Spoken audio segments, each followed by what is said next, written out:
Hi, welcome back to PJ Maybe's Let's Talk Geeky. Myself and Jim the Viking. We will soon be joined with others, but at the moment you're stuck with us too. Yeah, sorry you're stuck with us. And Jim the Viking. Oh, we will soon be joined with others, but at the moment that's me. I'm giving the echo. Sorry. I had it on that one because I was testing something and it's obviously popped up because I had set the reminder. It got a bit last minute because I was rushing to get back home and because I was out at Witherspoon. Well, I was out and about, but today, so I'm okay with that being out and about. But I was at the charity shop and I got a couple new ones, but I've still got some from my old ones. So I've got some from my old stuff and some new ones. So I was only going to do 10 at a time out of that bag and say, I'll not go to the charity shop until that's empty.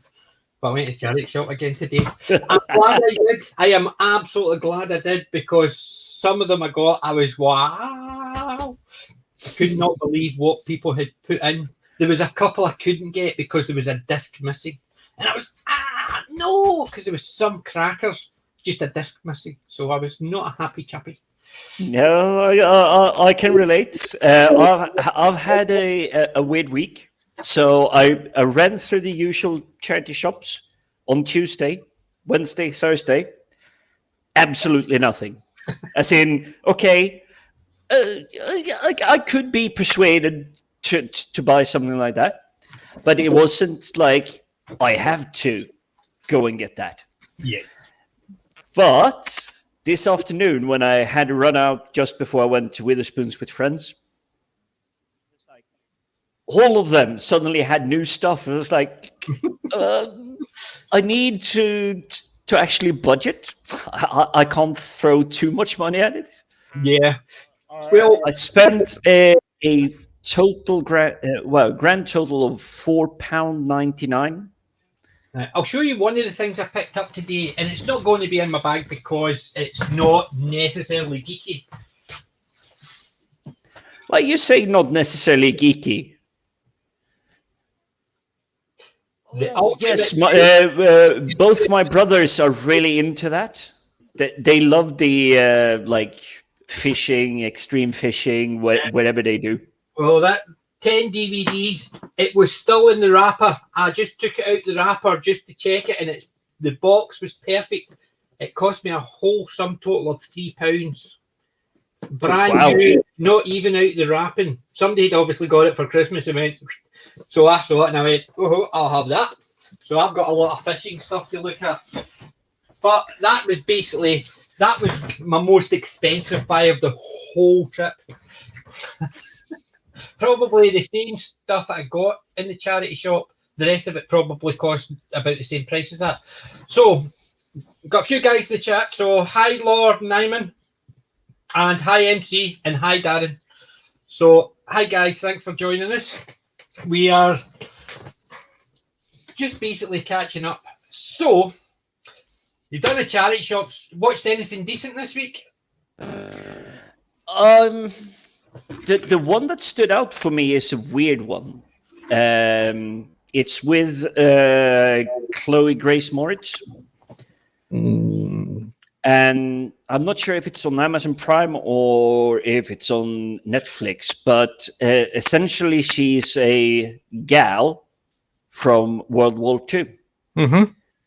And she's boarding a flight, a military flight. And that's the setup of the story. Now, the rest of it, take it or leave it. I will say I sort of enjoyed all of it. Was it the best I've seen? No. But was it something I may watch again? Definitely. Mm-hmm. Good. So, what was it called? Sky something. Shadow in the Cloud, I believe it's called. MC says it's on Amazon Prime. I've not seen it. I must admit, I've not seen it. I've watched a couple. I watched a TV show and a movie over the last couple of days. I was basically catching up with a couple of my TV shows, so I finished my Molly Sugden That's my boy. Oh, there we go. I had the last 2 seasons to catch up on, and I really like Molly, so I was so happy because I kept putting off because I the Red Dwarf to catch up, and then so I always put it off and put it off and put it off. Plus, I had a couple of movies I wanted to catch up, and so I finally caught up with that, and I watched that last night. Have you seen that one? Ghost Town with Ricky Gervais. He's a dentist and suddenly he starts seeing ghosts or something. Yes. I loved it, but I've only seen it ever once. I don't like Ricky Gervais's comedy mostly. I don't like The Office. Yeah. I'm not a big fan of that. Although I don't know why I don't like The Office, because I love I'm Alan Partridge, and the two of them are very car crash TV type comedies. Mm-hmm. So I like that one. But Ghost Town, I don't normally like Ricky Gervais, but that is absolutely superb. The other one that I like is The Invention of Lying. That's a Ricky Gervais too, isn't it? Yes, So considering I'm not a big Ricky Gervais fan for his live stuff or even things like The Office, I love those two. Yeah. And yes. Well, I can't say much for the second one. Yes. Now that is good stuff. I can't say so much for the second Gervais film that you're talking about, but the Ghost Town one, I actually hit play before realizing it was Ricky Gervais. Have you got the stuff? And then there's okay. Well, I started playing. I might as well watch it. Yeah. And it was like it was growing on me so quickly. It was like it really started like sinking you in. It was like dragging you into the story of it. It was like yes, it definitely did, and that's what I'm saying. I've got it, so I thought I want to watch something that is fun to watch. But me, so Highwindology, we were just talking about Ricky Gervais's Ghost Town. I sat and watched a romantic comedy. I sat and watched a romantic comedy last night. Oh my goodness. On my own. My wife didn't watch it. She's never seen it yet, but I've watched it numerous times. But I ended up Ghost Town. And I'm not a big Ricky fan, but I loved it. I must admit, that's why I got the DVD. It was one of the few DVDs I actually bought. Wow. I will say this, though. I am actually following him on Twitter and seeing his interaction and everything. And I will think... I will not pretend to speak for Ricky Gervais, but I think he will appreciate you as a fan of one of his topics rather than someone that is fan of everything that he's done. Yes. But the thing is, I'm not one that says I don't like that comedian, so I'm not going to watch anything he's in. I judge things based on what they do. It's the same as like the Big Bang Theory. I love the character Sheldon. Howard Wolowitz. Oh yes, Wolowitz. You said that. I don't like the actor at all, but I like Howard. Whereas the opposite, I hate Sheldon, but I like Jim Parsons and a lot of other stuff he's done. So it's one of those things. Some I like the characters, some I don't. But when it comes to the Big Bang Theory, for me, it is Wolowitz and Bernadette. That is what kind of makes it, because both of them are technically the outsider. If you look at the very beginning, Wolowitz is always the butt of the joke. Yeah. And Bernadette, when she comes aboard sooner than other main characters, but she's still like, microbiology, you're short, you're... They kind of keep throwing her to the side, but when she Bernadette grows. always turns up, it's... I finally got it working. I finally got it a bit working. I've wired it up to an external mic. I was wondering what that was. I so need to get mine working. It's on the sofa right over there. Yeah, well, I couldn't get it working through my mic, so I had to actually do it through that. So it's got the cheer, the clap, the embarrassment, the gun, and that was the kiss. That was Bernadette. And we've also got Derek Brooks in the chat. So thanks for joining us as well. So that I've watched That's My Boy and Ghost Town, and I must admit, I'm over the moon happy that I've watched both of those, because I've had a nice week because I had a nice viewing week. No rubbish. Oh, you've been lucky. Work's been killing me all week. Oh, work's been killing me. I just switch off. As soon as I finish work, I switch off because I know I'm on 24/7. So anything could pop up. So I try and avoid when I know it's quiet. I just go click. Oh, how dare you? Apologies for being drama queen here, but how dare you? We do not use the keyword when it comes to being on call, on shift, or anything. If you use the keyword, that's literally jinxing it. You say silent. Yeah. I'm not on call. I'm not on thing, mate. I am the IT for the business worldwide 24/7. I am the person they go to, so I get no rest. I've been in a hospital bed with my phone, and people are contacting me and they didn't even know where I was, and I was answering them by phone. They're saying, "Could you not call me?" No, I'm sitting in a hospital bed and ventilators and stuff like that, and it's a case of to find out afterwards, and they go, "Oh, really?" But yes, I will have to admit, I have taken some, shall we say, creative freedoms when it's a call I really do not want to answer. And I know that whoever is calling me, come on, guy, I trained you for the last 3 years. You should know this. Yep. I know that feeling. Anytime I actually pass anything on to things, it's a case of I still expect a phone call. Sitting in Lanzarote, half drunk, with a beer in one hand, a cigar in the other, and the phone goes, and there's work. No. I do have one general rule. If I crack open a can of beer, even if it is just to pour it in and make like a nice beer stew stuff, I'm going, I've opened the beer. I'm not answering any work-related stuff whatsoever. Yeah, well, basically because I am it, I try and avoid that. So, what can I say? And hi, Mr. Brown's Alliance. I'm not mentioning anything about being a wuss, but welcome.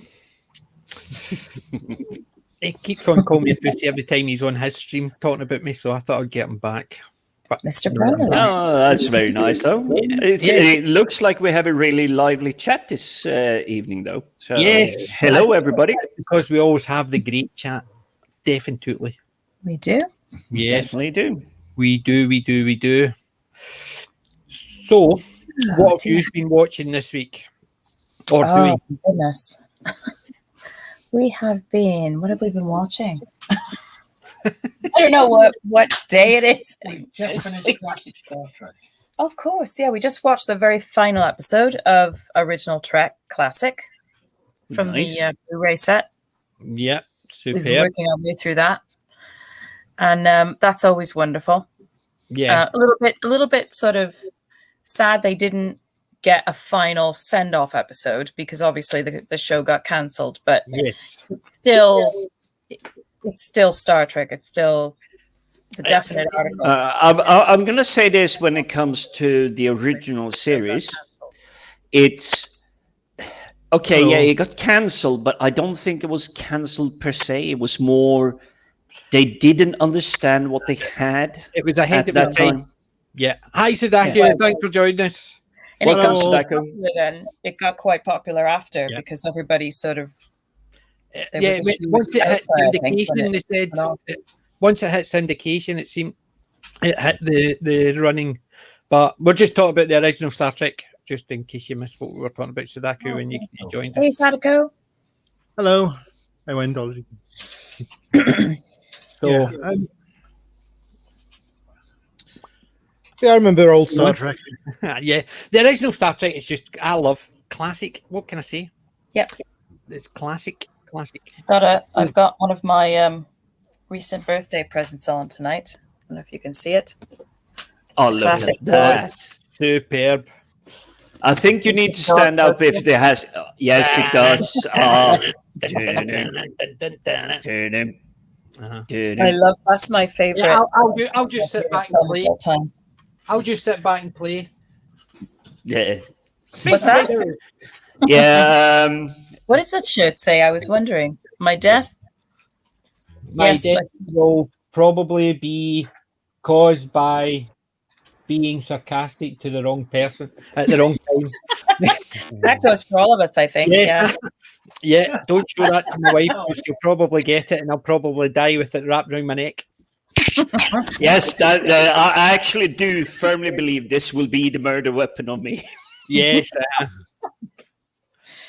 There you go, MC. Oh, cheers. Yeah, I'm with MC when you win this evening. You have the best shirt. Has anybody seen Banshee? Yeah, shirt. No, I've heard of it. I've I've heard heard of about it too. Is it good, MC? I'm sure. Did MC not say last week he'd been watching? He watched season 1 and 2, and it was good. So, but the thing is, because I think it's too new for me. I've had a couple of people asking me to do classic reviews of new movies, as in I've not seen the movies before. I've not even seen any lead-up movies to them, or I've not seen any, and do a review. And I'm sitting there thinking, no. I don't really want movies. If you need more emotional support, PJ, I'll be there for you. But it's just the idea that coming in, right? Like I've not seen the last 5 or 6 Marvel movies. I can't even remember the last one I saw. I definitely didn't see Black Panther. I didn't see Infinity. I didn't see Captain Marvel. I didn't see the one before it, Endgame or. Well, I remember the one with the snap where everybody, most of them disappear, but I cannot for the life of me recall seeing the one that resolves it, that brings everybody back. Yes, that'll probably be Endgame, I think. Yeah. So that's kind of where my cutoff point is. Wendology. Did you just put Mrs. Slocum? I saw somebody put it in the chat earlier. Yeah, I was watching that this week. I finished off the season. That's my boy. Molly Sugden's my favourite. She's definitely one of my favourites. She reminds me of my mum. So every time I see Molly, I see my mum. So. Oh, that's nice. I think the Marvel. Sorry, Sadako. Didn't quite catch that, Sadako. Oh yeah. I think the best point to have ended the Marvel movies would have been Captain America: Winter Soldier. See, I don't even think I've seen that one. That's what I'm saying. I've not seen a lot of these movies. That I've seen reviews of them, and sometimes I'm glad I've not seen them. But I've had a couple of people DM me and ask me to do a review of things because I've not got anything leading up to it. So I haven't got the 5 or 6 movies beforehand. So I was talking about, I'm trying to think what was the most recent one? Suicide Squad. Yeah. So and I says, well, considering I've not seen anything, I think I saw the last Suicide Squad, but I can't remember a single bit about it. Because it's just one of those ones that was probably on rather than me watching it. It was probably on the TV while I was in the same room. Probably my brother-in-law or somebody watching it and while I was in. And I never paid that much attention. So I don't know whether or not to try it, but I don't know. I have to be honest, we just have fallen so far behind on all of those films. And I am interested in them, but it's just catching up to everything. But that's the thing as well. I don't even know if I've got the interest to catch up. I love comic book movies. I bought 2 new T-shirts today. I've not got them in with me, but it was a Superman one. Just the bog standard blue with the Superman logo. Do you know how much it cost? £4 in home bargains. And I thought, oh, what a bargain. No. And then right below it at £3 was an Incredible Hulk comic book one. So it's basically the comic book cover. It is lime green, mind you, not dark green. It's lime green. That's the only thing that's against it. But it is a beautiful Hulk picture. And I thought, I'm having that. So I spent a whole £7 in T-shirts. Normally my t-shirts cost double that, but I got Well, two. yeah, good I got t-shirt. two. It's home bargains for some reason. I thought they were going to be just the type you wear once, they'll be out of shape. But the material's Yeah. actually not too bad. It's a lot better than I expected. For £3 Not or £4. bad. You do have, when you spend like £3 or £4, you think, okay, I'm probably going to get about 6 months out of this if I'm lucky. Well, that's the way my body stretches things. I probably think one wash, then it becomes pajamas. I think we all have those t-shirts. Yes, I've still got a few of them. I have got a few of them. I've got a t-shirt I've only worn once, and the reason I've kept it is because my sister bought me it for my Christmas. It's a Doctor Who one, and it's got all doctors on it. Oh, lovely. All the real doctors. No, it's got all doctors on it. Really? Right up to present day. But my sister bought it because she knows I love Doctor Who, but because I was got it as a gift, I still wear it. Yep. Don't like who's on it, but I still wear it. But then again, I don't like any of the new ones. But I don't like them because it's it's not just one. Yeah. It's not just one. It's basically I don't like any of the new ones. It's just for the simple fact is I like classic stuff. So anything with the classic stuff I love. And yes, you get the ones with the occasional other one. So if you get a David Tennant one, it's got David Tennant and Christopher Eccleston on it as well. So you get the ones up to him or you get the ones up to Matt Smith. It's the same idea, but I just like the ones it's just the classics. So I stick with that. So but I can't complain. I'd be a bit of a hypocrite if I was a bit of an Indian giver. Thank you for it, because that's what I was saying. That's that fish, the Ultimate Fish Collection. I bought a box, 10 DVDs for £3. It was still in the wrapper. It was still in the cellophane in the charity shop. Somebody'd obviously got it for Christmas and thought, no, for me. And put it in the charity shop. I don't like doing that. If somebody gives me a gift. That's why I've got a lot of non-Doctor Who's that I would class them as. So yes, I've got a lot of classic stuff, but I've got the occasional ones that are out with classics, and I keep them because they were gifts, or I got them at a special occasion. Like for instance, my Peter Capaldi one that I got in the States, and it's only because it's like a Funko Pop, but it's not. It's the big enormous guy. Remember the one I was showing you last couple of weeks ago? The one with the big head, it's 6.5 inch, and it's basically all head. So I've got that, and it's only because I got it in the States. Sort of. I'm happy chappy. So yeah, we can't go wrong with Peter Capaldi anyway. Well, that's true. As I said, I miss being Doctor Who by that much. Based on him getting it. Drank the same pub, lived in the same city. Both of us got a similar name. Both of us have got an Italian surname. The only difference is he can act and I can't. Bummer. I'm missed by that much.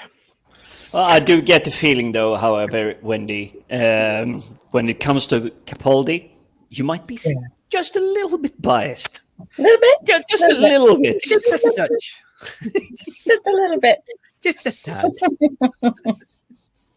Yes, I will fully admit to that. Yes, I am. Sadly, I am a Malcolm Tucker simp. I am. Test. There we go. Good old well, I've got the thick of it, and I've still not day. watched it yet. I've still not. I've got the thick of it, the box set, and I've still not opened it yet. Oh my god, he gets me through. He gets me through days. I'm telling you, it is so worth it. He is. Yeah, that is probably my favorite role. My favorite Peter Capaldi role is definitely Malcolm, and the next is Doctor Who. But Malcolm is definitely the top. I picked up today a couple of Rab C. Nesbitt episodes, and I'm sure one of them's the Peter Capaldi episode. He's in it. He's only in it for a second. He plays he's standing there playing. I don't know if it's a minister or just someone standing up giving a speech, and Rab gives him abuse. But that's literally all he's in it. He's basically, because it was filmed in Glasgow, it was a Scottish thing, and you've got the guy from Lord of the Rings. I said his name last week, and I can't even remember. I want to play Pippin, I think it was. Yes. Yeah. We all know the face. We just don't recall the name. But apparently he has a really good singing voice. Well, basically he's Scottish. If he's the one that if I've got the right one, and he was in he was in Still Game, same idea, filmed in Glasgow. So it's just it's the same idea when they fill it. They're basically live in the city. They're actors from the city. They get seen in early programs, comedies, and stuff like that, and then they go out and do more and more. Well, I'm going to ruin your week here then, PJ. Apparently, the Amazon Lord of the Ring TV show is coming to UK and is coming up to Glasgow.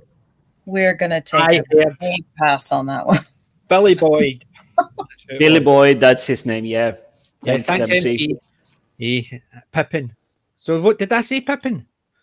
Didn't I? I said Pippin. I got it. Yeah. No, Mary. I got the wrong one. I know his face, but because I've not really watched Lord of the Rings, I stick to the books. The books are I read the books, I say, but even then it was audible because when I read the books, I had the name in my head. But see, if somebody asked me to read it out loud, I would probably mispronounced it. So when I was reading Gandalf, I was probably just seeing the G in the name, and that's a wizard.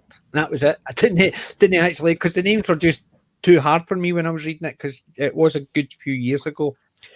And well, I'm I had Lord of the Rings, and I do not know why my mom did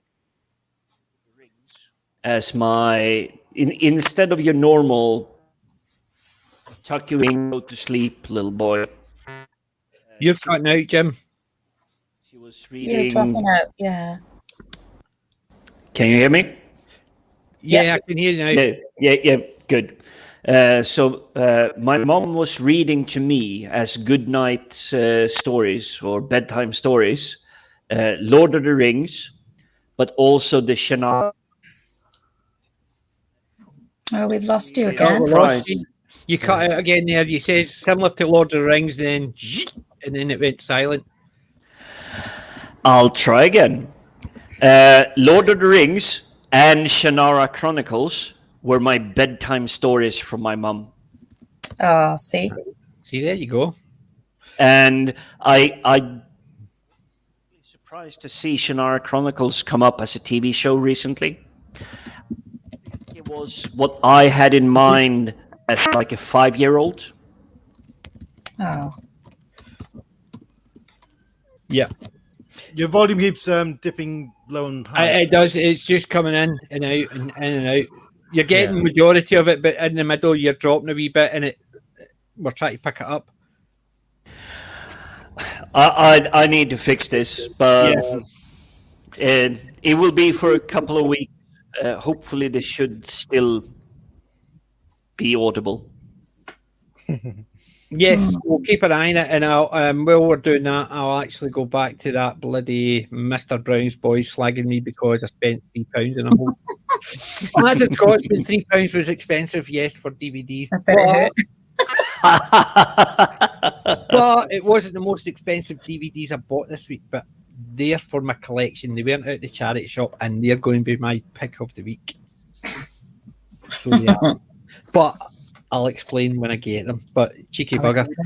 And anyway, I didn't spend £3. I told my wife I didn't have my wallet. She bought them for me. I'm not sure if that's a plus or a minus. That one's still working, is it? It's still does. You know what I like? I just put it down here. I'm getting old. I forgot. She believes me, but then again, she married this old guy. It's her fault. Well, that's right. Well, just a point of order there. Pretending to be the was it House of Commons guy. She didn't really marry you, the old guy. She married the younger you, didn't she? Only by 5 years. 5 years anniversary last month. So we'd known each other for about 17 odd years, but we didn't get together until about 2014. So, and then we got married. So I forced her to marry me. Oh. I told her I was pregnant. I am fairly certain that this lady did have something to say about the whole being forced into marriage. No. I told her I was pregnant. She had to marry me. No. I just showed her my stomach and she believed You and me. a Dave Lister, yeah. I showed her my stomach. She believed me. Didn't tell her it was all the food she'd made me. She's a great cook.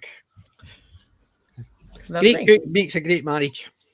She puts enough out in the food, the bowl that I don't moan, and I eat it, then she doesn't moan. So either way, we both win. Yeah. I'll eat anything, and I'll moan about everything. So if I don't moan and I eat it, she knows I'm happy. My favorite rock lyric is Joe Walsh's from Life's Been Good to Me So Far. I can't complain, but sometimes I still do. Yeah. That's it. Yep, that's perfect. Well, I know it's probably the first time I actually don't use the old joke that I used to use. Life's a bitch, then you marry one. Now I don't say that. Oh, ouch! No, don't say that. Now I don't say that. Not if you. It's nothing to do with. Right. It's nothing to do with fear. It's plenty to do with. Nah, doesn't match. Doesn't work that way. No. But see, it's terrible. So I saw Banshee. It's like Sons of Anarchy. Only not as good. That's what MC had said. Yeah. See, as a will biker, admit, I used to watch Sons of Anarchy, but I only watched the first couple of episodes. I don't like overly gangster, violent type things. I just, to me, is every time it's gangsters or violent or criminals, I just think they should all be arrested. That's it. I just don't. I can't actually get into a story. It's following criminals. I will say this, PJ. Sons of Anarchy is worth watching through. Even if you start going, I don't like a certain area of this, so I don't like where the story is going at the moment. It's worth following through all I can of it. understand that because Peggy Bundy's in it. Yep. Kate Segal. Well, she's actually married to the guy that wrote the show. Ron Perlman's in it as well. Yeah, well, he's amazing in it. Aye. But you love to hate him, but you do love to love him as well. It's just a genre. I'm quite happy enjoying Michael Myers chopping people to bits and stuff like that because it's fantasy. But see, crime ones where they're following the criminals like Sopranos. No, never watched it.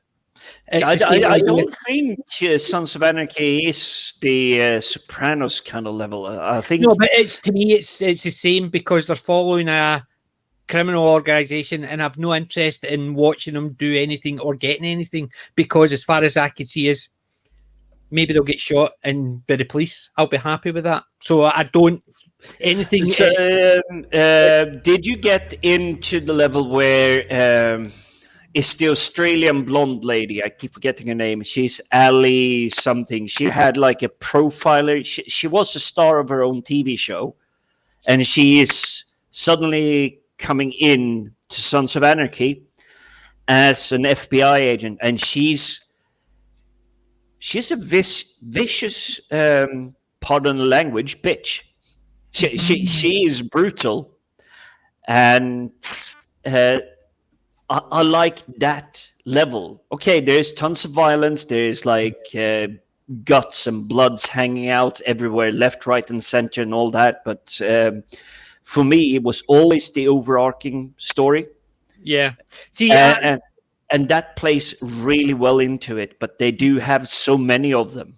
Yeah, it's the same idea as I like crime ones, but I never like the criminal aspects of it. So, like Breaking Bad, I thought it was the worst load of junk out there because every time I saw them, I just wanted them all to be shot by the police from the beginning right through. And everybody says, "Oh, it gets better, it gets better, it gets better." Please give me my life back. It was rubbish. I know it's an unpopular note, but it's the same as I watched the first a few episodes of Sons of Anarchy. Being a biker, and I just wanted them all to get caught and thrown in jail. Didn't care enough about them. I'm the one that see any programs like that, I'm rooting for the police. I've no interest in the criminals and seeing how well they are doing and what they're doing. I just want to get them all nicked and put in jail. I don't want it to be a spoiler, but the criminals in Sons of Anarchy aren't really doing well at all. But it's basically following them. It's almost like their story. I don't care about their story. That's the point. That's what I'm saying. I just don't like that aspect. That's just not my genre, because every time I see criminals, I just don't care enough about them to follow their story. If it's a comedy, yes, because it's farcical and it's silly, I'm okay with ones like that, but I don't like ones where, no, I just don't like crime ones from the criminals aspect perspective. So I will do a two-parter here. So I will say what hooked me for Sons of Anarchy is how incredibly screwed they are all the time. They have no money, they have no means, they have no resources. They still obviously want to do what they do, but it's constantly that chase. They need to get something, to fix something, to pay off something, to align with someone else, to become an ally with someone else. That's the whole thing. But if you're saying you don't like a criminal story, what about Shawshank Redemption? My wife loves that. I don't like it. I've seen it once, and it's one of the most fantastic films I've ever seen in my life. It's one of my But I can't wife's watch it favorite. again. Well, I will give everyone on the call, the panel, whoever is in the chat, Shawshank Redemption went up against Forrest Gump. It came out on the same year, and it got completely buried underneath Forrest Gump. Yeah. But Shawshank for me, Redemption is one of my wife's favorites. Yeah, it is for that time, that era, that's kind of storytelling. It is the best thing to ever come out of the 90s. It is. It is. It's the most beautiful film and beautiful story, but also the most difficult type of a film to watch, because you become so attached to the characters and because you feel their struggles and you feel what they're going through. I find that films like that I can watch, but I can watch them once. But because if they have affected me that deeply to upset me, then I can't watch them again, unless it's, it's a film that I really, really, or like a different genre. But even when I say that, it actually does go across all genres, because E.T., right? I can't watch E.T. anymore. I was in bits after I watched E.T. because I was so worried he wasn't going to get home. And it sounds so cheesy, but I was in bits. I can't watch Gremlins anymore because because of Gizmo. Because I'm just like, oh my god, I just want to protect Gizmo, and I get too upset watching it. Anything I get attached to like that, I can't watch it again. I'll enjoy it the first time, but I can't watch it again. Yeah. See, the thing is, I'm with you there. When Gizmo was Gizmo though? Gizmo was the one you or drop water on, the wee one. Yeah, but he was the one you were rooting for, and you actually felt danger. You felt fear. I did. Oh my god, I was so anxious watching that film because I was so worried about him. I thought, please don't do this to me in this film, please. But no, even though I know the ending, I can't watch it again because I just can't stand to see that character go through that, all the potential dangers and everything. The only scene I can watch again is like clips of the scene with the gremlins after they've had water on them and they're going up and down the stair lift. Yes. Yes. That is funny. That's the one. The microwave. You see, I've seen a lot of the old good, shall we say, gore, the creature effects, everything, but the microwave scenes that they did in that one, it still haunts me today. Yes. It is like, that's too freaky. Yes. Yeah. Now I can watch, what's it called, Kick-Ass, where the criminals are actually chucking one of their own guys into a big microwave because they think he's a bad guy to them. And they just nuke him, and it's like, oh yeah, 5 minutes, let's roast him, should be fine. I never operated a microwave before. 5 minutes should be fine. And then he's okay, a little bit too much, but it wasn't as gory for me as Gremlins. Yeah, it is intense. It's an intense film. Like I say, I like the funny bits, but I can't watch it again because of the bits where I'm afraid for Gizmo. Yeah. Yeah. See, I think ones that give me, I suppose, certain aspects of that, it's the opposite effect for me because they gave me such a gut wrenching memory.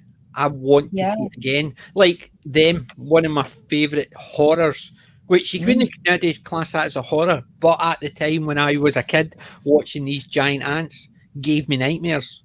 Yeah. But because it's such high, intense memories, I love it every time I watch it again. Because, I know the ending of it, so it's easier the second time round. And that's the Gizmo, he's going to survive, so seeing all those bits and knowing at the end, that's, I think, so it's the guttural ones that I have a fonder memory for, just based on the fact is, they gave me such, like Tremors. I remember watching Tremors the very first time, Kevin Bacon, and the bit that freaked me out was when they found the guy's hat. They found the guy up in the pylon, and they couldn't understand why he sat up there. That bit actually scared me a bit. Yeah, because that was a wee bit. Why is he sitting up there? Yeah, that was a bit freaky. He's sitting up there, and he died from dehydration and starvation and basically exposure and everything. So he did that to himself. It was the next bit when they're looking, and there's all the carcasses or blood spots from all the animals, and they see, there's so and so's hat, and they lift it up, and there's the head just staring up at them. Yeah, see that I don't mind, because I love horror movies. So I like them, but it's because the very first time I saw that, it was yeah. But I love Tremors. I've got all 7. I got the box set for my birthday, and I love Tremors. It's one of those things because it gave me such a I want to watch that again, because I remembered how it made me feel the first time. Yes, now I know what to expect, so I don't get the jump, but it still gives me that. I remember that when I watched it initially. So yes, it scared me, but I'm expecting the scare. It's not scaring me, but it reminds me of how I felt at the time, and that's why I like these watching stuff. That's why I like my DVD collection, because I can watch these ones over and over again. Because films I can watch forever. Predator is one. I can recite the entire movie from start to finish, like Jaws. I can watch it. I'll never get tired of watching it. Yeah, it's just so good. Predator is a really good one to explain that, but I think Predator was far ahead of its time in terms of, if you just play, it's just a film, but it actually has, for all the action heroes, for all the I pumped steroids for like 25 years at the gym, that kind of stuff. They are all really good at delivering the lines, making the story come together, because there's so many layers to it. And if you think about it, the Predator isn't really coming into play until mid-film. The Predator, but he's not coming into play. You're cutting. You're getting a. It's almost like a zzz, and then you go silent, and then come back in. Do you know what's a good time? Do you know what's a good time to watch Predator? Anytime. Anytime. Well, Mr. Brown has to pop, so see you later. And MC says, I love Jaws and Predator. Oh, yeah. Absolutely epic. Absolutely Looks epic. like you have a fan, Wendy. Yeah. Give me a couple of seconds. I'm going to see if I can wire up my headset. Yeah, just in case. Right. It's because it keeps going zzz and then out again. See, I do like Gremlins, but I don't like the follow-ups. I just like the original one. Once they start making sequels, it goes downhill. I've not found one that the sequel. There is a few. The sequel is slightly better, but that's only if it's exact same, only different, if you know what I mean. It's as in it's unexpected. Whereas most sequels, it's a case of let's get as many of the characters from the first movie in to do a similar thing. So they try and make it almost the same. But Predator 2 didn't have any recurring Yeah. characters. They Yes. like Arnie was supposed to come back, but they recast him as Gary Busey instead. Yes, but that's what I'm saying. Whereas you get the few ones where you get the sequel, which is the same but different, as in it's a similar type of story, but it's a completely new cast. So there's no, there's them all meeting up again, and it's just the same thing. It's almost an identical copy of the first movie because they've got the same cast doing a very similar thing. Things like Predator 2, there is a couple of movies that the sequel was better. I can't remember off the top of my head, but there's been a few that I think I think that the classic has been outdone. But like Predator 2 was good because the only thing it reappeared was the Predator. And it was a different situation, different people, and it was almost a new movie. So it was a follow-up, but not really a follow-up. It was just the same monster in a different location. So you didn't have the people saying, well, we've dealt with it before, we'll do this, and that. So you had a completely new thing. Actually, I like ones like that because taking out that. It's like watching an old Frankenstein movie, and then you see another Frankenstein movie. It's not a carry-on, it's just a different Frankenstein movie, a different telling of a similar story, but it's done differently, different actors, that type of thing. It's just I'm not as keen on the ones where they try and get all the cast back together to do the next movie. And there's very rare, like Ghostbusters and Ghostbusters 2 were similar enough, but they were different enough that I don't think 2 was better. I think it was probably on par with 1. 1, it's for the simple fact as it came out, it was unique at the time. The second one was, in effect, a carry on from it, but it didn't feel like a carry on. It just felt like a new story from a different perspective, because it seemed to focus mainly on Rick Moranis' character and Sigourney Weaver's and the Ghostbusters were there just to tidy it up. But whereas the other one, it came from the Ghostbusters setting up and finding all this. You know what I mean? They didn't seem like the main characters. They just seemed like the main protagonists, whereas the main characters were Gozar and stuff like that, and the Gatekeeper and the Sigourney Weaver and Rick Moranis characters just seemed the main characters, and the Ghostbusters were the ones that were actually trying to sort it out. So it was similar but different enough that it seemed like a new movie. Does that make sense? Or am I just crap? Yeah. But it's just the way the bang goes, it just goes doot, doot, doot. But there is some movies I like for instance, Invasion of the Body Snatchers. Is superb. This 1978 one feels like, it doesn't feel like a remake. It feels almost like a continuation with characters with similar names but completely different, because the classic, it was in a small town and the small town's gradually getting taken over, and he gets out to try and stop the big city, warn the big cities that this is happening and try and stop it. Whereas in the 78 one, it's in a bigger city. It's almost like the small city. They stopped it in the classic one because of how it finished. Whereas it's happened again, but just a big city. It's just happened near a big city, and then more and more people are getting taken in because there's more people in the city, so less people are, or the way people live are not the same. So it felt like a continuation of the story, so it was enough different to make it fun.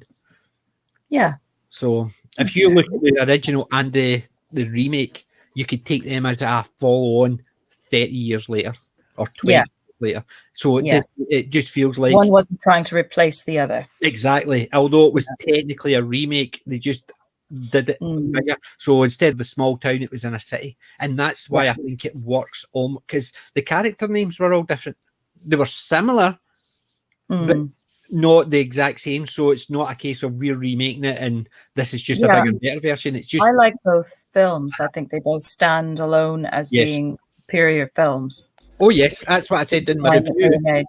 In my review, I'll put in the chat in the description to my review of Invasion of the Body Snatchers, and that's exactly what I said.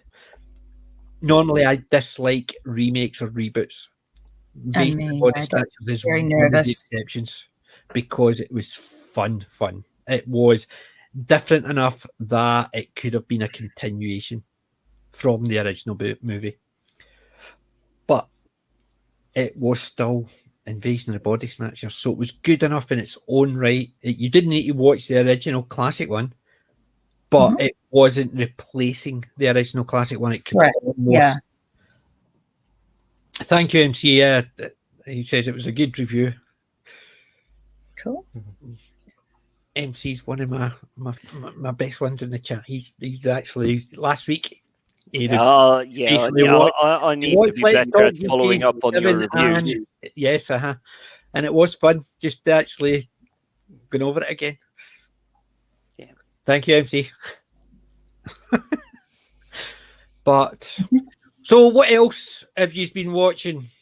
What have you been doing? Sadako. Right, I've not been watching anything recently because I've been a bit preoccupied with our reading for our streams. Yes, but I did. Yeah, I did recently get. Here it is. Just a minute.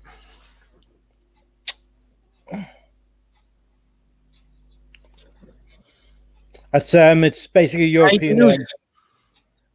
It's actually dinosaurs. Jim Henson's dinosaurs. It's just I had to get had to get a foreign version of it.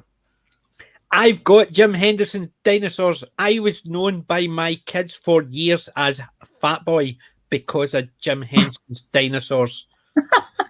My daughter had the baby and it had the ring pull, and it would say numerous different things, but every single time I pulled the cord, it would say, "Hello, Fat Boy." So when my kids were 5, they kept calling me Fat Boy because of that stupid toy. And I loved the dinosaurs. I was okay with that being Arrow. I did love it. I loved watching dinosaurs growing up as well. It was an amazing show. It was. To me, that's a fun show that your kids could sit and watch and enjoy. And yeah, it was silly that the 4 dinosaurs, the mother and father dinosaur being completely different dinosaurs, had 2 completely different dinosaurs as their kids. Who cares? It was fun. Yeah. And even the silly things that would happen, like Not the Mama and Hello Not Fat Boy and Not the Mama. Yeah, I mean, Not the Mama. Remember the science show with the kid? Do you remember the science TV show with the kid, Timmy? Aye. We're going to need another Timmy. Yeah, that's right. And that reminded me of, I remember Police Squad. Yeah. They always had the wee boy or girl, and it was they would be in, and the police would be showing the police forensic guy would be showing him something, and it was almost like you would hear, or else he would do something less appropriate. But it was always something silly was happening. You would expect it. Yeah, we always need another Timmy. That's what it always reminded me of. I will say MC is not wrong in his comment in the chat. It did go a little bit darker toward the end. Yes, considering they actually even went to the. I take it we're talking about the dinosaur one because Police Squad was only one season, 6 episodes. 1 season, yeah. so, but yeah, because they basically had to bring it down, so they effectively the comet hit. The funniest one was when the grandma died. Well, she had a heart attack, and Elle doesn't even check a pulse or get a doctor to consult. Just bury us in the garden, kind of thing. And then Like the mum comes over, was like, she died. It's like, yeah. Did you check? It's like, no, we just buried her. It was even the fact that when the granny moved in, no, we can't do that. We should throw her into the tar pit. That's what we do with all of them. Not happy, and I just love the dinosaurs. I must admit, I have got it somewhere, but I think I've got it as a download. I think the discs got given away to a nephew or a niece, but a few years ago. But I did actually rip it first, so I had a copy of them. As I always do anyway, I always rip the movies, but I missed it because there was a couple of extras which I miss. And it was basically all about Jim Henson and all that, talking about how they would do it and the people in the costumes and stuff like that, why they had it wasn't a Triceratops. It was a Triceratops as the boss, the manager that the meat eaters all bowed to and stuff like that. And they were talking about why they did that type of thing.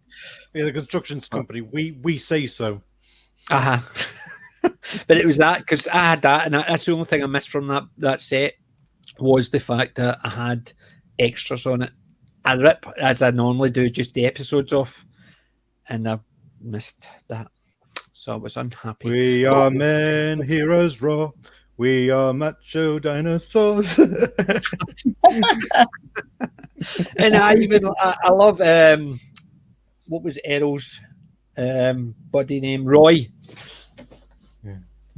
With his teeny hands. The Triceratops. The Tyrannosaurus is basically with the hands. He walks in with his sandwich bowl, and it's basically, he opens it and it's the thing's still alive and he's putting it in a sandwich. Oh. Right. It's just the whole thing, even the cavemen in the background. They're treating them like rats. Well, it's something that was such a great thing about shows like Dinosaur is they owned shortcomings. It wasn't their main display. It was just, I can't do this normally. Okay, it got displayed sometimes as humor, but they owned it. And that's kind of why I love a show like Dinosaurs. I would love to see it made again today for kids. Like when I was a kid back in the days. Watching and things like that, yeah. Yeah. I would love for them to see someone having shortcomings and being laughed at, sort of, but still working around it. Right. Figuring out how it's going to be made. Or done, or having the sandwich, if you like. Yeah, but I just the whole way they did it. I mean, treating the cavemen as rats and vermin and stuff like that, and then the food talking to them and stuff like that. I mean, it's just silly. Like they would go into the fridge and they put it into the bowl with the mesh over it so it couldn't escape as it was getting cooked and stuff.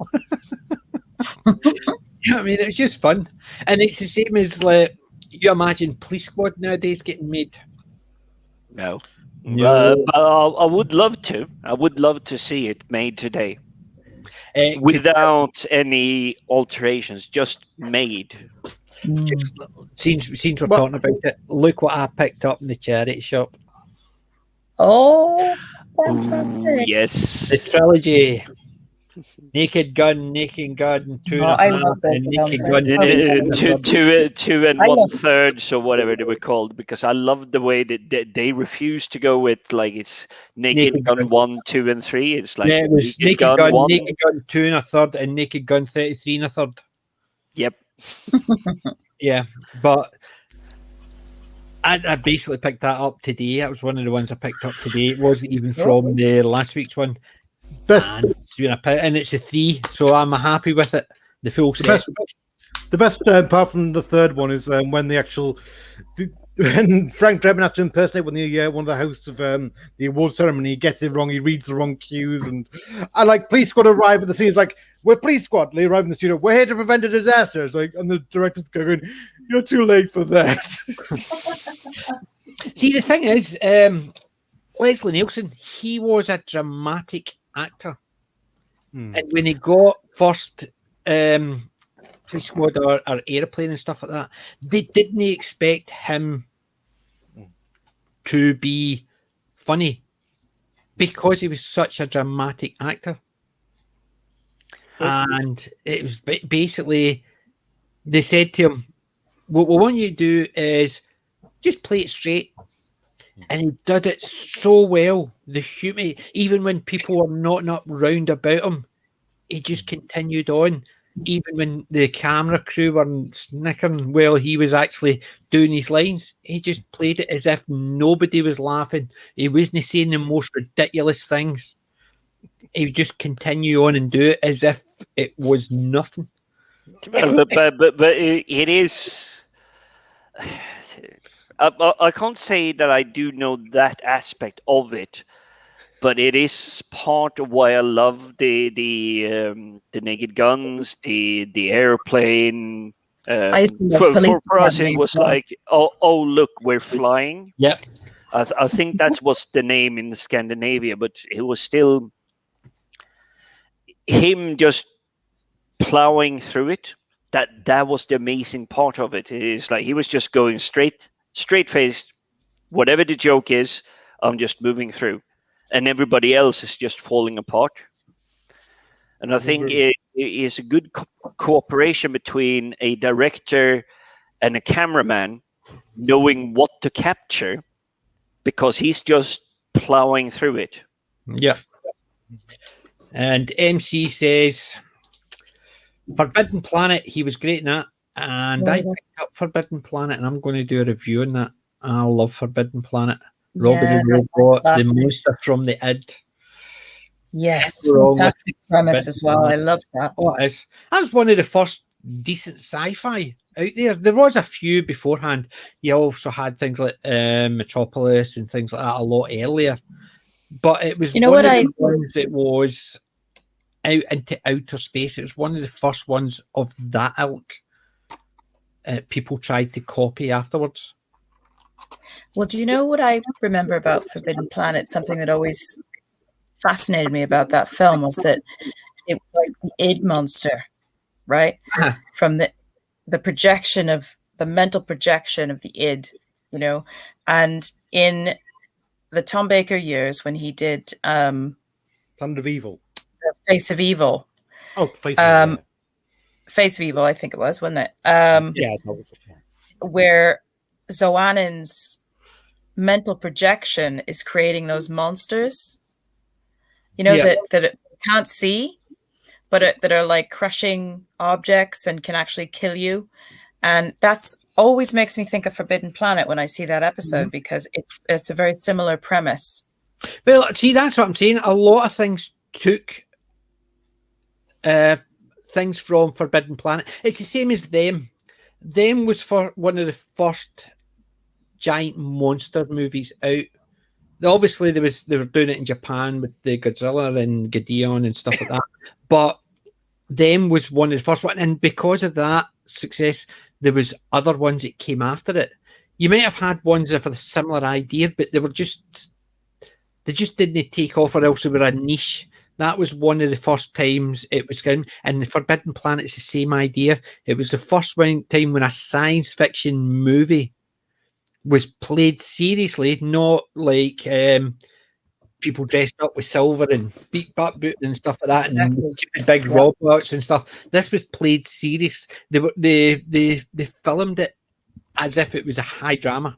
They didn't actually think, right, we'll make it a silly comedy type thing. Because you look at things like The Honeymooners or Jackie Gleason, they always did a spaceship type thing, and they were always dressed silver and acting silly. So it was always seen as a niche, silly thing. But Forbidden Planet, it's a retelling of The Tempest, as MC says, which is true. But it's basically it's the first one movie that was effectively set in outer space. It wasn't just going to the moon or spaceman landing or things like that. It was the first one where it was a trip out of the solar system. So spaceships and stuff like that. And it was treated seriously. It wasn't treated as farcical and stuff like that. So, and I think because of that, people just took it and actually tried to copy that aspect. And that's why we do get things like Star Wars and Star Trek, because if things like Forbidden Planet hadn't worked, we wouldn't have had TV shows, we wouldn't have had other movies. Well, not the same way. You know what I mean?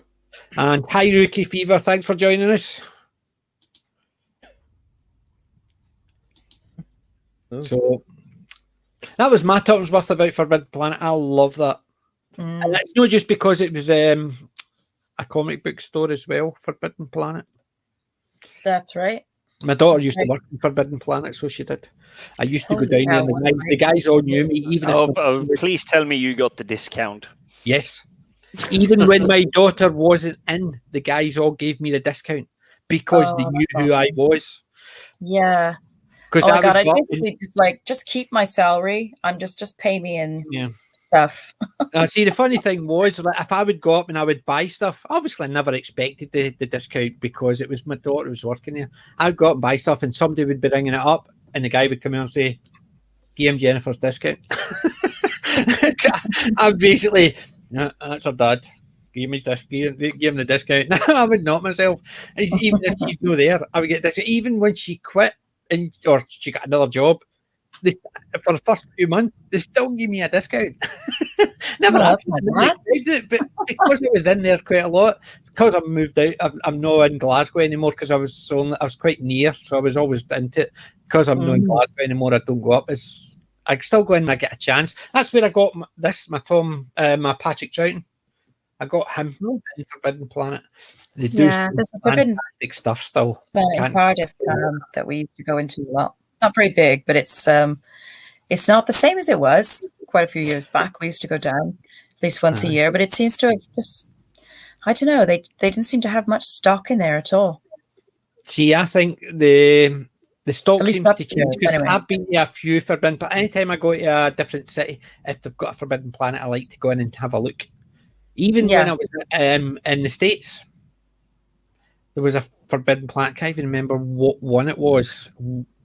May have been New York or something like that. But we were in the States, and there was a Forbidden Planet nearby. I went to it. And yes, that was a lot bigger, but I still didn't think they had what they could have had. They seemed to actually stock up certain things and have it a lot of stock of certain things, and other things they just seem to have very little, which was a disappointing. But it's horses for courses. They obviously know what's selling for them. So I suppose because I'm not happy, I'm not getting what I want, I can't complain. It's near I can. But yeah, I do like Forbidden Planet, the movie, and I do like Forbidden Planet, the shop. So I do. And even the shop, the Forbidden Planet, doesn't have the Doctor Who stuff they used to have.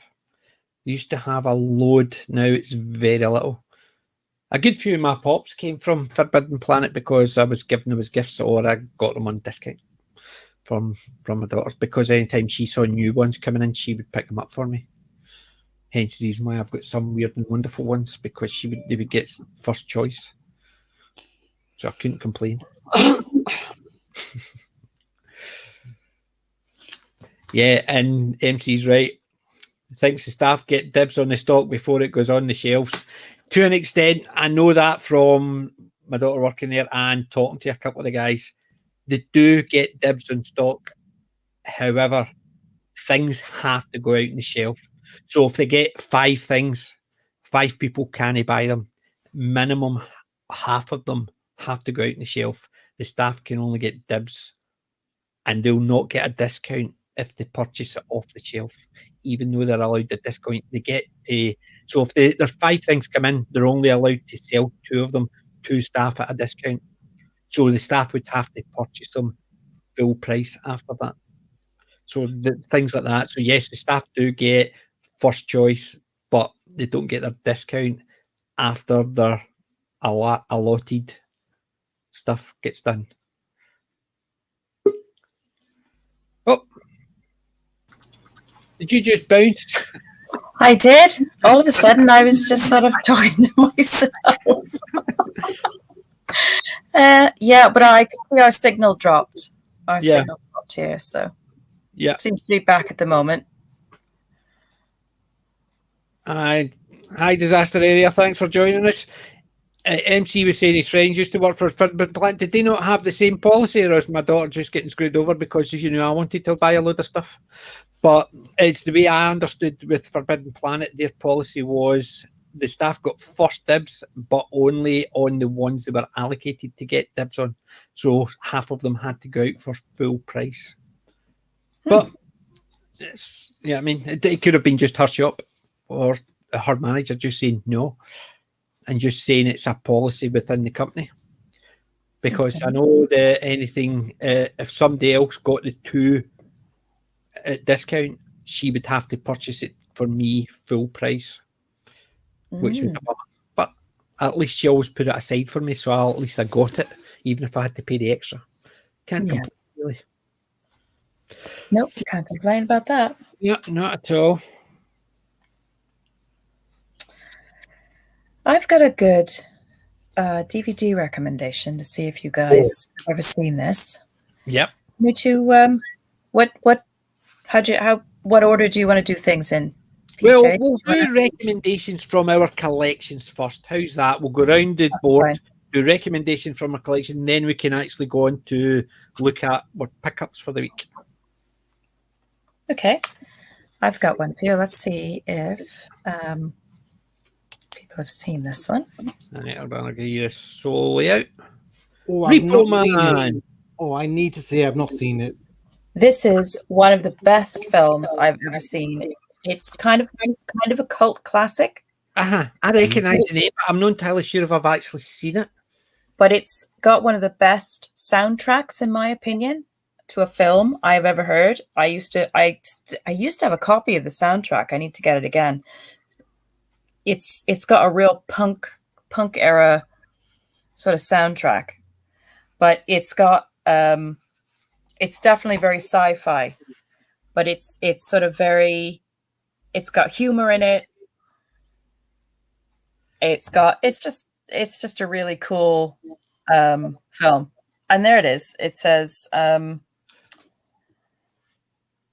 title tune is by Iggy Pop. So there you go. Yeah.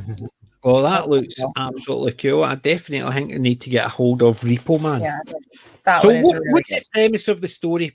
Don't need to do any spoilers, just the premise. Well, I can say on the back here, because there won't be any spoilers there. Actually, the other interesting thing is Michael Nesmith. It says Grammy Award-winning producer Michael Nesmith presents this outrageous contemporary comedy, combining the seedy world of automobile repo session with science fiction. The off-the-wall, anything-goes tale features a crazed ensemble cast led by Harry Dean Stanton and Emilio Estevez. As ace repo men, the duo are out to beat ruthless government agents, UFO cultists, hired thugs, a lobotomized nuclear scientist, and the infamous Rodriguez brothers to an incredibly valuable 64 Chevy containing a secret. I won't say anything more because I don't want to spoil it for you, but it's mad. It's great, mad fun. And I saw this video and I finally got hold of a copy of it. It's one of my favorites. Superb. Highly recommended. It definitely sounds like something to watch. Yeah. MC says he's got it. He needs to rewatch it. And hi, Darren. Hello. Hi. Good evening. I got you at last. Yeah. Been a busy day. Yes, I can imagine. It's been a bit of a crazy one today, yeah. Yeah. Always is when families are around. Oh, God. Tell us about it. But it's nice to be here for some just relaxing chat with some like-minded people. So yeah, we're glad to be along. It's therapy unto itself. Yep, definitely is. It's nice, and it's, as my wife says, it saves me talking to her. About geeky stuff. Sorry, I never finished that sentence, did I? About geeky stuff. I meant to say at the end of that sentence. Not just that, finished it. Honest dear. So, Repo Man, definitely I'm going to write the pen and paper. Haha, where's my wee book? I've got my wee book. I put a book aside and I can't find it there. See, I keep it side here with a pen on it because I've actually still got a couple I need to get a hold of. So I have. So Repo Man's going on my list.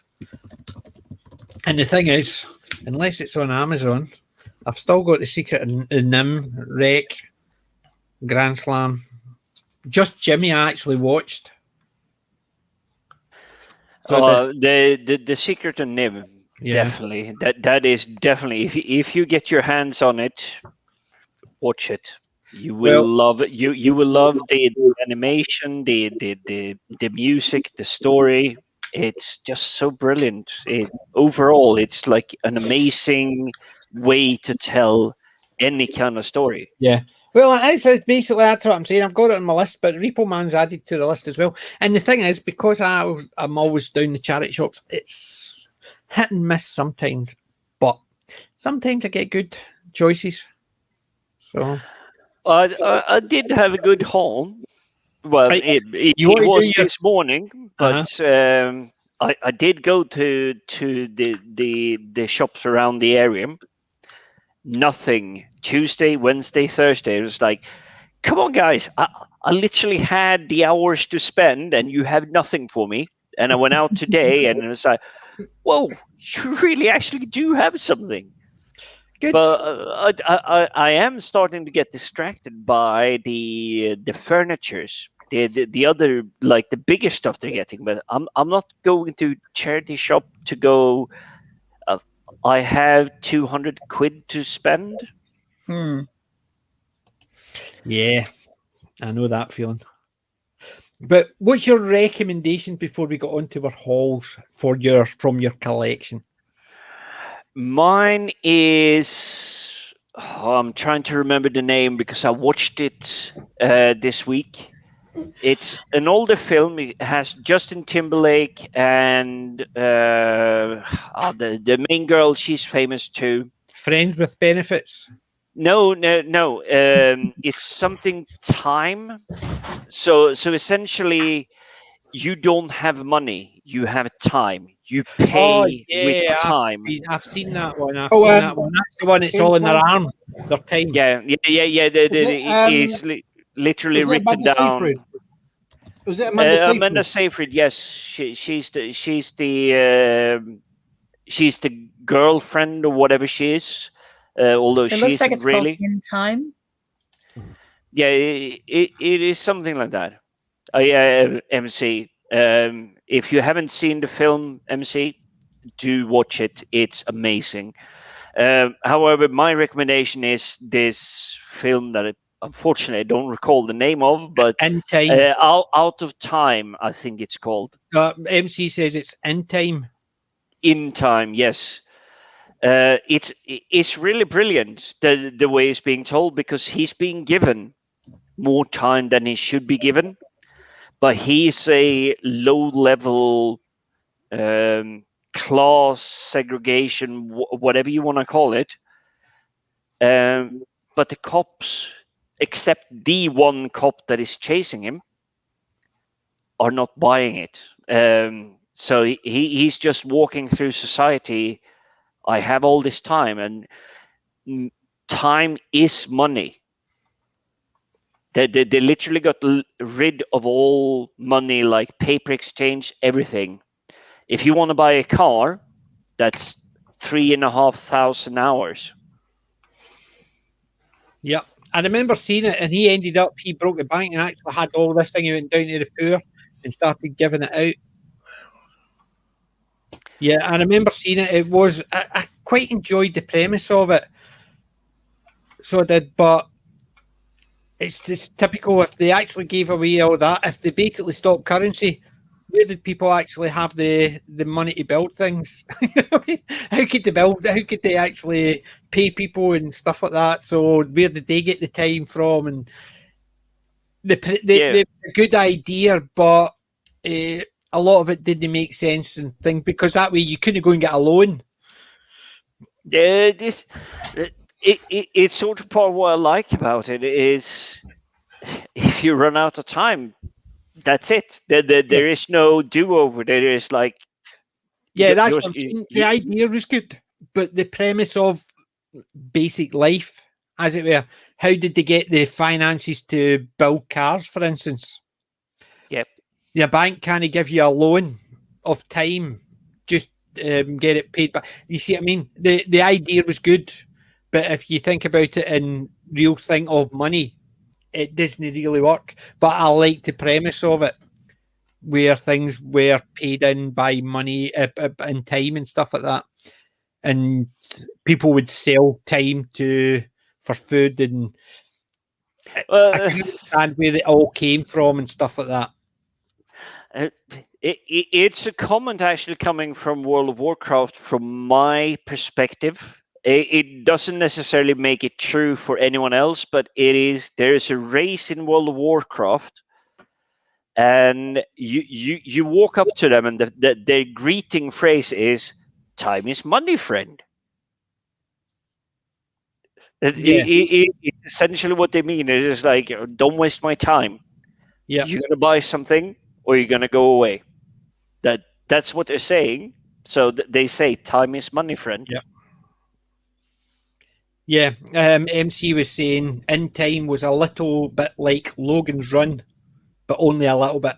Which I've seen both. Yes, I can understand, because obviously you had 30 at 30, you had to go to Carousel, and in this one you've got time and you have to spend your time to live, as it were. And Disaster Area, Wendy was saying that his original version of Repo Man came with a copy of the CD. I think I recall that bit. But wasn't that when Philips were trying to launch the laser ray, or whatever it was called? Could have been. I don't know. But it's just that Disaster Area obviously got the original CD with the music. So he got the music with it. The soundtrack is epic. It's really good. Yeah, I remember. I remember the name of it, and I'm trying to think if I've seen it. I don't think so. But then again, music's never been my forte, so I could have actually heard all the music from it and couldn't tell you where it came from, because I'm not a big music man. Yeah, I think Sergio. What is it? Sergio Corleone from the spaghetti westerns. You know his music. You may not always know it's him. Yes. I've got my spaghetti westerns down there. So I have my spaghetti westerns. If you like Sergio Leone, you might like Once Upon a Time in America, it is a gangster film, but it's a good one. Once Upon a Time in America is... I prefer that one. Okay. I think I've got the Road to Perdition, but even those ones I've watched once, and then I thought I like the idea that it is basically all the gangsters were getting shot, so I was happy with that. So I know I'm terrible. It's just I think it's just certain genres. It just I don't know. I'm getting a theme here, though, PJ. You always seem to have, always probably a wrong word, but you have this whole, if you're a bad guy, you should get shot. Yep, you should be punished. Yes, but what about understanding why maybe the bad guy was a bad guy? It's just only work up to a point. Then you realise you go as soon as you. See, I'm one of these ones, right? I can understand people going down a darker road, but as soon as they become a criminal, they've made a choice. That's very Judge Dredd of you, if you don't mind saying that. Is like, you broke the law. I am the law. He is the law. Wait. Okay. I Spit in Your Grave. The main character in that, she takes revenge. Uh-huh. Yeah, but you sympathise with the reasons, don't you? Yes, I sympathise with her reasons because she couldn't get the law, so she took the law into her own hands. there is certain aspects. That's what I'm saying. I love spaghetti westerns. Yet you can't class some of those outlaws as because of the genre of the time. So there's certain things like that I don't have issues with. It's more, I suppose, more modern type ones where it's the same as like the Krays.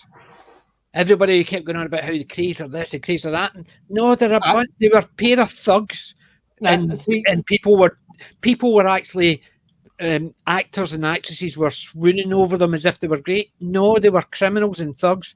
You had the Great Train Robbers. People were going on about how no, they were criminals. Somebody died in their crime. If nobody had died and they committed a crime, it was just money and stuff like that. Yeah, I can understand that aspect of it, but no, they committed a crime that someone died in. I suppose it's the violence of criminality I have issues with. And it's the fact things like the Krays, no, they were criminals, end of story. You had the Great Train Robbers, no interest, they were criminals. Somebody died to commit, so they could get money, somebody died. And it's that aspect of it. I have no... PJ, Disaster Area has a good comment in the chat about that. PJ's Law. Yeah, I know sometimes I can be a wee bit stubborn and things, but it's the fact most of us on this panel, we grown up with Judge Dredd and accepted the fact that he's just walking through. He doesn't care that there may be reason behind it. You broke the law.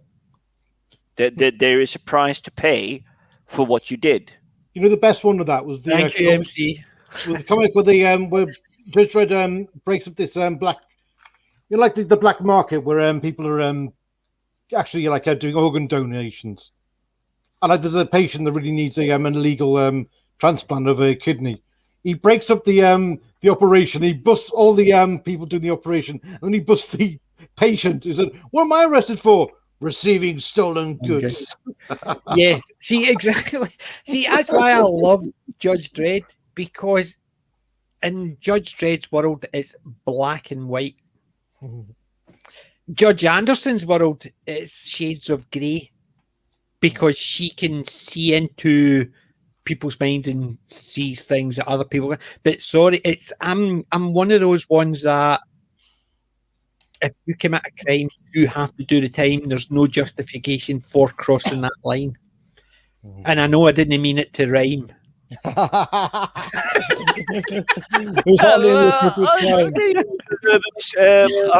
do find, for my personal taste, Judge Dredd is a little bit too harsh, but still, it's like, I agree.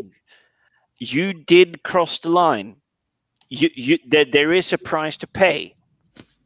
There is no balance between it. There is no, okay, it was your first time, walk away. No, it is even Sylvester Stallone's Dredd, even though it's more humorous, more funny, more lighthearted, he's still kind of harsh. He's still harsh towards the people breaking the law. There's bits and pieces of the Sylvester's one that worked really well. I can't deny that. I loved Mega City. I loved the ABC Warrior. I loved the Mean Machine. I loved the Angel Gang, but Mean Machine Angel was perfect. I even loved Judge Henderson when she did the Hershey stance. Just the way she did it. It was just perfect comic book. However, Sylvester Stallone, even if he kept his helmet on, it was just too much. Basically,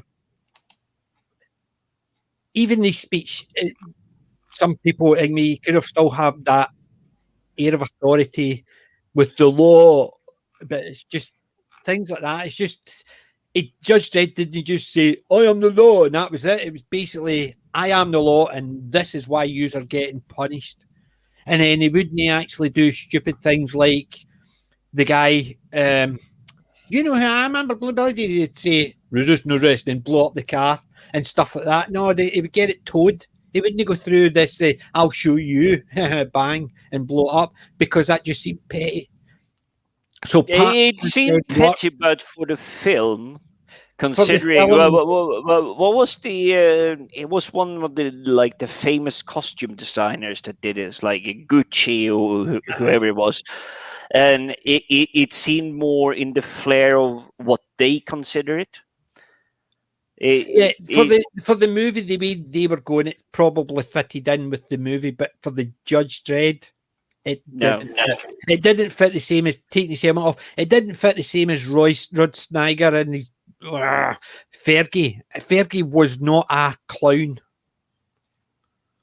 Fergie was a simpleton thug who the judge recruited to help, because obviously the judges were all corrupt because of Judge Cal, and it was Fergie actually became the hero to save the city.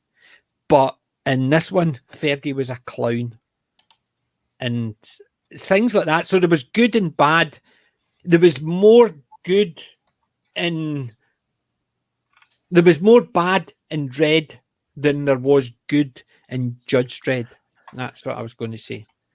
Well, the way I've seen it, I haven't read Dredd that much as growing up, but the way I saw the film is, in terms of presenting the wasteland, the different characters, everything that was and is, and even Mega City, which looks amazing. I will say it looks amazing. They tried to present quite a lot. That's the point. Over the top and go too far. Right. See, in the comic books, there was one run called the Apocalypse War. But within that run, there was a run called Block War, which was just one part of the Apocalypse War, but Block War. So that was like 4 or 5 comics. The Block War spread over. The ABC Warrior, maybe another 5 or 6 comics. The cloning, the Judge Fargo, the Cursed Earth, the Angel Gangs. That was probably about, all in all, those stories all together were probably about 7 or 8 years worth of comic books, and they crushed it into one and shoved everything in. So that somebody says, right, Block War, put that in. Oh, ABC Warrior, put that one in. Oh, Judge Rico, put him in. Oh, Fargo got put him. It's almost like somebody just seen a comic book, saw a name, put him in, put him in, put him. It was almost like that. They put everything over a 5-10 year period into that one movie, and it just they could have split that up easily, and it would have probably been a lot better, because they just flashed through and tried to just bring it all together, and it just didn't work. Yeah, they could definitely have done. I mean, thinking of it now, the things you're bringing up, Stallone's Judge Dredd could easily have been 2 films. Easily, yes. But they did try. But I have a feeling it's more part of the era where the film came out rather than what they were thinking of. There's like, we have an amazing content property, and if you look at how they treat content or intellectual property today, well, it's like, oh, we got Star Trek. Yeah. It's like, we have no clue. None of the writers have ever read anything. Star Trek, Doctor Who. Some of the stuff I'm watching today is like, they get the property, and it looks like none of the writers or producers or even actors have seen anything even remotely sci-fi related. Yeah. Never mind say that it would be Judge Dredd, Doctor Who, Star Trek, Picard, whoever it is. It feels like they haven't watched any of it, and they're trying to build a story of something they got no clue about. Yeah. Or somebody's told them what it's about, and that's all the premise they've got. Well, see the Judge Dredd movie. Mm-hmm. It had, when it originally was advertised in the 2000 AD when they were talking about it, they had an unnamed actor. So they showed the costume, the outfit, and they didn't show the person, didn't name the actor. They just I think I've seen the artwork, and it's literally it's the helmet, but the lower part that you do see is literally so generic it could be anyone. No, that's the artwork. I'm talking about they actually showed the actual costume, because this was meant to be the original guy, because they'd cast a nobody because they weren't taking his helmet off, and no big actor wanted to do it without showing their face. So they were going to bring an unknown in. So they had a picture of this unknown in one of the comics years ago. They didn't mention it, didn't name him. They just basically, here is the judge, and they were talking about the movie. Then Sylvester Stallone got wind of it and I wanted to do it. And accordingly, as soon as he got signed on to do it, they changed everything, because then it became a Sylvester Stallone movie. Judge Dredd was just the vehicle. Instead of it being a Judge Dredd movie, it became a Sylvester Stallone movie. It's like no Running Man, Total Recall. Yeah. Right, Total Recall was initially going to be made in New Zealand, and it had a different actor cast in a role, and I used to remember the actor's name. It was an Australian actor. I can't remember who it was. Wasn't Mel Gibson? Not Mel Gibson. No, it was not Mel Gibson. It definitely was. But it was either a New Zealand actor or an Australian actor that cast in it. So it was actually filmed over there, and they went bankrupt. So Arnold Schwarzenegger wanted Total Recall because he'd wanted to do a film with the director, and he says, this is the perfect movie. But as soon as they bought the rights to it, they started changing it to be an Arnold Schwarzenegger movie. So it was different enough from what the original movie they brought in to work together. They changed it all to be an Arnold Schwarzenegger movie. So you can imagine the difference between those two. And that's, to me, would have been a similar difference between the Judge Dredd movie if Sylvester Stallone wasn't on it. I think they would have been so markedly different. But this is where I sort of blame the marketing people, because if you consider it's Stallone and Schwarzenegger were big. Yeah. Stallone really didn't go too far down, say, the comedy rabbit hole like, say, Schwarzenegger did. If you think of his, was it the Christmas movie? He did Twins, but for Schwarzenegger it really worked because he actually showed he had depth of character. He could actually do more than I have massive muscles, I will go kill everybody. Whereas Stallone still continued down the action route. Yeah.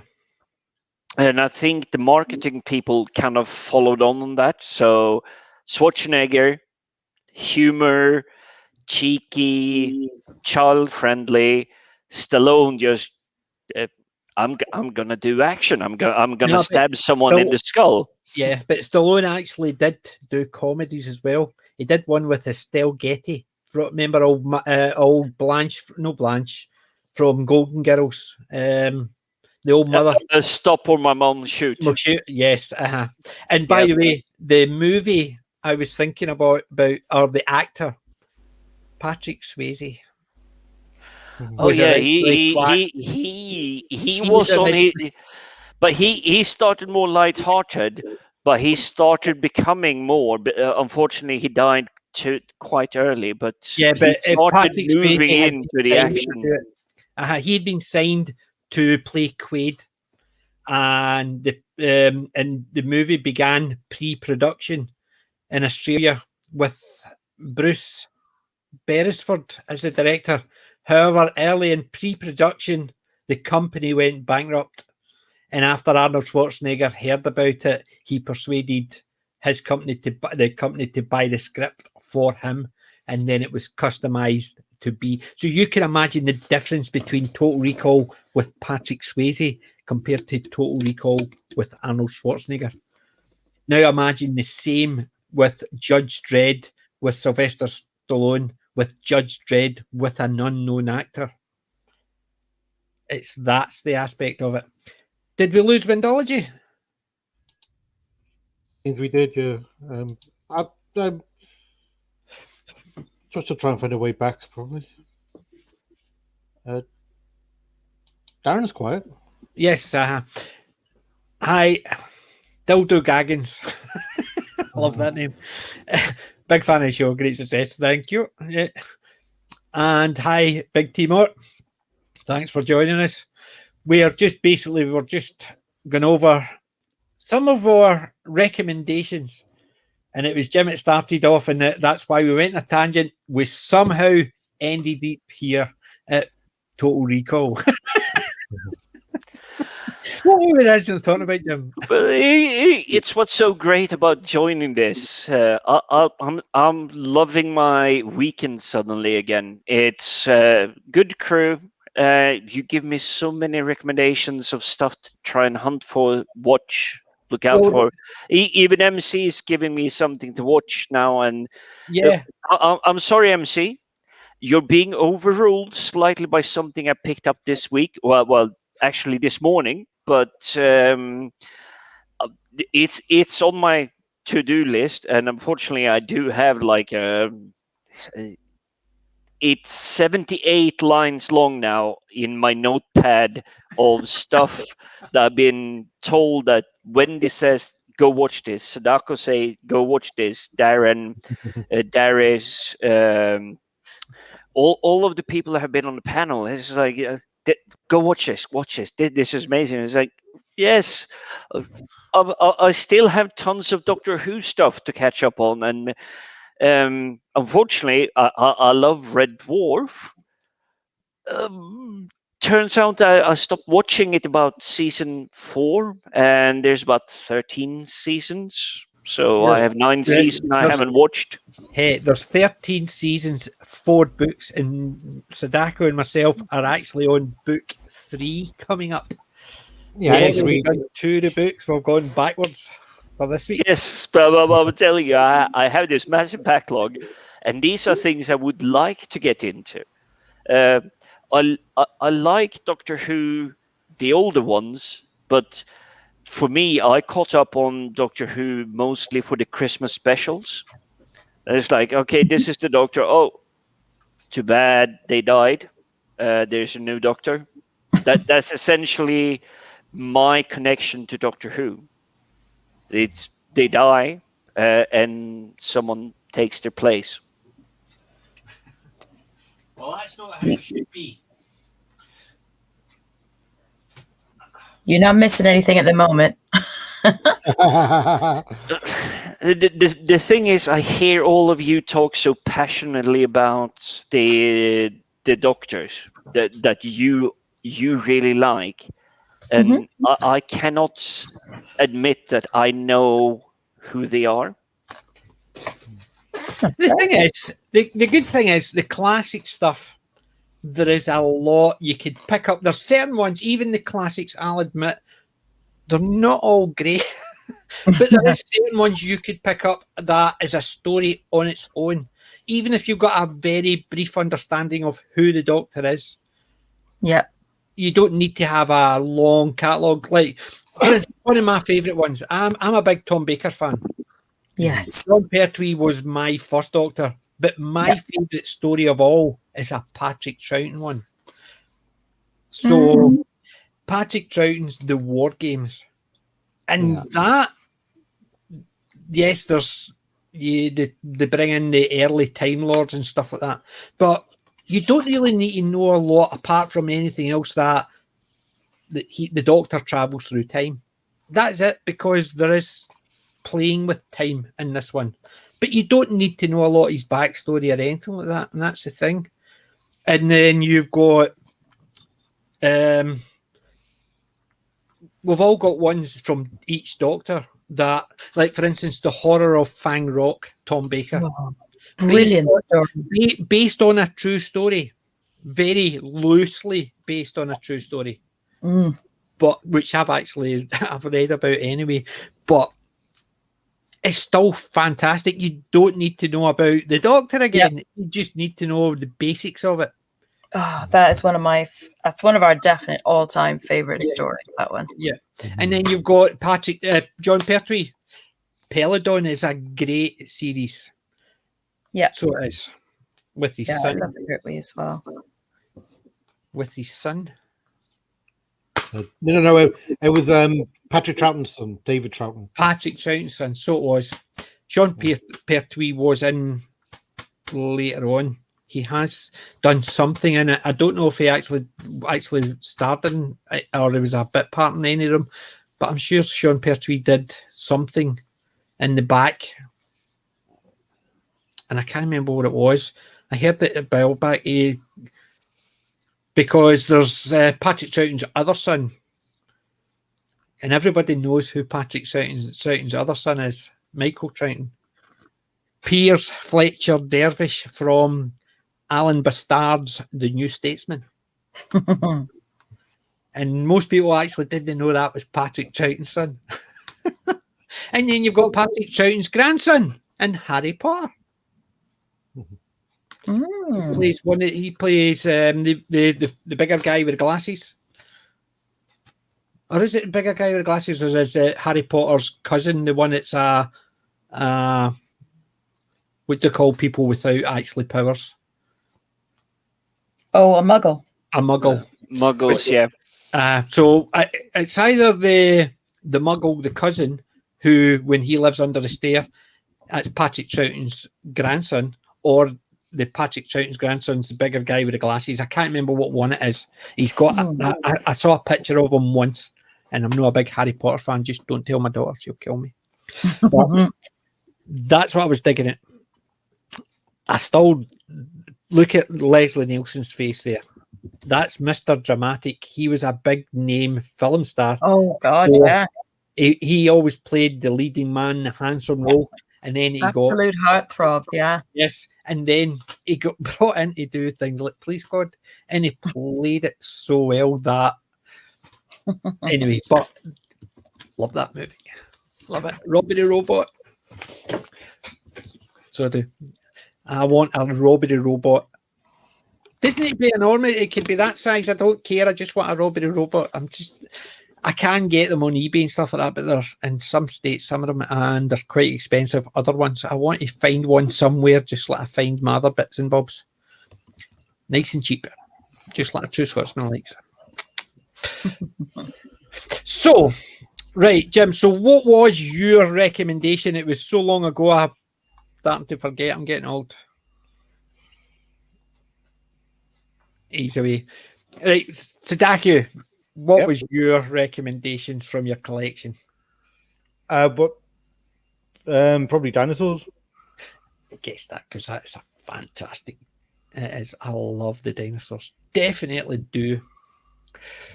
Yeah, I mean, Fran, Errol. Yeah, I mean, superb. I just love the Disney dinosaurs. I am so glad, because I used to mention it and people look at me as if to say, who? What? You mean the Muppets? No! Jim Henson's dinosaurs, it's amazing how many people don't know about it. Yet, it's amazing how many people actually turn up. A couple of years back in work, they were having a dress down day for charity. So I asked people to come in their pajamas and stuff like that. You know, the usual stuff. So I went in my Doctor Who onesie with my Doctor Who house coat. So I've got a Doctor Who house coat, and I've got a TARDIS house coat, and I've got a Dalek house coat. Although the Dalek one's falling apart that much, I had to bin it. Gutted. But so I had the TARDIS onesie, and I had the TARDIS house coat on. And one of the girls came in, and she had a pink onesie, and she put a wig with plaits, and she's stoating about. What is she carrying? The baby from Dinosaurs. It's still working. And the first thing I did, pulled the cord, and what did it say to me? Hello, fat boy. And I thought, all those years later, my kids used to call me fat boy because the baby, the kids had the baby and they would pull it and it would say all these wonderful things. Not the mama, feed me and all that. And I'd pull it. Every time I pulled it, it would say, hello, fat boy, to the point my kids used to call me fat boy. So when I walked in and she's standing with this big baby, and I thought, excellent, can I try it? First thing it did was, hello, fat boy. And I went, damn, not again. I didn't pull the cord a second time just in case. I didn't want to actually go down that loop of every time I pulled the cord it said, hello, fat boy. I just felt awkward. But it's amazing. I loved Disney's dinosaurs. I still love watching it. I think the last time I watched it was about 6 months ago. It was that recent. Basically, it's been this year I watched it. And it was just the same again. Bored, need something to watch. What will I watch? And just flicking through, and there was the dinosaurs. And I thought, oh, I'll watch that. I just love it. Well done, Sadaku. That's another one. There's another show sometime down the line just talking about Disney's dinosaurs. Too many good programs out there, not enough time. Anybody got a TARDIS on them? Sorry, not. Nah. Need to go back in time and find one. Right, so Jim's was In Time. I remembered it. Your pick for your collection was In Time, wasn't it? Yes, it was. That's what we started off, and we ended up with Total Recall and Judge Dredd, but it was In Time. Yes, sorry about that. My computer just went, oh, you need a security upgrade. We're going to shut down your computer. As always. It's literally, I heard my name and my computer just went, nope, we're shutting down. Mm-hmm. Good that you're back. So we've got In Time, Repo Man, and the dinosaurs, although it's Die Dinos rather than Disney's dinosaurs. I still love that title, Die Dinos. That is sounds like Welsh dinosaurs. I have a feeling it's probably in German, so it means the dinosaurs rather than Die Dinos. Yes, I couldn't help that though. It sounded a bit. I know it sounded very No.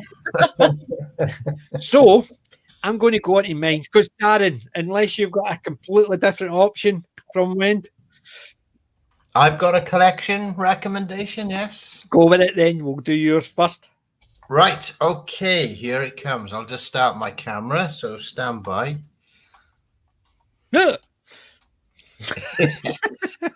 Mine is this. Let me just get it right. The flip side of Dominic Hyde, another flip for Dominic. I've never even heard of that one. Well, yeah. They were made as part of the BBC's long gone and much missed Play for the Day strand. Back in the 70s. Sort of like they did one Beyond, from Beyond. They did a sci-fi series, similar idea. That's right. I mean, it was. Regular series of dramas. I mean, when I was a kid, it used to be on like a Tuesday night. About 9:30, one-off dramas, usually about 50 minutes to an hour.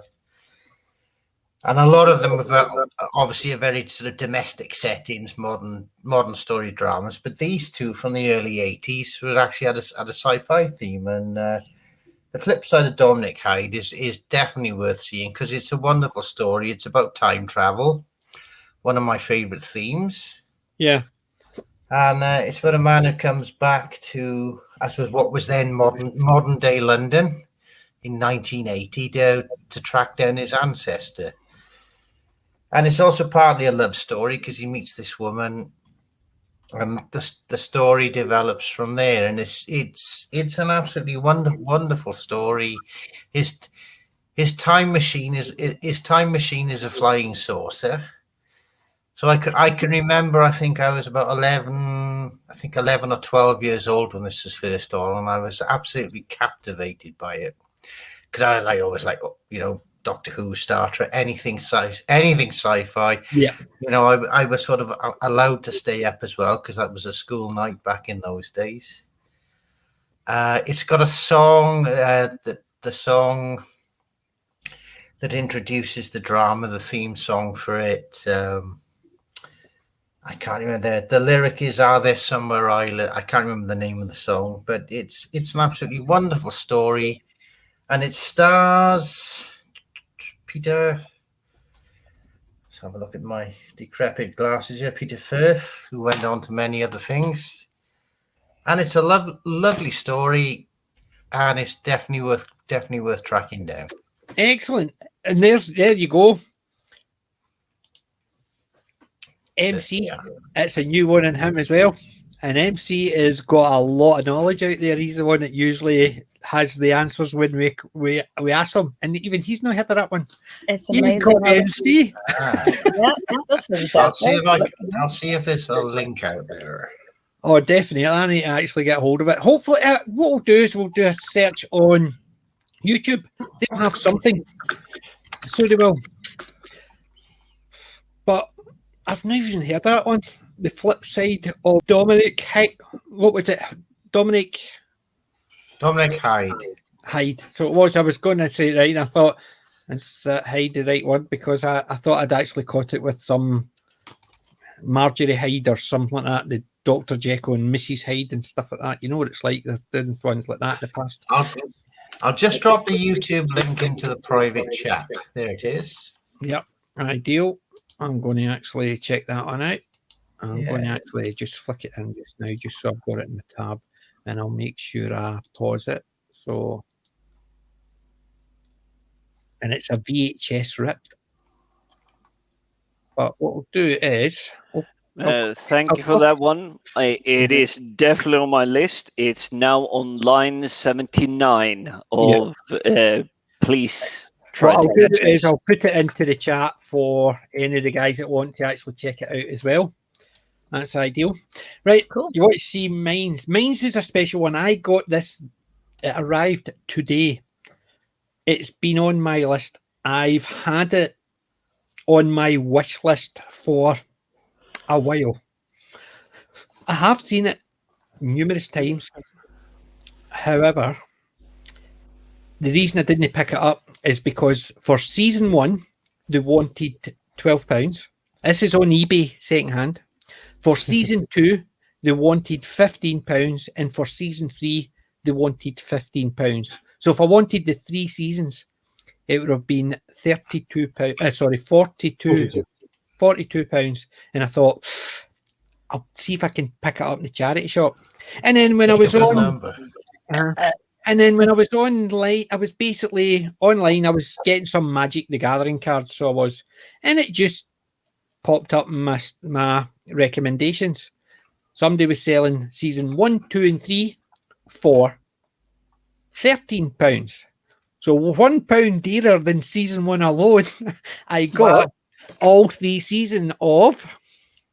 Oh my God! Excellent. Ash v the Evil Dead. Yes, they're not. Season 1 and 2 is in one slip key like case, and season 3 is in the other one. The other ones were all individual, and the cases were a bit nicer. But I'm happy I've got all 3 seasons, so that can go beside my Evil Dead 1, 2, and the Army of Darkness. I'm happy. That is mine. Bruce Campbell. That was my pickup. That was my eBay. Bruce Campbell for the win. Yes, definitely. And I was happy with that. And we all know the Bruce Campbell, he's searching out the Deadites, or the Deadites actually go for him because it starts off where he's I just have one phrase for it. Hail to the king, baby. Yeah. Groovy. Yes. Groovy. And I'm a big Bruce Campbell fan. I need to actually dig this out. This is for my Magic the Gathering stuff. So, my Magic the Gathering has... I've not even got it there, typical. Has this. This is my mat for Magic the Gathering. This is my boomstick, yes. And I've got the sleeves, and I've got the case, and I've got the divider for it. So I've got the whole set ready for, and I'm in the process of building a Ash Fury Evil deck. It has to go against zombies, demons, and vampires and stuff like that. But anything deadly. So I'm actually still looking for a decent Ash card because I need to make it. So I need to have to make it from. As an old MTG guy myself, I would love to see a deck coming up against a vampire built deck, just going, this is my boomstick. Yes. You're gone. The thing is, I've got a vampire deck, I've got a demon deck, and I'm trying to think. I've got a horror deck. So I want to actually play against a zombie, vampire, horror, demon deck. So it has to actually incorporate going against all of that because it's going to go against the Deadites. So I'm in the process of building it, and I've got 20,000 cards to go through to try and find the correct bundle. Just in case there's anyone watching this panel, if you do not know what Magic the Gathering is, it has a core set of rules. You play cards, you have a certain amount of cards that allows you to play a card, but the cards themselves that you play have their own rules. So you may be able to build a very unique set. Yes. And just like PJ said, who is it now? Magic the Gathering has been around since the 90s. 94. There are tens of thousands of combinations you can make. Yes. It's literally evolving every single day with new cards, new combos, new ideas, and it's up to you. You don't have to spend too much money on it. No, you can get what they call as jank. You go to anybody playing Magic, you can get a starter deck like this. Yep. Right. And there's two decks together that you can play. Two people can play against each other, and that costs something like £7. You can get that online. Oh, that's good. And then if any of your friends play Magic, they'll have plenty of what's called jank, as in there is multiples of things, and they're called jank for a reason. But they help start your collection, and they just build up from there. And it's also a benefit to Magic the Gathering. It's you may not have started like I did 23 years ago. Yeah. You may have started 2 months ago.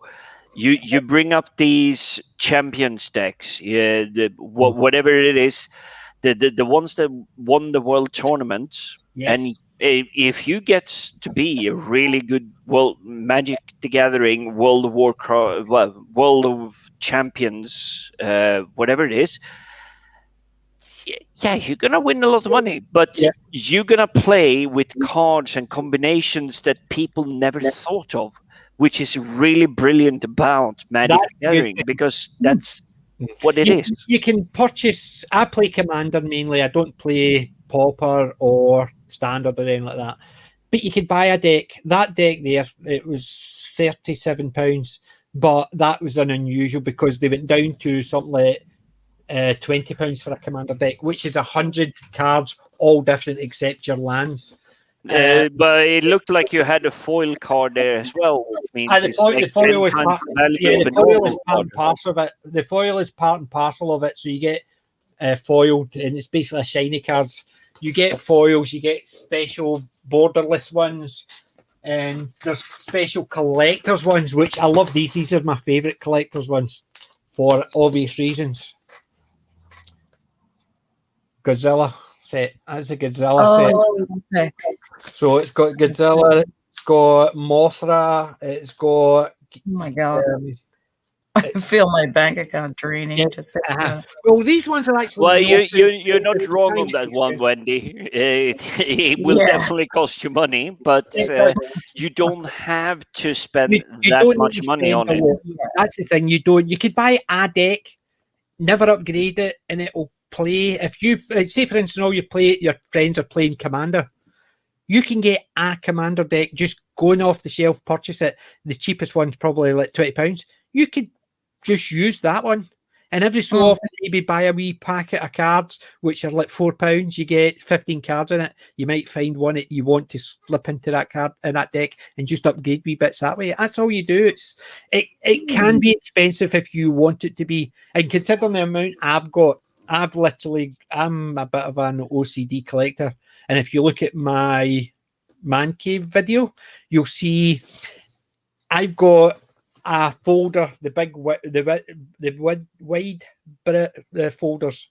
I've got 5 of them for creatures only, 1 for each color. I've got 5 for spells for each color. I've got 1 for multicolors. I've got 1 for colorless. I've got 1 for specials. I've got 1 this for is where foil. it's costing you money, Wendy. By the way, It can cost you a lot. However, what I do is I go on eBay and I just do a job lot. So you could spend £20 and somebody will sell you as selling 400 cards. Right. You would not get a lot of really great cards, but you would get enough to actually start, and that's where it starts to build your deck. And then you can go out and buy them individually, and you can get them for pennies here and there if you want specific cards. Some of them are expensive, but a lot of them are £2-3 for a card. And it's something I hated in the early days of Magic the Gathering. It's you had all these world champions. They were playing the world tournaments and everything, and the cards they had in the deck, you were gathering them at extreme premium prices, and suddenly they won the world championship, and you could buy the entire deck for no money at all. It was like £10 for a pack to get that, but you had spent probably £200 to get half that deck already, because you were trying to get to that level, and it's an unfair balance, because the big winners, they do get money because they win, so they can spend more money buying the really expensive cards. And something I was extremely proud of, I had 4 season 4 episode 4, whatever it was called. They not allowed to be used anymore, but they were 150 quid each, and they were called Birds of Prey. It was essentially a card that it could attack, but it didn't have any damage to it. But if you used it, it would add extra mana to your mana pool. Yeah, Birds of Prey is a standard now. It's a staple. A lot of people use Birds of Birds of Paradise for mana. Yep, but when I bought them, that was £600. Today, they're worth about £6 for 20 of them. Yes. Wow. It's one of those things. Things change the prices. There is a second-hand market. I was laughing. MC says, I don't know where you find the time to watch all those movies and shows, play Magic the Gathering and do streams. The reason is because I have nothing else. I've got no life outside. My wife keeps me locked up. Is it your wife or is it COVID? No, it's my wife. No, basically, my wife's self-employed now, so she's a lot busy. So I've got a lot more free time, and that's why I do this. When I'm doing the stuff for my Wednesday stream, I usually do it on a Sunday, Monday, Tuesday. That catches up ready for the Wednesday. So when it's Red Dwarf, the TV show, I was watching them. When now it's the books, I'm audiobooks, listening to them on Audible. I do the stream on Wednesday. Thursday, Friday is basically just sitting watching TV and movies. Saturday is usually watching a couple of movies as well. But while I'm doing that, I'm usually organising my Magic. And then a Sunday, do Magic on the Monday night, so that's why. So basically, that's my routine every week. I'm always doing something. So yeah, the only time I get a break is actually a Wednesday and a Sunday when I'm actually streaming. It's the only time I'm not really watching anything or basically doing something else in the background. So, but yeah, sometimes I can be a bit of a banished to my man cave. Yes, that's why my wife's got to lock me outside. Keeps me in. Don't come out. I'm actually really lucky. My wife actually encourages me to actually play in my man cave. Yeah, exactly. Well, it brings you happiness. Yeah, I'm kind of, and it's probably going to sound predatory, but I'm using your man cave, PJ, because you give me ideas what to collect, what to start, what do I want to actually have to start putting up on my background. What would I like to collect? And today. It will soon be part of where we're going. It's like, what did you manage to get this week? But I went into a Warhammer shop for the first time. Not ever. I've been in them, but I actually met this really lovely guy. Like charming. It's like, you want to know more about this? And I've always been curious about the Warhammer 40k universe. But my introduction to them have mostly been through computer games, and something Warhammer 40k really fails for me is it's a fantastic intro. It's amazing. It's combat, it's battle, it's like good, bad, monster, soldiers, super armors, whatever it is. It's like, it looks amazing, and then you play the game and it's like, really? This is crap. But I've always loved the ideas of the miniatures, and you paint them yourself. Yeah. You do all that. You actually buy them, but you don't buy them finished. Yep. So you put more of you into the product themselves, which is always appealing to me, because I used to grow up making metal molded characters.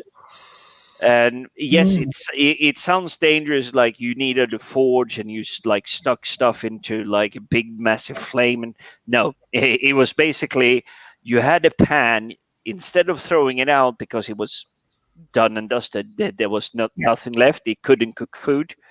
You used that and you could melt the very low grade metal, and you poured it into a mold, and once that cooled off, you painted it. It used to, in Scandinavia, it used to be called Caroliners, because essentially it was just 13th, 14th centuries Scandinavian soldiers, and in 13th, 14th century Europe, Scandinavia basically ruled the entire planet before Britain just decided, no, we're going to do this even better. We're going to rule the planet. We're just not going to rule a continent.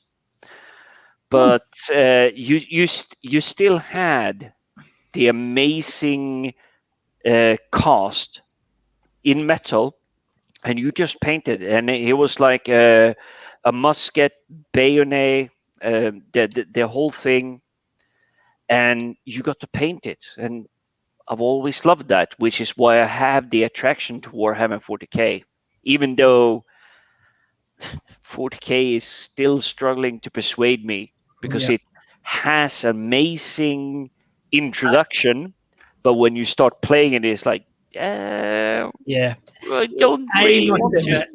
I was the same. I had a large 40k army. I used to have Chaos Marines, Space Marines, Imperial Guard, and I used to have a load of vehicles for it, but 40k was never my favourite. I preferred Battlefleet Gothic, which I used to have a large Chaos fleet and Imperial fleet. Again, it was mainly Chaos I went for, but my big one was Warhammer Fantasy. they've called it Sigma now. But I used to like it when it was just bog standard Warhammer Fantasy. So I had something like over 1,000 figures for my Warhammer. Wow. Basically, that was only what that was zero. Only Zero. That was for one army, not all of them. That was just for one army. I had a Bretonian army. Bretonians were the Knights of the Realm. So I had 250 Knights of the Realm, Grail Knights and Quest Knights they were.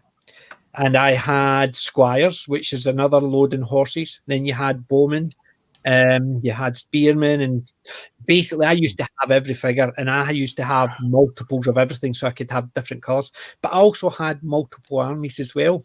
And I collected and painted years. I collected and painted and used to play it. And then something else happened. Even my kids used to collect Warhammer and Warhammer 40k. I used to play it with them. My youngest used to have Imperial Guard. So yes, we used to sit and paint. I used to love painting them and collect them and build them. Playing them, I played probably every week, but I enjoyed painting them and building them more. It was fun. And you see, that's where I am probably more going to be liking exploring the Warhammer 40k universe. It's more like buy the figures and paint them rather than actually doing the playing thing, because I've seen the pricing, and the guy that I spoke to today, he was like, no, don't worry, it is not as pricey as it used to be. It's not. It used to be a lot more expensive because you buy a starter game. Like, see the Blood Bowl, for instance. Blood Bowl, you get your 2 teams, plastic figures. You could buy a starter set for probably about £60, but you get enough to build 2 armies. Yeah, a human army and an orc army, or a space marine and an orc. I don't know if they still do them like that, but even on sites, you can probably buy the figures to start it. The rule books are easy to get. Even you can download them from their website, the starter rule sets and stuff like that. Yeah. So what the guy was saying this morning, it was morning just before lunchtime ish. The kids, he was saying, if you really want to start, this is 2 teams. It looked to be something like 8 to 10 soldiers on each side, and it had like a castle or a fortification.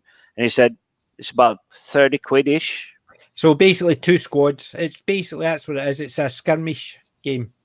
Yeah, he said it was like 300 points, and I'm just going, the only thing I really know about Warhammer 40k is that 40k actually means something, which means you should have an army worth 40k if you're playing on that level. No, you had Warhammer Fantasy and Warhammer 40k.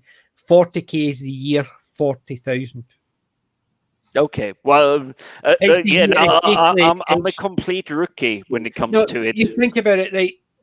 It's been a while since I've played it, right? Say, for instance, I used to play 1,000 point army, especially with fantasy. So within that, you could get a unit of knights, maybe 6 knights.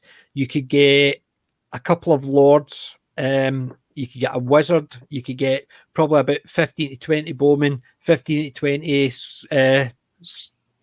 spearmen. So that's roughly about 1,000 points. So that's roughly about 40 or 50 figures. And then you would have a similar idea for orcs. Some of them are slightly more expensive. They could have bolt throwers and stuff like that, more expensive again. But they're usually roughly leveled out. So if you're looking at 300 points and you're talking about maybe 10 figures, that's basically probably about, or 8 figures each. You're talking about maybe about a figure. A bog standard figure would be like 100 points. Then the extra armor, the extra weapons would cost extra.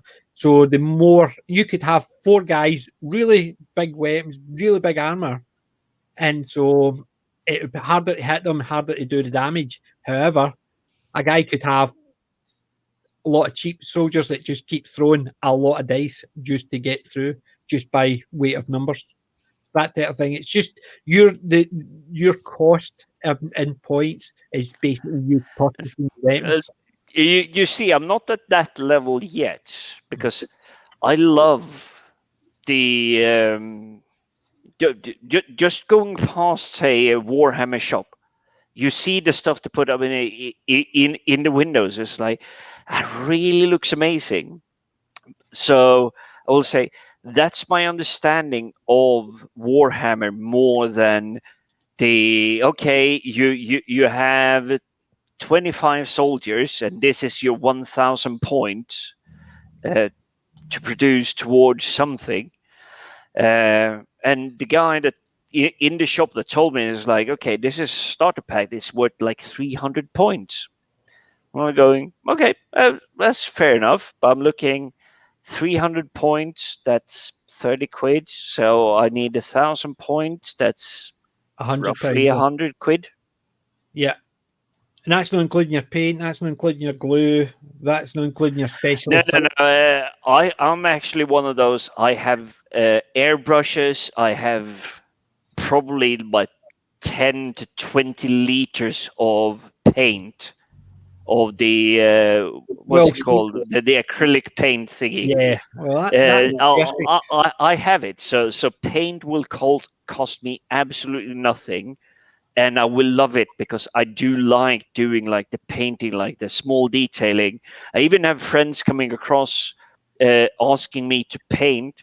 I don't know why, because I'm not creative or designer like that, but they come across to me to say, can you make this shadow on this arm bracelet with like blue and blue tinting colors? And I go, so like, it's just fun.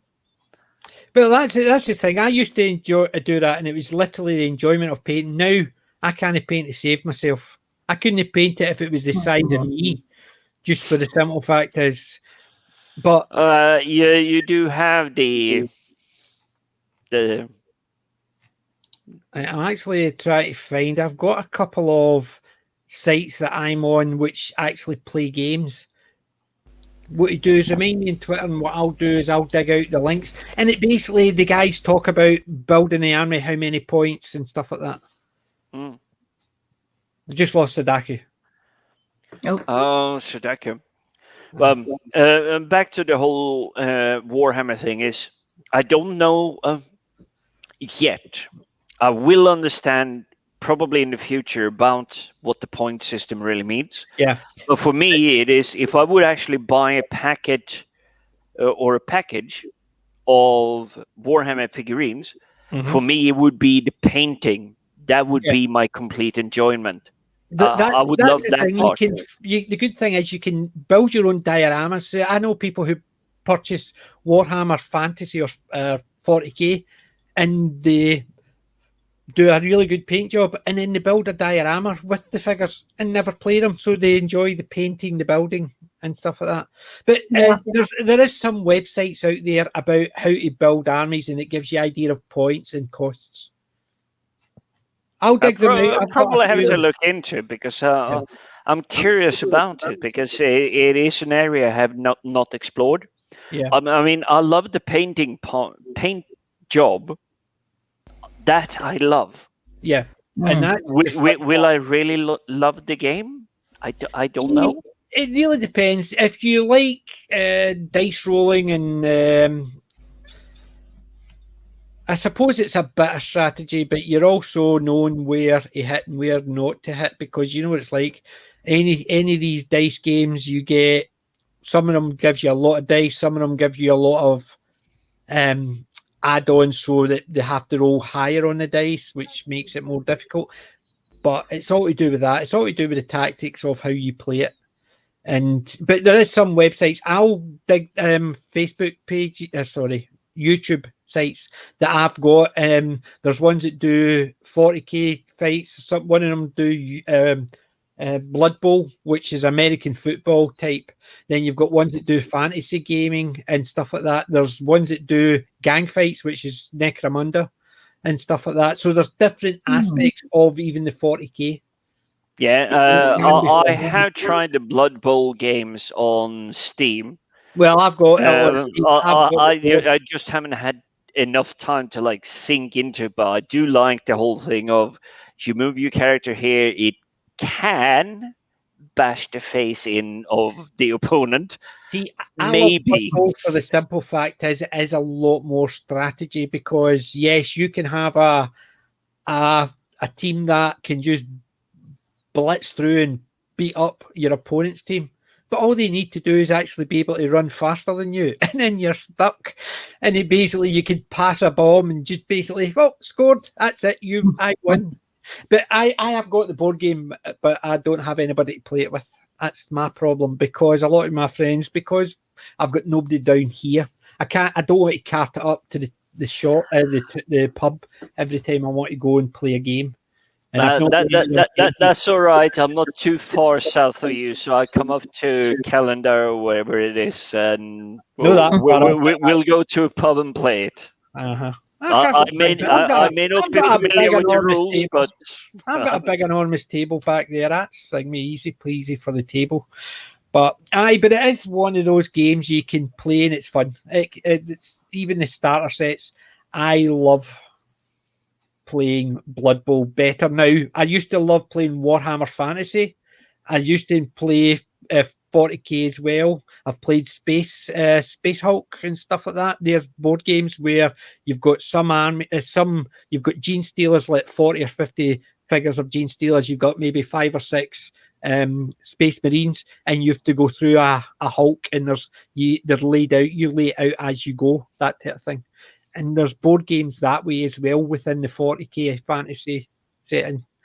But there is a lot you can do. There's even skirmish games. There's a lot. There's ship games where the ships are that size, or you can get ones where the ships are that size, and you can just do a space battle one. They're quite fun. They can be really good, because that could be a thingy. But MC's basically, him and his friend used to play Warhammer 40k. Now plays Bolt Action, which is a historical based war game. There is a lot of that as well. There's cowboy games and everything. Yeah, I just posted a question back to him because it does sound interesting. Yeah, I'll dig out a couple of links. Something an old friend from me introduced is before internet, if you want to call that. Internet had a company called SSI, Strategic System Games Initiated or something. They used to have board game mechanics, but they did everything from old school American battles, so Antietam, Gettysburg, but they also did the World War II. This is the African continent. This is the battle, but it was literally just tiles, and you moved your character to just one tile, and it's like, I have 3 tanked troops on this tile. I'll attack you from a side you're not expecting me to attack from, so therefore I'm stronger than you. Yeah. Well, I've got one site here, and they basically just their playlists. You've got Warhammer 40k. You've got Redux, which is another game. They've got Age of Sigmar, which is fantasy. You've got Stargrave, which is a different one. It's not a Games Workshop one. You've got Space Marine Adventures. That's basically ones like the board game. Yeah, and you've got ones Frostgrave, Elder Scrolls. It's a call to arms. It's another one. It's basically more Greek and such like. You've got Kings of the Third Era. That's a fantasy. It's Greek, Roman stuff like that. You even do Harry Potter adventures, battle reports. They've got Zombie Apocalypse game, which is a board game. It's figures again. They've got Necromunda, which is a gang one within the 40k universe. They've got Mordheim, which is a gang one based in the fantasy universe. They've got Space Hulk. They've got Warhammer Quest, which is smaller figures, which means you can field large armies. Blood Bowl, Hero Quest, which is the board game. And this is just some of their stuff. They do Marvel games. These are all board games. This is one of the ones I check out, and I watch it for their Necromunda games. I like their Necromunda stuff. Do you have a link for that? I'm just private or public chat, please post it. I'll put it in the private. But this is just the one. This is one of the ones that I use, and I watch it for their Blood Bowl, their Necromunda, and their Mordheim. So I do, because I like Blood Bowl and I like Necromunda. I used to have a couple of gangs for the Necromunda, and I've still got the scenery somewhere in my house. God knows where it is, but I have got the scenery somewhere for Necromunda. It's probably in the loft, my friend. I don't have a loft, so it's in this room somewhere. That sounds about the time where I was looking for a network connection to a machine that said, "Hey, I'm here." Yeah, we just didn't have a physical machine that said, "I'm here." I'm sure it is down there somewhere, and that's my TV. I've got my shelves unit here.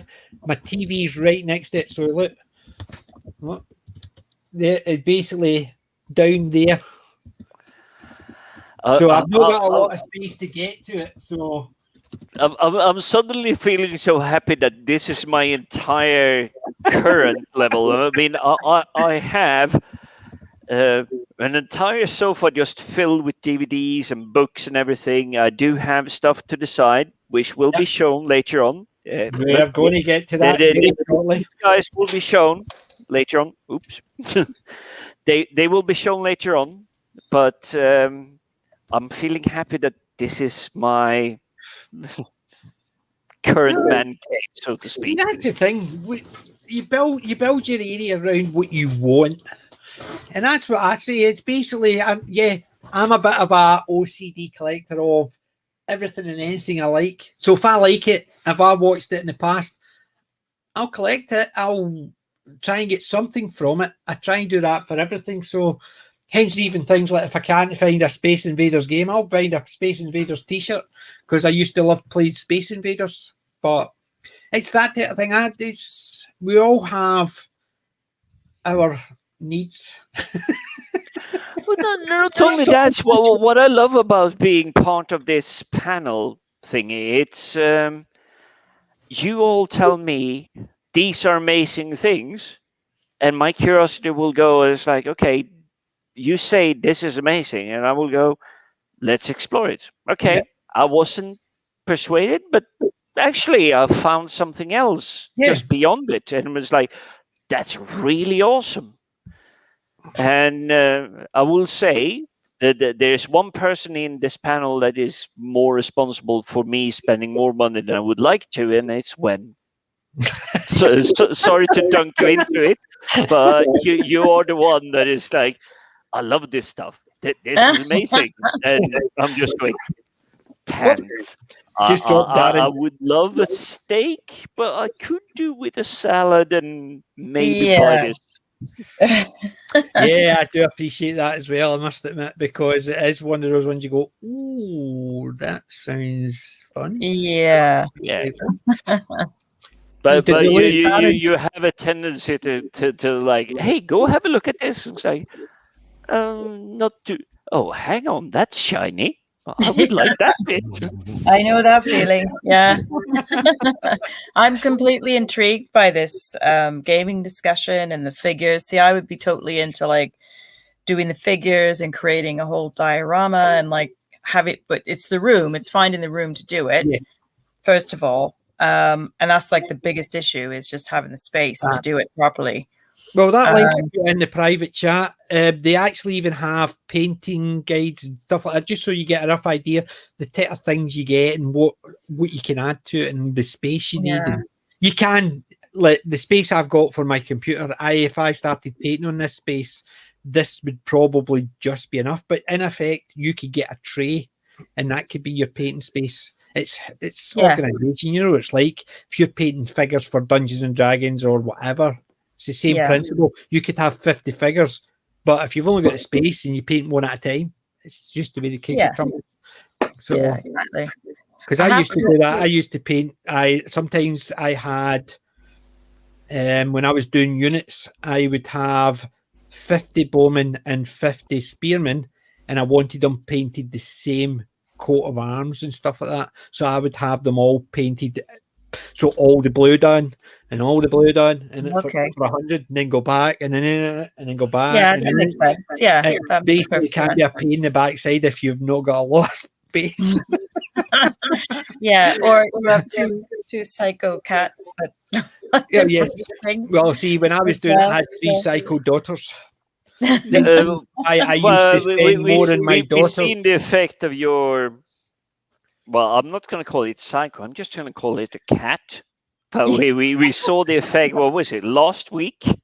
So it's like, I'm going to explore the top of the shelf, and it's just going to knock everything down. Yes, he's been banned again tonight because he went for the same shelf. So we're in the process of building a barricade underneath that can't be seen from the outside. That he can't. He goes up on the one shelf, climbs underneath the back, which has got an opening, and then goes up on top of the shelf above it and starts sharpening his claws on the books, which is, not ideal. So much as we love him to bits, but so we have like a little, it's almost like a mini war going on. We block things off. He finds new ways to get around them. Yep. I will say, after having watched what's his name, Mark Rober, I think it is, the NASA space engineer guy, building a labyrinth for squirrels. Oh my and God. The squirrels actually went through the entire gladiator arena, went to the end, but instead of going into the labyrinth, they jumped outside of the labyrinth, and they actually just jumped around on the roof and looked like, okay, I need to go left, right, left, right. And then they went back in. And instead of just jumping over and actually going to the finish line, they just went into the tube and just went the correct path on the first try. He was just like, what in the world are you doing? Yeah, well, I've when you observe squirrels, you notice that they have a really high propensity to want to play. They have they really do enjoy sort of almost like a play activity. So it does make you wonder if that's why they go back inside, because they're actually just enjoying, just messing about inside the, thing. But it is funny to watch them. If you find videos on, they make certain bird feeders that are weight sensitive to certain birds. Yep. And so if squirrels jump on them, they suddenly have like a little motor, and they turn into like a little spinning centrifuge or something, and it flings the squirrel off, and it doesn't hurt them. But I have seen squirrels run back and do it again. This is what he's done. So he is a guy that has built something that has landed on Mars or whatever it is. He's a NASA space engineer. He builds these thingies that is supposed to okay, it has to travel across, it has this. And he went up against squirrels. It was like, okay, I'm going to build something that squirrels cannot get. And the squirrels just went, bring it on, please. He just went, really? It's like, I built the most challenging thing, not hurting an animal. That's right. And it just demolished it. It's just they are so clever. They're so funny. I love them to bits. They're so funny. But yeah, you turned out I, smart, I though. love it as well because it shows that animals are really intelligent Absolutely. Many are, really, you know, yeah. tool building and tool using, like the corvids, the ravens, and the crows, and that family. Yeah, they're fascinating. Yeah. I'm so sorry, guys. We've had not the best week here this week. It's just been a bit of a rough week for all of us, and my face is getting closer to the keyboard. I'm starting to sort of like, that was Tuesday for me, but I do fully understand you. So Yes. if you need to drop off, please do so. I am absolutely gutted because I always enjoy these chats, but I'm literally like getting closer to my face hitting the keyboard now. When do you fancy doing 5 minutes and giving us what you picked up? Or sure. You want to keep that for next week? Well, we could, I can show a couple of things, and then we do have some DVDs that we picked up that we can show next week because I think Darren had those in the other room. But I can show you a couple of things if you want. That would be ideal. It's just obviously if you've got time. It's just if you're not, don't panic about it. I'm just actually. Yeah. Oh, I've got them right here next to me, so I don't mind. I can do that. Just bear with me a sec. Right. This is probably my favorite thing that I picked up, which was spending some birthday money because of my if I missed your birthday, happy birthday in thank you. Whatever direction it would be. When is your birthday? It was Monday the 9th. Oh, happy belated. Happy belated. Happy belated. Let's see if this works. Happy birthday! Yay! Nice. Yay. Really nice. Really nice sculpt. It's a nice. That's a Taken, isn't it? Sculpt. Has he got Lucille? It's got Lucille. Very nice. But there is no barbed wire on Lucille. No. Actually, there is. Actually, you can't really see it too well, but there is. You can see it there. I can just about no, yes, now I can, but it was literally it's like it's not Lucille without being a little bit extra vicious. Oh no! Well, I have the full size Lucille replica up in the top over there, and I have my little pop, my Negan pop, which I keep on my desk here, and then I've got. So you may have noticed I like Negan, but I really like this sculpt. It's very, very good. It's a very good likeness of him. And the character that plays Negan, he's been bad guy in other shows as well. But Jeffrey Dean Morgan. Yeah, that's one. But I know he's been evil before, which is where I think that when he became when he come out, or whatever you want to call it, as Negan, it was that was like, yes, this is what you trained for. This is why I like you, and this is the real deal. Yeah, I love Jeffrey Dean Morgan. He's also in Supernatural. That's where I know him from. Yeah, he was the dad in Supernatural, but he has been in a lot of stuff. But yeah, I just love him as an actor anyway. But the character of Negan is just brilliant. I just love that character. And the rest I'll show next week, but I just got a couple of little things. I kind of big on pin badges from my denim jackets. So I picked up a couple of more of these. One of them is just a nice dark one. Exterminate. Where's that one? There it is. Yay! And then this one is one of that. So I have Imperial Stormtrooper. These are not the droids we're looking for. Yeah, and then a final Star Wars one that I picked up from my jacket, which was, let's find that one. The Force is strong. The Force is strong with this one. Just little things, to pick up, just stick on my coat. Was it the Exterminate badge? Yeah. That one. No, it was no. Actually, that looks like the same one. I've got a wee teeny one of that one. Yeah, this is a little one. It's like a little. It's a little teeny badge. I'll probably be the same one. Basically, It I've looks got like the same one. mine's has got a wee dent in it, but I think one of the kids actually dropped it in a drawer. So you can see the size of it against my fingers, probably about the same size. I think it is because they're tiny. I sort of try and collect them on my one jacket. I've got quite a few on there now. Yeah, and it'll look like Ace pretty soon. Yeah, that's a nice one. Yeah, I've got a Capaldi one as well on my jacket. I've got the Matt Smith right back. It goes through all the Dr. Realm to Matt Smith. I've got the Jigsaw with that one as well. Yeah. And I like that one. I can't quite make that one out. It's basically just the TARDIS in the sky. Okay, got you. Instead of the Tenant one, it's basically just the leaf and you see it in the sky. That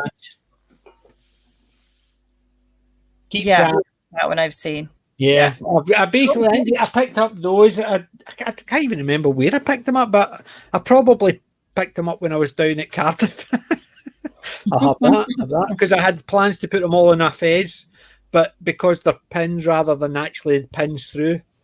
But we did pick up 3 license plates that we've been wanting. We've got I don't know. There was an Ecto one. The tax. Yeah, I don't know if you can see them up there very well. Yeah, I can see CHN, the out of time, the CHN Ecto one, and the Ecto one. Yeah, the CNH 320 is from the General E. Yes, that's it. One of 2 plates. What's that? That's the one you were saying last week, because the General Lee, I was gutted because I want a General Lee and I can't get one. You mean like a car replica or the? I want a General Lee. I want little General Lee. Yeah, I don't care if it's that size or it's a tiny one or it's a bigger one like the Batmobile. I would love to get the Batmobile size wherever my Batmobile went up there. So I would like one that size, but if I get one, the Matchbox one would be fine. But I want a General Lee. Yeah, I think I showed the hat last week, didn't I? I can't remember. Yes, you did, and I was gutted with that. I thought it was a yellowy, but it's not. It is the red with the 01. I was jealous, and I still am. I know. To find out where he got that. That was a super score. This one we just found. A family member had sent this to me years ago, and it's the classic. That's all busts. They're Pez dispensers, which are really popular in the States. This is from a US sort of release. Yes. Pez, I don't know if you've heard of Pez dispensers. Yes, I know what a Pez dispenser is because my kids used to love them. So this is like the whole cast, but the sculpts are pretty decent. They're not that bad. Is it the whole head it pops back or the whole body?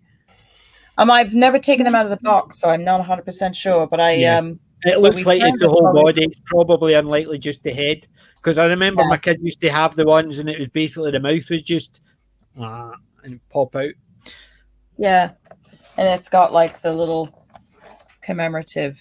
Very nice. That is really cool. That I've never actually seen anything like that one. I've seen Pez dispensers between different ones, but never anything that classic. Yeah, we've never seen it before either, and we're sort of still, even though we've been here, which feels like forever, we're still unpacking certain things in boxes, and now we have room to put stuff out. We're starting to find stuff and rediscover stuff that we had. No, that's the ideal. It's basically superb, and I must admit that I love the Pez dispensers. That is cool. Yeah, I do. I love Pez dispensers. You can't get the candies here anymore. You used to be able to. I remember the kids used to get them anywhere. Yeah, I never. I know where I can get them. It's in Glasgow. There's an American sweet candy shop. Oh, yeah. I think Harvard has one, possibly. I can't remember now. But yeah, that's about the only place I seem to be able to see them, because I do have a couple of just Pez dispensers, but they're not like in any kind of a case or anything. but I probably would just leave those right in there, and I would.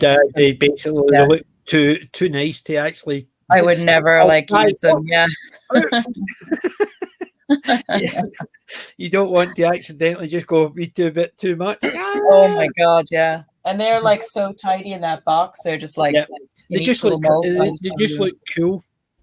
But yeah, that was a nice little surprise. So I'll save the rest of the DVDs. Now we did have a super score on PJ Maybe level super score at a charity shop the other day. So we'll save that now till next week and show you those. I'll so look forward to that. Excellent. Yeah. Well, thank you very much, friend. And thank you, Darren. Relax. Yeah. Before you go to your kip. Yeah, I think we might have a little JD nightcap or something, and then can be a good JD. But I don't even think I'm going to stay awake long enough to make it from here to the kitchen. So that's what Darren's for.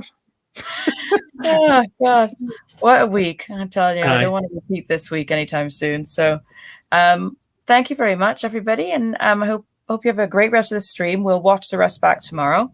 Yeah, and leave comments. Thank you very much. Yeah, and we'll see you around the internet in the meantime. Definitely, Ben. Thank you very much for joining us, and I'll catch you later. Thanks to the chat. Good night, everybody. Good night. See you again soon. Bye. Bye. Apparently, the General Lee models are hard to get because they stopped production because of the Confederate flag on the roof. I heard that the other day. I heard that as well. That's why the ones you get online are second-hand and they're not always in good condition. There is a lot out there, but they're basically tatty and they're basically not really worth it. If I was a painter and I could do them back up again, yeah, it might be worth it, but some of the ones I've seen out there at a decent price have been so bad that I wouldn't even consider it. But gutted. And it is because of that stupid Confederate flag. Things from the past as if they mean anything now. But there you go. So, who wants to do their haul next? Sorry? Any haul you got? I remember we got our pick of the week and our haul. Right. Your dino was your pick of the week, wasn't it? And your haul. That was your haul for the week. I guess so, yeah. Yeah. Not a problem, but you know me, I get the charity shops and I seem to get piles. I'm actually cut what I'm going to show this down by. I've still got enough for another 3 weeks in my cover over there. I've got that many, so I don't actually show them all the ones I get because I would be here all day going, there's another one, there's another one, there's another one. So I just stuck it down to a few. But we'll go to Jim first and we'll leave mines to the list because mines could be the anticlimax and just kill the stream. So you're silent. You're silent. Me? No, Jim. He's sitting talking and I can't hear a word. Can you hear me? Yes, I've got you now. Yes. Fantastic. Did you switch off at your ear? Yeah. I have two microphones. This one is the bad one that cuts out, but it has the whole thing. I can actually walk away from my computer and I can still hear you. Yeah. The other one, I can't walk away because it's connected. So if I walk two steps, then that's it. Yeah, one of these. But yeah, one of them. But we're talking about showing the stuff we got. Yes, we're haul from the shop. Haul from the shop, and I've been to the charity shops. Tuesday, Wednesday, and Thursday. Nothing. But this morning, I got from a charity shop this one. Paul! Yay! But I love Paul. I think it's a fun video. Yeah, and It is a good special 2-disc edition. Everything. I wish I could. Well, I'm not going to drag it out, but it's Simon Pegg. Yeah. So the reason I actually picked up Paul wasn't because it's an amazing one. It's because I managed to get this one. Cool. From the same charity shop. But here's the kicker. I have no recollection of Spaced. I know I have watched it. Look what I picked up today. Oh, you picked it up today, did you? Season 1 and 2 box set. Oh, this is season 1, 2, and 3, I believe. 3-disc collector edition. It was only the first and second season, but that's what I'm saying. I picked it up today. Just goes to show, there you go, great minds. Yeah, but this is the reason I actually picked it up. But I have no memory of Spaced. I know I have watched the TV show. I just have no memory of what it is about. So this will be what I'm watching for the next week. Yeah, I need to catch up on it, but I remember seeing it and I remember wee teeny bits about it, but not a lot. But there's an American version of it as well, which is meant to be really bad. But I was surprised at that. I haven't gone that deep. It's just I walked into this charity shop and it was like both of them. And I've been in there Tuesday, Wednesday, Thursday, and suddenly both of these are just there. And it's like, these are mine. Yeah. And it was an amazing, very expensive price of £2.99 for both of them. See the Spaced? MC says, as far as she was aware, Spaced only did 2 seasons. If you got a 3-disc set, going to check to see if it says season 1 and 2 or seasons 1, 2, and 3.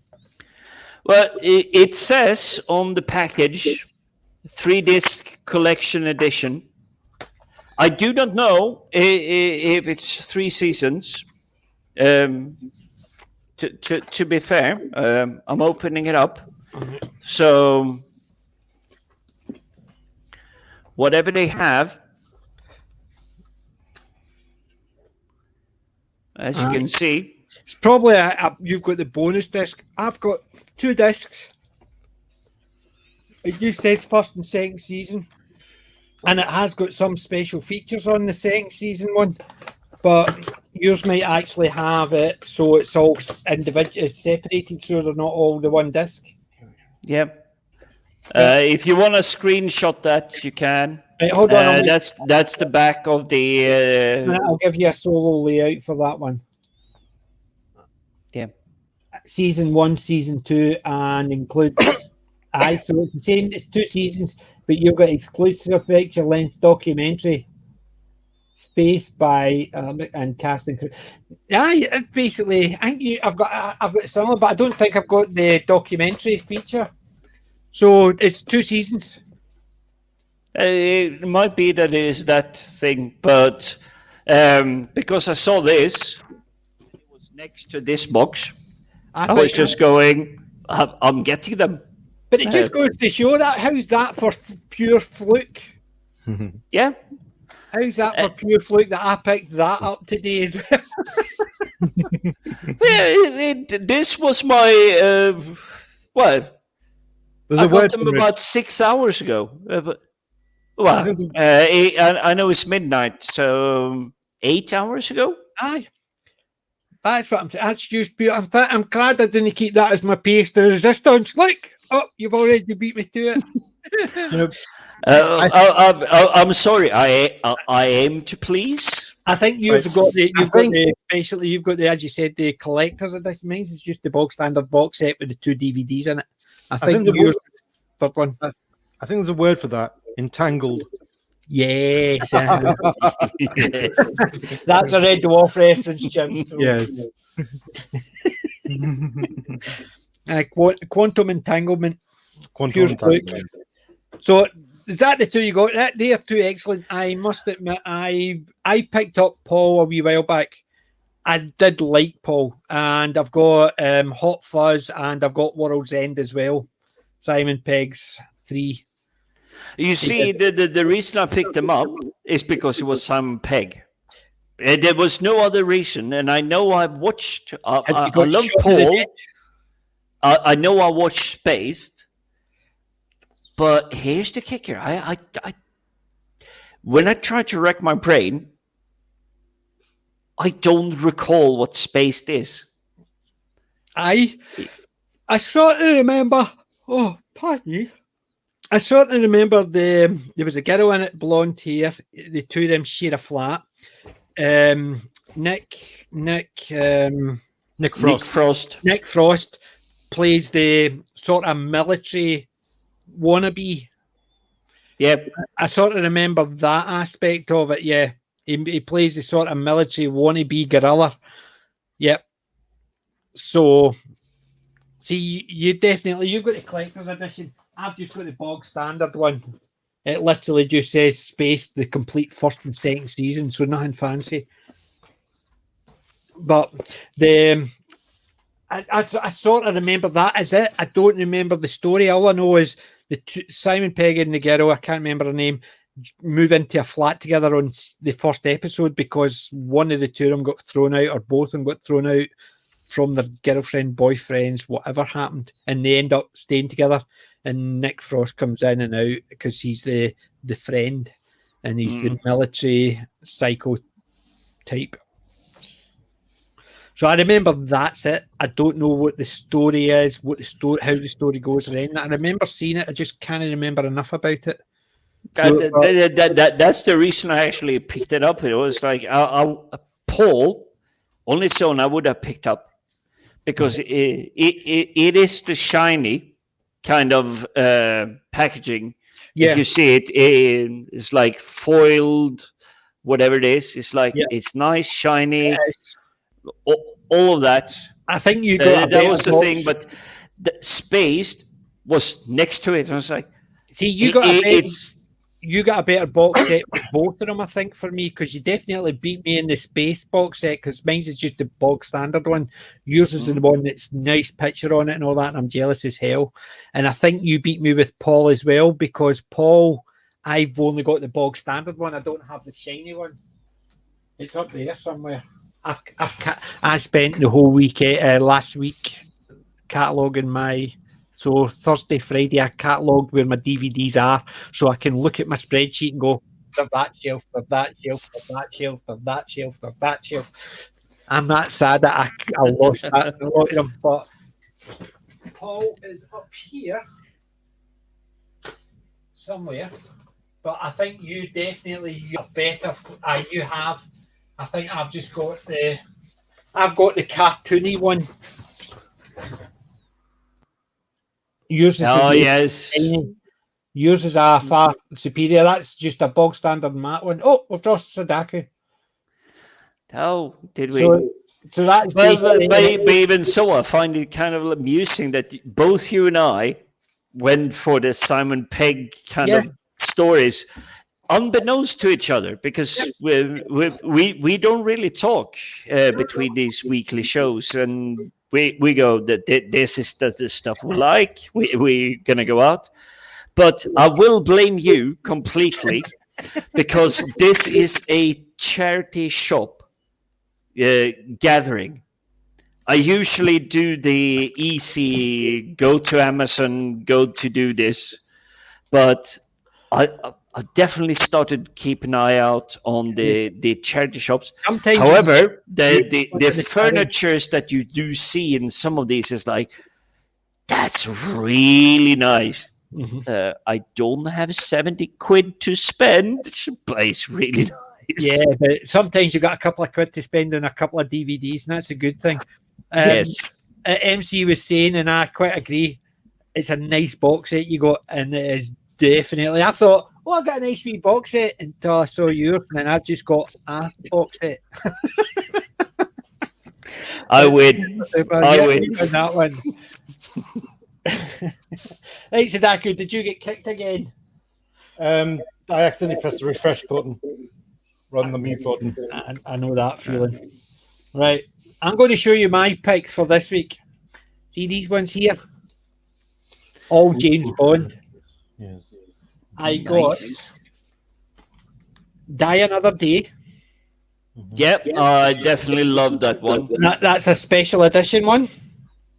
I got GoldenEye, uncut. Did you hear that the satellite dish that they played the action sequence on has unfortunately now crashed? Yeah, that was the one that Sean Bean's character fell off of. Yep. England James? No, for me. Yes. The Man with the Golden Gun. Here we go. That's really good stuff. See, these ones here are from an Ultimate Collection, so I think somebody's done the same again. They've handed in their collection, and I've picked up bits and pieces. So, never say never again. Sean Connery. But the thing is, because you don't have the accent, you can actually pronounce it as Sean Connery. I don't have an accent. Yeah, that's what I said. You don't have an accent, therefore you can pronounce it accurately. Thunderball. As Lorraine, Elaine C. Smith used to do her Lorraine Kelly. She used to call him Sean Canary. So she did. That was a Scottish one. She used to call him Sean Canary because she literally spelt it or said it as you spell it, Sean Canary. And there you go. You only live twice. And that's the ultimate condition one. And the last one for the James Bond was The Living Daylights. That's a great one. Yeah. So I've got another couple of James Bond ones there. I could have picked up another two, but they were Daniel thingamabobs, and I'm no bothered with them. Quantum of Solace and... There's four of them. There's Casino Royale, Quantum of Solace, Skyfall, and Skyfall. And Spectre, yeah. Aye, it was Skyfall and Quantum of Solace, but I let them slip because I will say this though. Bond has always been like an outlier. It's like it's something you should know. It's something you should expect. But Skyfall has that lady. She has a really good vocal range and everything, and she does the soundtrack for it. But there is also throughout the film, if I remember correctly, she's actually singing or providing like the music behind the scenes, which makes it keep the intro song to the rest of the film. If I'm making sense here, it's like I know what you're. So somebody who's singing the intro song is actually doing the rest of the music. I don't know who it is. So all I know is like, diamonds are forever and stuff like that. But for me, a Bond film is Sean Connery, Timothy Dalton, or Pierce Brosnan. Pierce Brosnan is modern for me in terms of the other ones, but Pierce Brosnan is still, when he does Bond, he does Bond. Yes, it is not him being I'm the superstar, therefore I go wherever I wanna. He does Bond. Mm-hmm. So I do like them in like that. them. But there are George Lazenby. He had only one film. He did one, only one. He was the one that didn't have the Walther PPK. He had his gun at his back. He had. It was more like it was a German or a Russian one that had the magazine. So it was almost like a Luger, a longer one. Yeah, it was Luger. Yeah. So basically, it was a longer one with the magazine in the centre, and he had it at the back. That was George Lazenby. He was the only one that didn't have a Walther PPK. Yeah, it made it feel more gangster than it made it feel like an agent. You want to see this, Sunshine? The name's Bond. James Bond.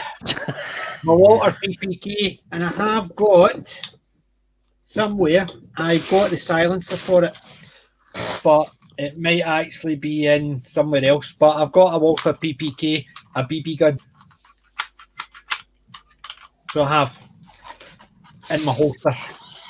I have got a holster somewhere, and it's got the silencer for it. Because there's one day I was planning to go as Bond to a Comic-Con. I've got the tux, bow tie, the black bow tie, the lot, and I've got the thing for carrying the gun, so I could carry there, and I would have had the silencer and all that. So that was for my James Bond cosplay. So I've got a Walther PPK sitting there. So I have. Unfortunately, the only gun I do have, it should not be shown on a UK broadcast, but it is a solid 6-shooter. It is for paintball fighting, but I got it as a backup gun for my main paintball gun. So it's like, crap, something jammed. I do have something to pull. Yeah. But it is a 6-shooter. It's a proper 6-shooter. It only has 6 shots. And it's loaded to bear, so to speak. So the gas canister you have for the paintballs, it's just enough for 6 shots. It's literally... So I did try it out. It's like I shot 2 shots. It's like, okay, it works. And then I kind of look into what the laws were, and it's like, if your bullet flies off your backyard, everything here in UK. Well, in the UK, a paintball gun could be classed as in the same classification as a MK47 or a Kalashnikov.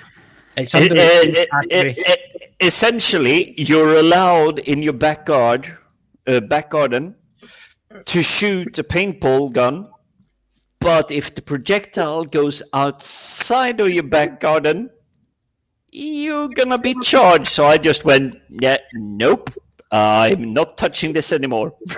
Yeah, but it's in the same category as a AK-47, which to that I would say, yep.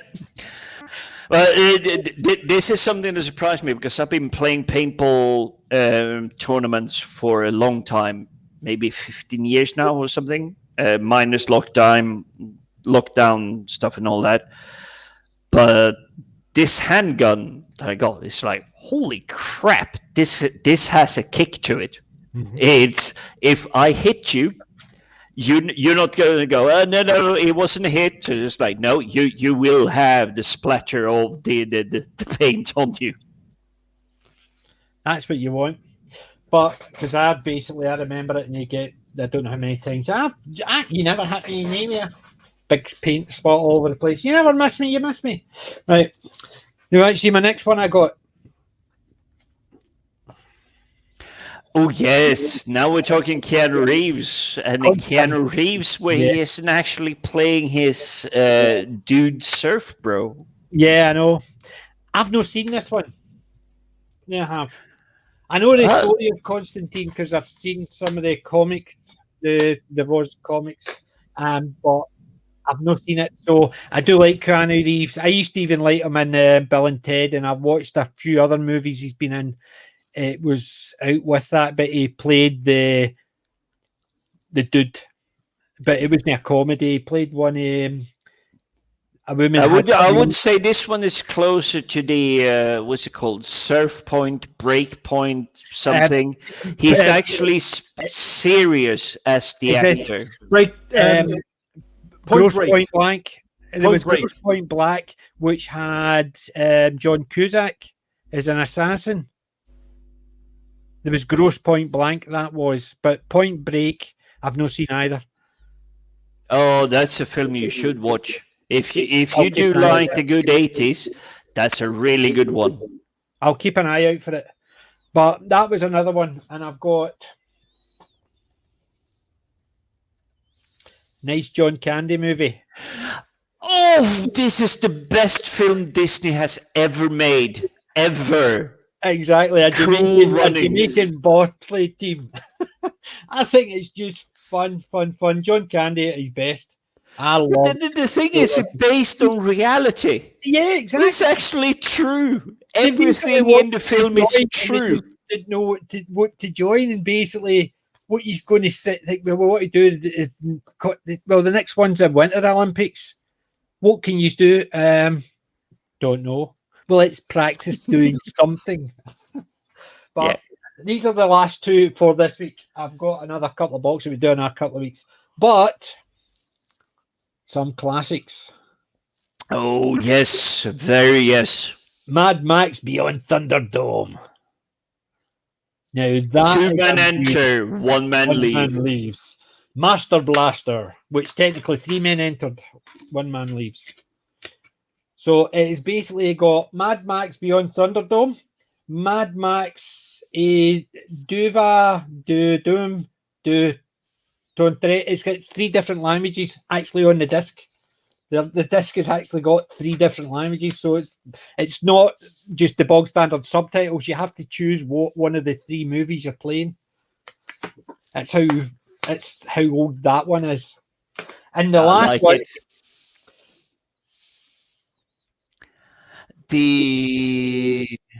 Where Eagles Dare. No, sorry, the eagle has landed.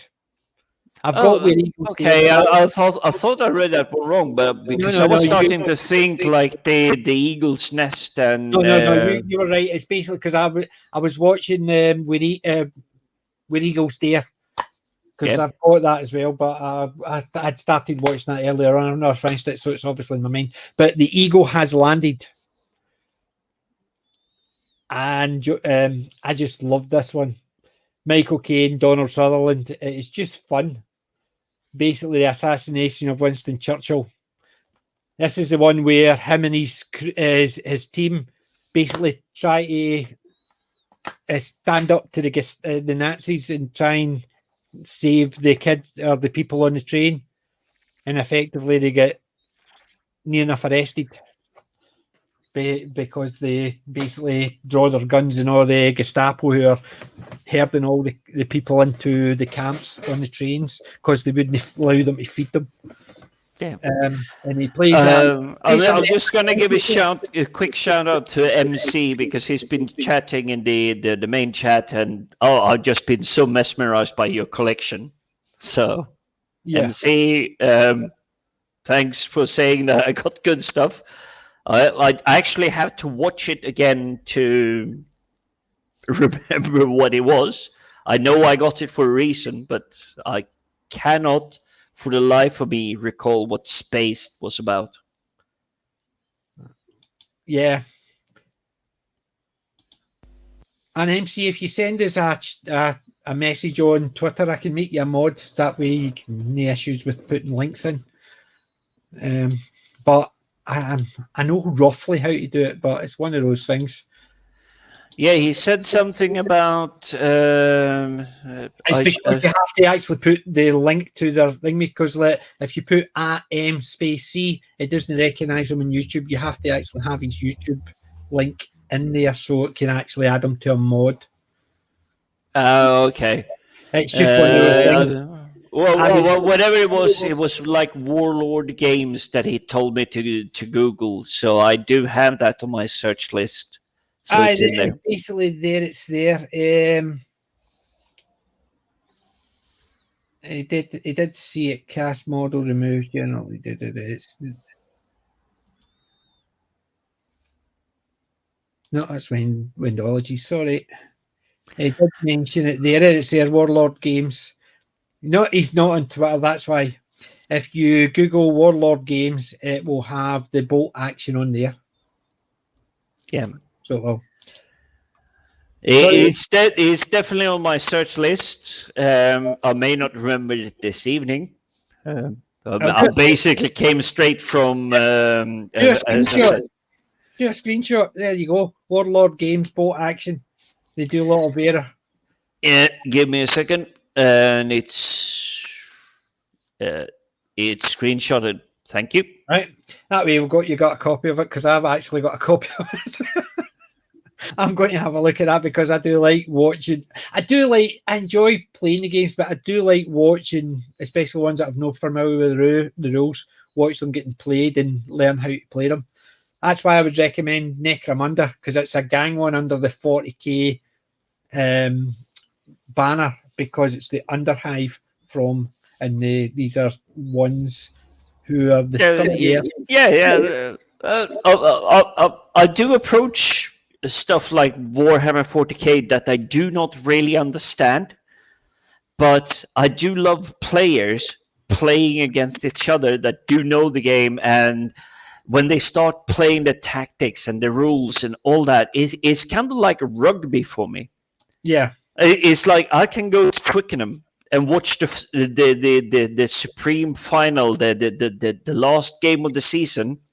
I have no affinity to any of the teams or the players, but I can appreciate the game that is being played in front of me. And I love the fact that you can actually, instead of like football, you happen to like the wrong team, you're going to end up in the A&E. You're going to get bruises and stuff, and you're not going to have a nice evening.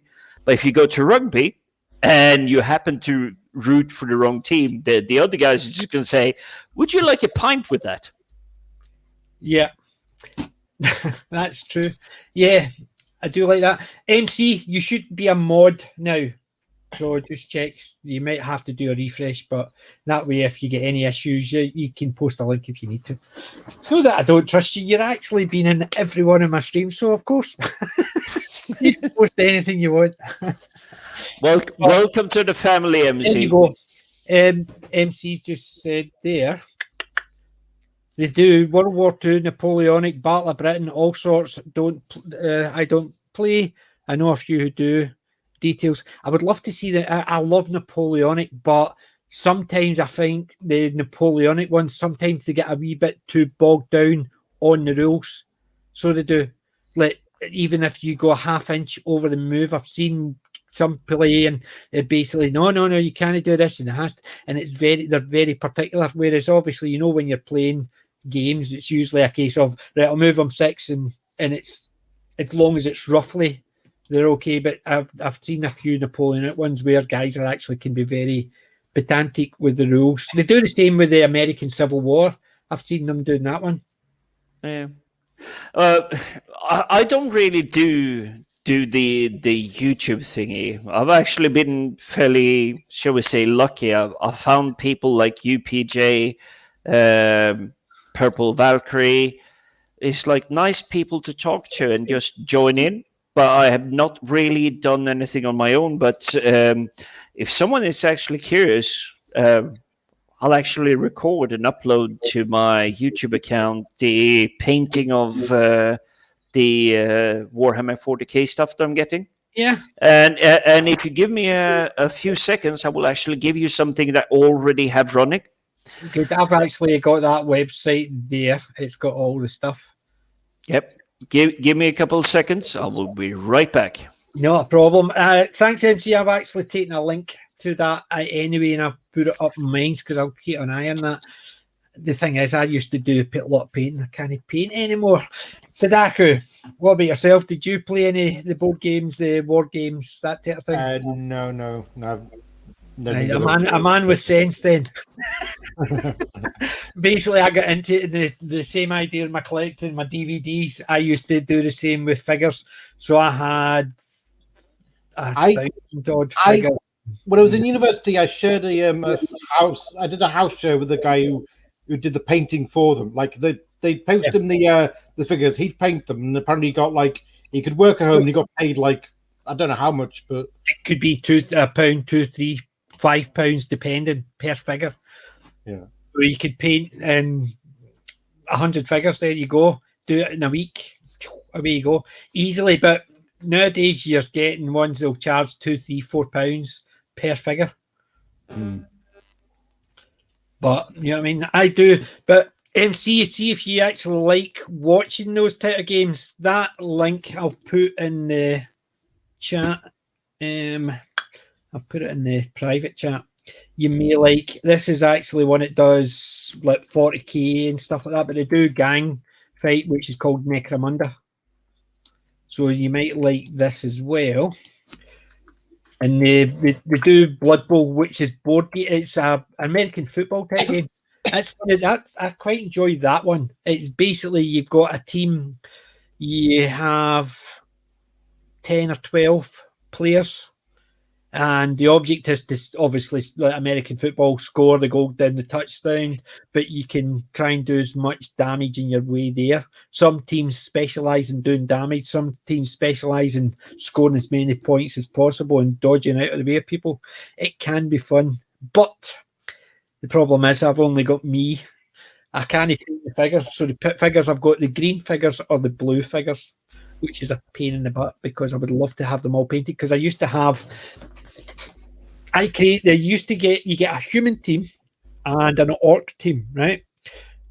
And the human team I'd created into a Bretonian team, which was the Warhammer Fantasy, which was all the Knights of the Realm and stuff like that. So I would cut the heads off some of the figures so I could put armor on my players. So you had guys that were actually meant to be like American football, but they had a helmet on with a unicorn spike out of it and stuff like that. So I messed around with all those and made them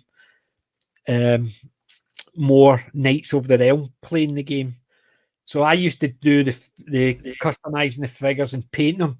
Now I can't even bloody paint them, never mind customize the figures. But yeah, I'm stuck with the ones that came out the box. Wait, you see the box.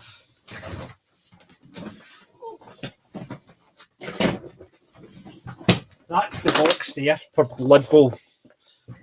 So it is. So it's basically American football. Nice. It's basically American football. You see the pitch and everything like that. Mm-hmm. It can be fun, but the problem is when you can't paint and stuff like that, you end up with your human figures, which are blue, and your orc figures, which are green. So obviously in Glasgow, you've got the green versus the blue. So you've got the Celtic versus the Rangers. So it depends who you're playing against, depends what colour they want to go. You want to go to humans? I want to go to humans. Right, here's the blue. No, I'll go to orcs then because they're green. It's basically Celtic and Rangers. In Glasgow, they give us greens and blues. And then the wonder with it. But it is a fun game, but because they're not painted, the detail in these figures are amazing. So they're a lot better than the old figure. You can't really see it because my camera's not the greatest. But the detail in these are fantastic, and I would love to be able to paint the way I used to. Those would be all painted up. You can get teams like different animals. So I had Skavens, which are lizards, and I had it, and I sold the whole set for something like £45. So that was 12 figures for £45, and that was because I'd painted them well. So no, I was just showing them that. Which ship is that? Which ship is that? It's obviously not an aircraft carrier. It's a battleship. You're muted. We can't hear you. You're muted. We can't hear you. Can you hear me now? Yes, we can. All right. This is HMS Hood. The Hood? It's still a work in progress, but I do have HMS Hood, which would be this one. One of the two ships that got blown at Scapa Flow. Yep. So it's HMS Hood, which got nuked by the Bismarck, and the Bismarck is accordingly still there in good condition under the sea. Yeah, it is. But I have both the models, and I just started putting it together. So this one, as you can see, if I take it apart, I'm still working on putting it together. Yeah. Making it happen. MC says we need to get ourselves a 3D printer so we can start making our own figures. Right. I'm 3D figure printer.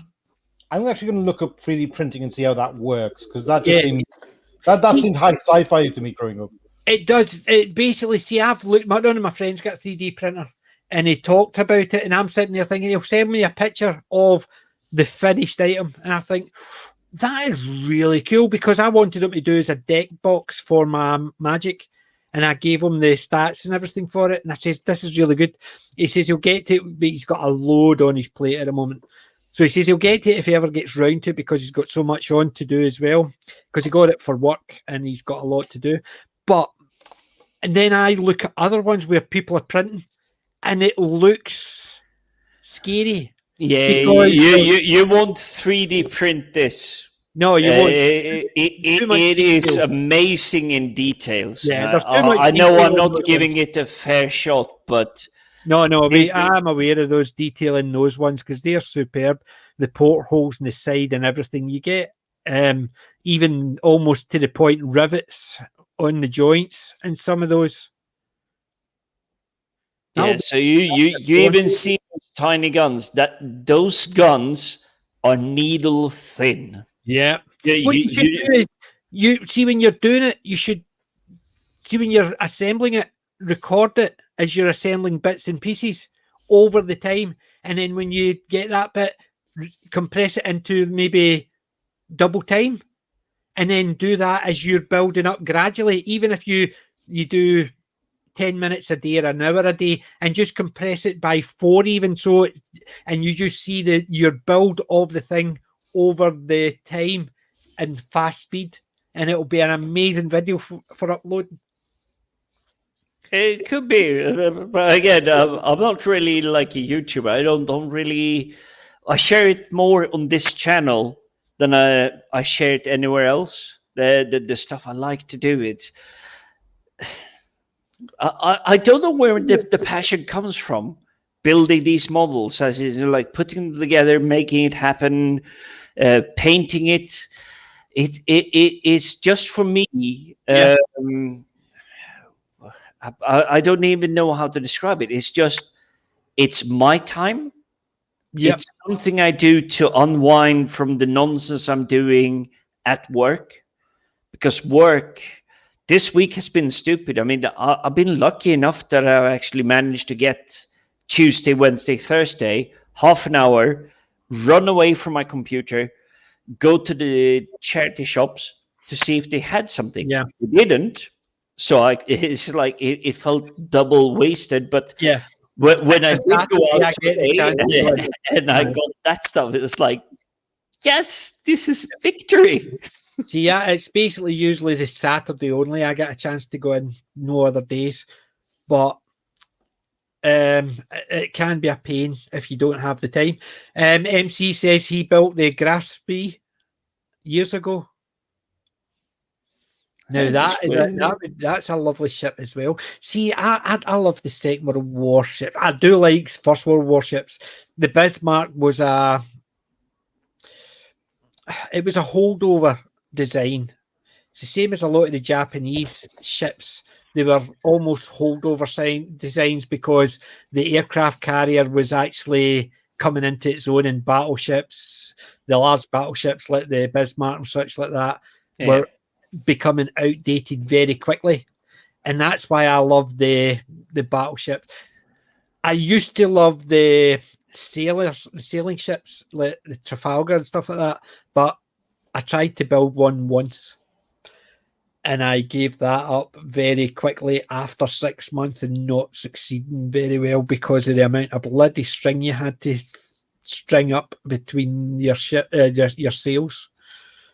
Yeah, I mean, have you ever tried to do an old wooden sailing ship?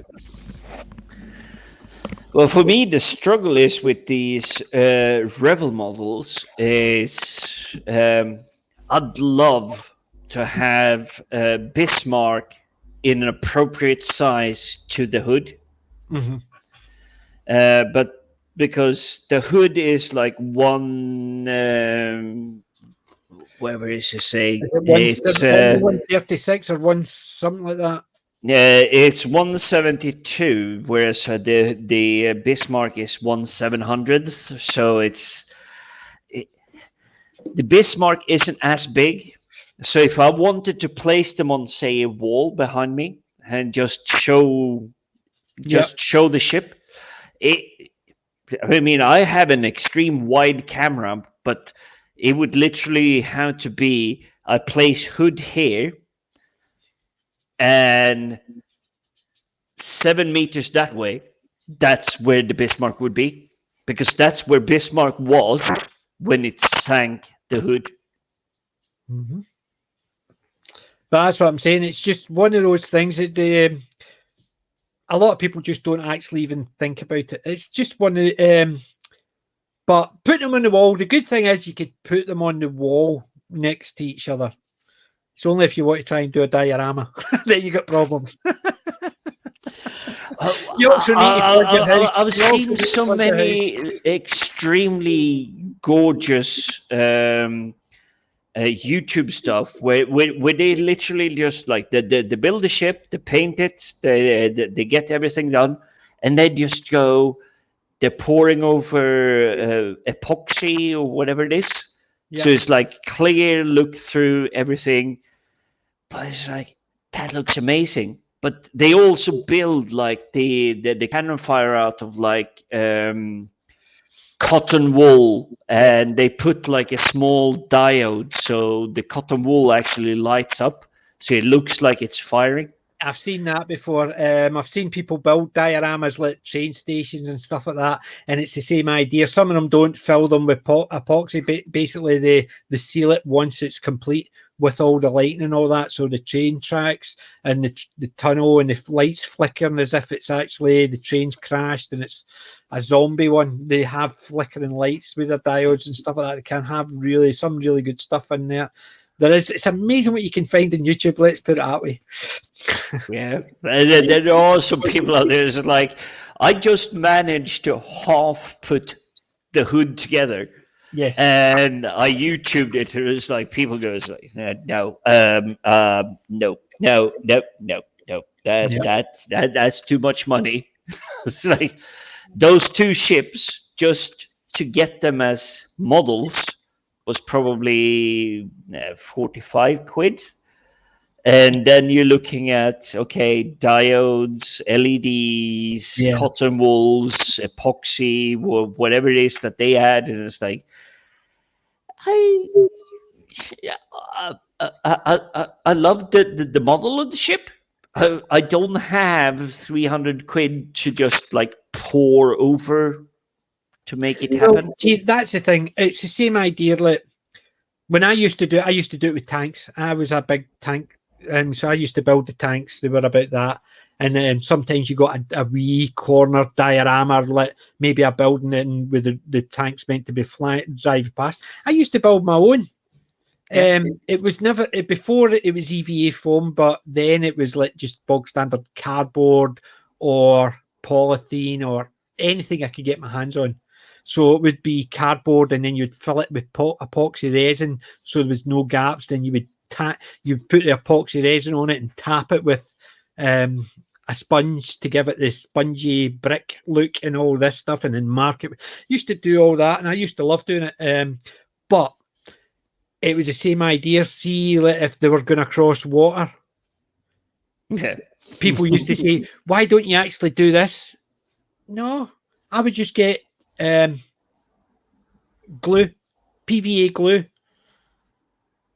Yeah, that actually works because the normal kid glue, PVA glue, it actually sort of becomes invisible. It does, but that's what I'm saying. So a wee bit of water, a wee bit of blue in it, or a wee bit of brown in it, and it's muddy water. So I used to do that, and basically then, as it was drying in, I would start actually just I used to have an old tank body which had broken bits when I was younger, so I would keep that, and then I would basically every so often put the tank track in it to see if I could make it as if there's a splash mark, so it looked like the tank was going through too quickly. So constantly putting it on and wait until it got tacky, until it got to the point where I could leave track marks. And it was stupid things like that. But that's why I used to build terrain for Dungeons and Dragons. And I still do. I've got bits and pieces back there from a couple of years ago when I could build the terrain, which is unfortunate I can't do anymore. But I will say this, something I've come across in the exploration or the discovery of what these models can do is something called, and I'm not sure, Sadako or PJ, have you heard of Black version 3.0? No, can't say I have. It's essentially a black paint color, but it's absorbing light, so it doesn't just go like shiny black. It's literally absorbing light, so it becomes pitch black, really pitch black. If you paint it in this color, it is literally, it's pitch black. There is no reflection. That it's just black. It's dark. You don't even see. You can put the light next to it, and it's still there is no reflection. There is nothing. Your light source is pointing wherever it is pointing, but that's it. It's not bouncing. It's not doing anything. And it's called Black version 3.0. Never heard about that one. Never at all. The way I actually came across it is someone that built a diorama of an X-Wing fighter firing lasers, firing bolts or whatever it is. So they built the bolts, and you can see the bolts lighting up because it has literally like 2 diodes coming up, and it's going across, and the LED is lighting up, but the background is painted with this color, but it looks like space. There's nothing there. It's that dark. It literally absorbs the light, so you do not get reflection from it.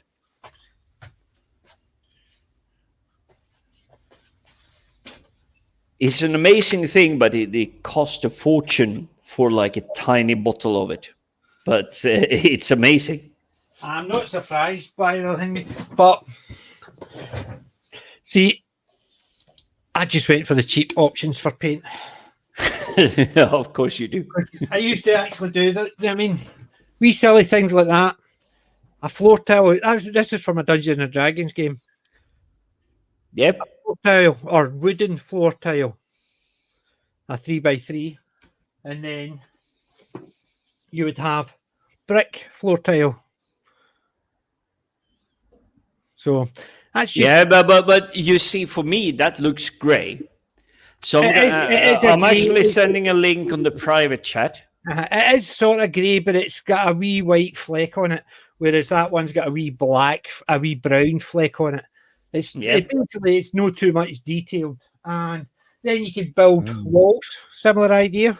Mm-hmm. Wow, right? That's really nice details on that wall, or even just a small column. Yeah,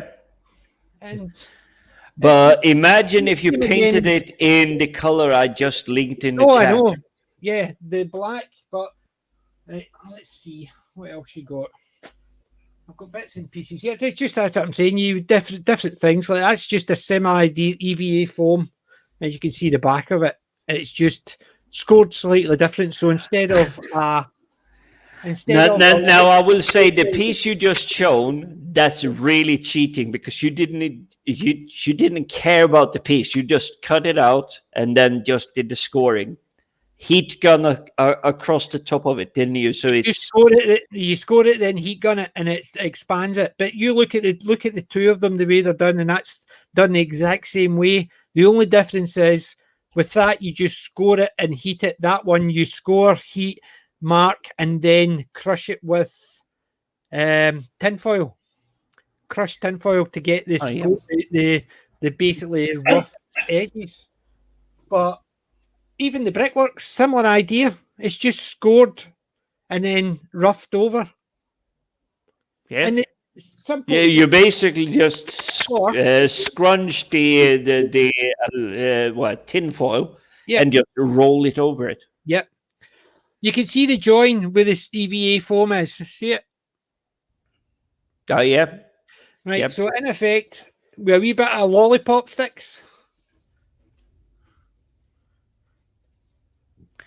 That's a really good design. Did you do that on your own, or did you follow some? Oh no. My friend wanted a ruined tower for one of our campaigns. He says he just wanted a tower with a gatehouse. So basically, I just designed it and built it. As you can see, I couldn't do too much about the inside because the EVA foam. You still have the pattern on the back side or top side of the EVA foam. Yeah, but even in the inside,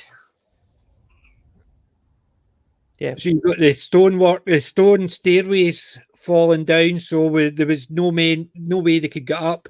There's the door on the floor and just bits of rocks here and there, and that is just the similar idea. It's just scoring and cutting and paint. Yeah. So, and a wee bit of flock to get it. I did have a roof on it, but even in the inside there, similar idea. It was just to actually make it look rough. So that took me about 2 days to build and give a rough paint to it. And it was just to actually for a one session. So I was happy with it, but that's what I could do. Could you show the front house to the main cylinder, because it looks like you were using EVA foam? Yes. So if you turn around, so you had the EVA foam just to like smooth out the surface. So I'm looking at on my camera. My screen is light. It's turquoise green. Turn to the side. It's where it's joining. So the antibuild to the main tower. Yeah, there we go. No, do you know what that is? Do you know what that is? That's sponge. It looks really amazing. Just looking, just quickly, it looks like it was like EVA foam because it's like the soft material. You have like 15 minutes. You just add water. You just use your finger. You just scratch it down, and no. Do you know what that is? That's a sponge. So you can just see it a wee bit rough. Yeah. There, see it moving. Basically, it's a green sponge.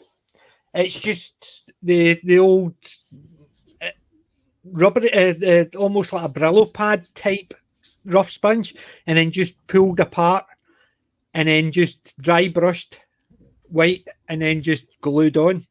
It make it look like moss. Well, that's something I think is amazing because it's you're using something that wasn't meant to be, but you're adding it, and suddenly it's like that's absolutely amazing.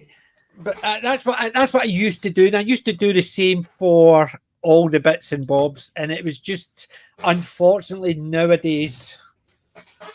And hi, Gobby guy. Basically nowadays, I've just not got the capability to do it because I've got no. I'm right-handed, and so yes, I can use my left hand, but I can't cut. And let's not go there. So sorry for jumping quickly off camera. No problem. It's meant to be. If you see, it's. I haven't finished it. This is a piece that is like 3 years old. But if I do this, can you see? Yeah, the spring. Yep. Do you know what that is? No. That is for like 10-year-old girls. It's a hairband thingy. Oh, aye, the scrunchy type thingamabob. Yeah, but it's plastic. I got this of Superdrug or whatever the store was called, but I have it, and all I did was just an airbrush over all of this. It's great. I'd made something years ago. I was when I tried it. It was cardboard mainly, but it was meant to be a Hammerstein arm. Yeah. So it was basically the hammer, but instead of his gun at the top, I used batteries and just painted them black.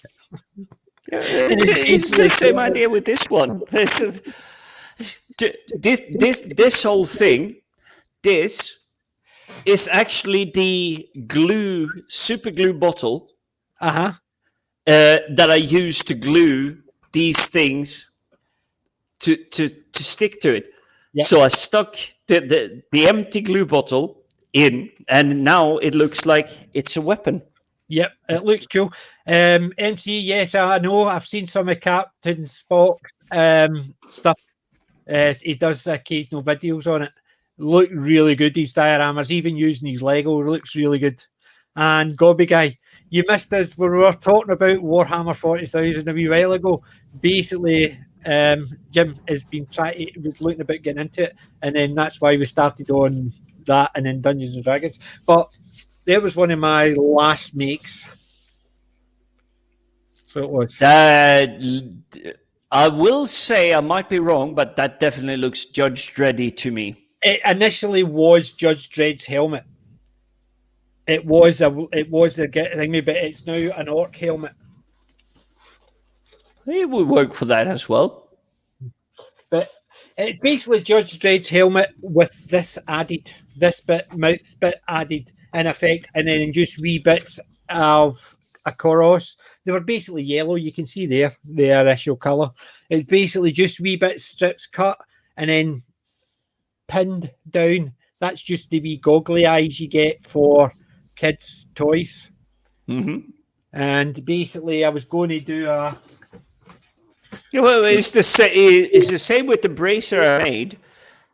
That's kids' jumping math. Yeah. They basically use it at preschools, so they can bounce around. They don't hurt themselves when they fall, but it's so easy to shape and cut and form, and you can go to a convention with it, and they just go, it's like, okay, that sword, it looks like it could kill someone, but we're just gonna go, okay, that's squishy. We're happy. It's the same as that. Yep. My axe head, even down to the point, it's basically. But EVA 4. Yep. It wouldn't hurt to fly. No, it looks vicious, but it wouldn't hurt to fly. The bottom part of it is this bit because it's wood. But in effect, it looks a lot heavier than it is. And it's basically it's to go. I was going to go as an orc for a Dungeons and Dragons cosplay, but the pandemic put the kibosh on it. So for the last 2 Comic-Cons, and now I'm unlikely to be able to finish anything because of this bloody thing.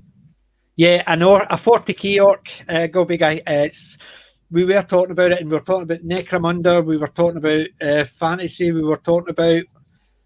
Oh, what else were we talking about? We were talking about Blood Bowl, and we were also talking about other games out with that. So the historical games as well. But yeah, I used to build stuff. So I built my Judge Dredd outfit. Basically the pads, the shoulder pad, the eagle pad, the helmet. But I bought a helmet now, so I've got a proper helmet and I've got a lawgiver. Do you want to see the difference between? I better know. I can't remember where I put my lawgiver because I've got 2 lawgivers now. One I built. Someone might think you're a little bit too much into the Judge Dredd universe. What? I don't know what you mean. What? You have 2 lawgivers. There is no judge that has 2 lawgivers. I have. There's Judge Rico. According to that, he had 2. One that was actually a dodgy one. But no, I've got one that I made and one that I purchased. And it's just, I can't remember where I put the one I made. That's the problem. Could be anywhere in my room. So just to respond, I think MC had what was it, a question? Yeah, MC, I do have a 3D printer. I have experimented. Yeah, that was a way back there when he said you need to get yourself a 3D printer. I do have one. It's right there. I played a little bit with it, but it takes like 27 hours to print just small stuff. Oh, okay. I do have literally like the first generation, so the newer ones may be faster, but no, I'm printing like a tiny item, and just to give comparison, this thingy, including painting, this took me about 2 hours to make. Okay, it isn't finished, but if I want to print this thing holding the supposed gun, that's about 6 to 10 hours in a 3D printer. Okay, it's not worth it. Right, looking at Blood Bowl, it's just because Gobby Guy talking about he really likes Blood Bowl, right? Yep. What's the based on the figures? So the size of the figures, right? That's just a green goblin figure, a green orc figure. Yeah. What would that look like once you printed it prior to sanding? Well, the thing is, the printer I got is 0.1 millimeters, so it's a very nice fine printing thing. But the time it would take you to go to a shop, buy it, get back home, start painting it, the printer wouldn't even have started. That's the fault with it. But it would be able to print it in that quality perfectly. That quality, the detail? Yep, it would. It definitely would. Maybe I've just been looking at the wrong videos, because see, any time I see something that small getting printed, there's all the lines down it, and I'm sitting there thinking, the amount of detail you would have to put into that just to sand it down and dust, get it smooth. Yeah, so I will give a 3D printer. You will still need to do a little bit of sanding, but it would be very close to perfection, because the printers now, compared to 5-10 years ago when they started giving them, so mine is 3 years old, but the fine print level that it can do is amazing. Is just, do you really want to spend 40 hours waiting for it to print it that well, whereas you can go out and buy it? Yeah, but the problem is when you're going out and buying it, you're buying something stock, whereas you print it, you can print yourself as a figure. Yes, and that's the difference. I suppose you can customize the figure. Yeah, but the printing quality, even though mine is a low budget one, you will not be able to tell the difference between, say, a generic Warhammer plastic cast figure, guys, versus what I would print. Guys, I'm going to have to check out. I'll see you next week, hopefully. Definitely. I'll see you Wednesday. Backwards. Yep. Okay. Anybody that's want to watch it, we are on Wednesday, 8 o'clock UK time, discussing the book Backwards, Red Dwarf. See you both play again. Definitely. And sorry we got caught up in all these crappy things like toys and stuff. Yeah, I do apologize as well. Yeah. Is Wednesday going to be stuff around the Nodnol? Yes. No, Backwards. Yeah, Backwards is Nodno. That's the Nodno episode. Okay. I will do my best to be able to try and check in because I know I missed the last one. And you were reading from the book, and it was like, I wanted... I just didn't have time. We're not reading from the book. We're reviewing the book. I can't read. That's why I listen to Audible. Yes, Audible to the rescue for us that works in IT. Hi, Mark with a C, or Mark D with a C, sorry. And there you go. Resin printers is good for printing small figures. Yeah, he is all right. And I'm just going, holy crap. What were you doing on this channel? I usually see you on all the big channels. Hey, he is on a big channel. I'm getting bigger every time I eat something. Leave me alone. And you stop chasing my subscribers away. Or if you, Mark, if you subscribed, come on, make sure you're subscribed. Yeah, we're about 94 now. We need to get to 100. I'm trying to get up to 100. What am I? I'm in still 94, guys. But apart from that, we'll get there soon enough, and it's going to be like a super shock once we hit 100. I'll hit 100 when I probably hit 100.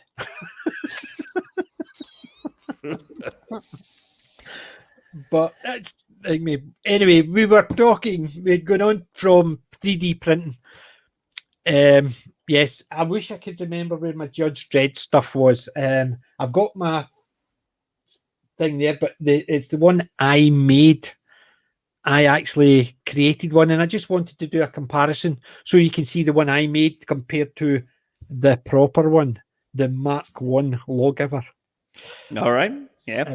I wish I could remember where I put it. And that's the problem. I've got so much junk in here. I know exactly where it went. So you have an entire area given to you by the master. Sorry, she's not master of the house. She's the lady of the house. Same thing. She said, "This is where you can store your junk," and you going, "I have no idea where my junk is." Yes, because my room is so full of it, just like me. What? I wish I had something to show in between. The only thing I can do is, because I needed to remember, is a printout of The Secret of Nim. So I'm showing it. This is one of the best animated films to anyone that is watching. It's from very early 1980s. Music, soundtrack, story, dialogue, talking about strong female empowered women. Nim Risby, she is a mother trying to protect her kids, and the story is essentially about that. There is tons of underlying messages and everything, but it's a really, really good animated show. And for being such a scary one, I would say for any parent, it's still a film you can show to. You may need to be in the room, but you can still show it to your kids. Well, I still want to actually see that. And yes, I know the one kid in the room has still not seen the film. And with the biggest kid. MC says, nice poster. Right. There you go. There's the resin one. That's a really nice one. The Lawgiver Mark I. The dial isn't turnable, is it? No. It's just solid resin. So even that can't come off. It's just solid resin, weighs a ton, right? So that was the one I bought. This is the one I made. You see, I like the one you made because it has more character to it. Aye, but look at the difference in size. Basically, it's total comparison. Even it's just so basically that turnable But you're comparing a die-cast mold to something you built on your own, and you actually added characteristics to it, like the turning. Do you know what that is? That is that looks like a cap from, say, something like the toothbrush thing. Mouthwash. That's exactly what that is. It's the top from a toothbrush, a mouthwash. Basically, yes. And the good thing is I didn't even actually take a lot of the detail out because it's got the 2 arrows for where you're meant to twist it and hold it. So there's the 2 arrows in the turning notification. So I didn't need to take a lot of detail off. But as you can see, it just basically, I made that. I was quite pleased when I made that until I bought one. And then I realised how bad this looked. But for my first attempt at a lawgiver, 6 years ago it was, I built this. Yeah, well, it has an amazing amount of character to it. When I look at the one you presented before, it's like, okay, this looks badass. This looks proper, but yours has details to it. That one doesn't. Yeah, no, but that one literally looks like, okay, this is like point. Yeah. Whereas yours goes like, okay, I can do. Twist. That one says lawgiver, and it basically Department of Justice. So it does. And yes, on mine's, the back end, you can see I put an eagle on it. Whereas I knew it had the marking there, which is this one here, this thing here. I tried to do it there, but mine's is obviously a lot bigger and the other upside down. But I just put an eagle there to actually cover it. But when it came to the dial, same idea. But considering this was years ago, this is when I started getting into prop making. So that was my first attempt at prop making. So I was quite happy with it. However, now I've already mastered bits like my axe and my hilt. I can't do it anymore because I'm right-handed and I can't hold a knife or anything like that. So. Yeah, sorry. Excuses. No, I do feel sorry that and cheers, Gobby Guy, and cheers, you as much as it should be, but it is still the what was it? The helmet you shown earlier is like you done proper weathering on it, so you done areas around the bolts and the nuts, like holding the pieces together. Dry brushing is easy, especially when it doesn't need to be tidy because it's an orc helmet. Exactly, and I did one year, a couple of years ago, which was a knight's helmet, and it was a lot shinier. So it was a lot shinier.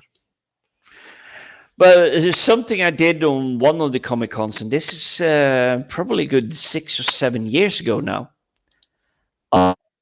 Because my name is Jim, and Lord of the Rings is a thing.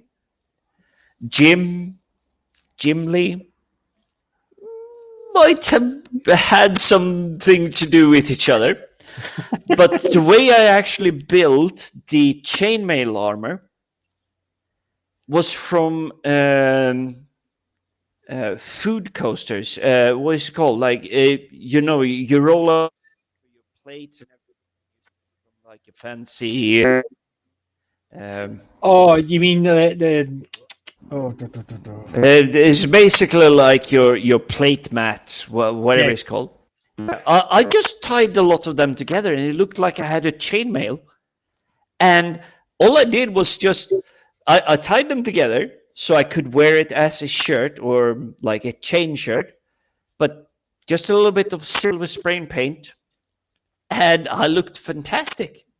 I actually had the local TV crew asking me to go aside just so that they could take a couple of photographs. And I was just like, guys, you're taking photographs of someone that paid £5 in total including work hours, to paint it silver. But yeah, apparently I was in the local newspaper wearing food plate mats, whatever they called. Yeah, I think coasters, basically. Yes. The coasters. I'm just trying to actually dig out one of the ones. I've got a few. That was the helmet I did. Let's see if you can see this.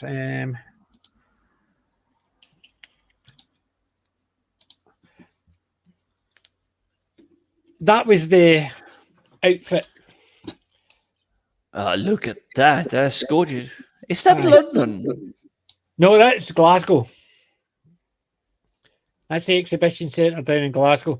So as you can see, my shield even lights up. So does the sword. Yes, I can see. They're meant to be magic, so they light up. Yeah, but that's actually really good for being in such. You're literally in sunlight. Yes. So basically, the shield is meant to be magic. So basically, I got the lighting on it. The sword, that's basically PVA as well. PVA, EVA foam, just cut and then taped. That is just EVA cut and then painted. Mm-hmm. And same as that, EVA as the knight's helmet.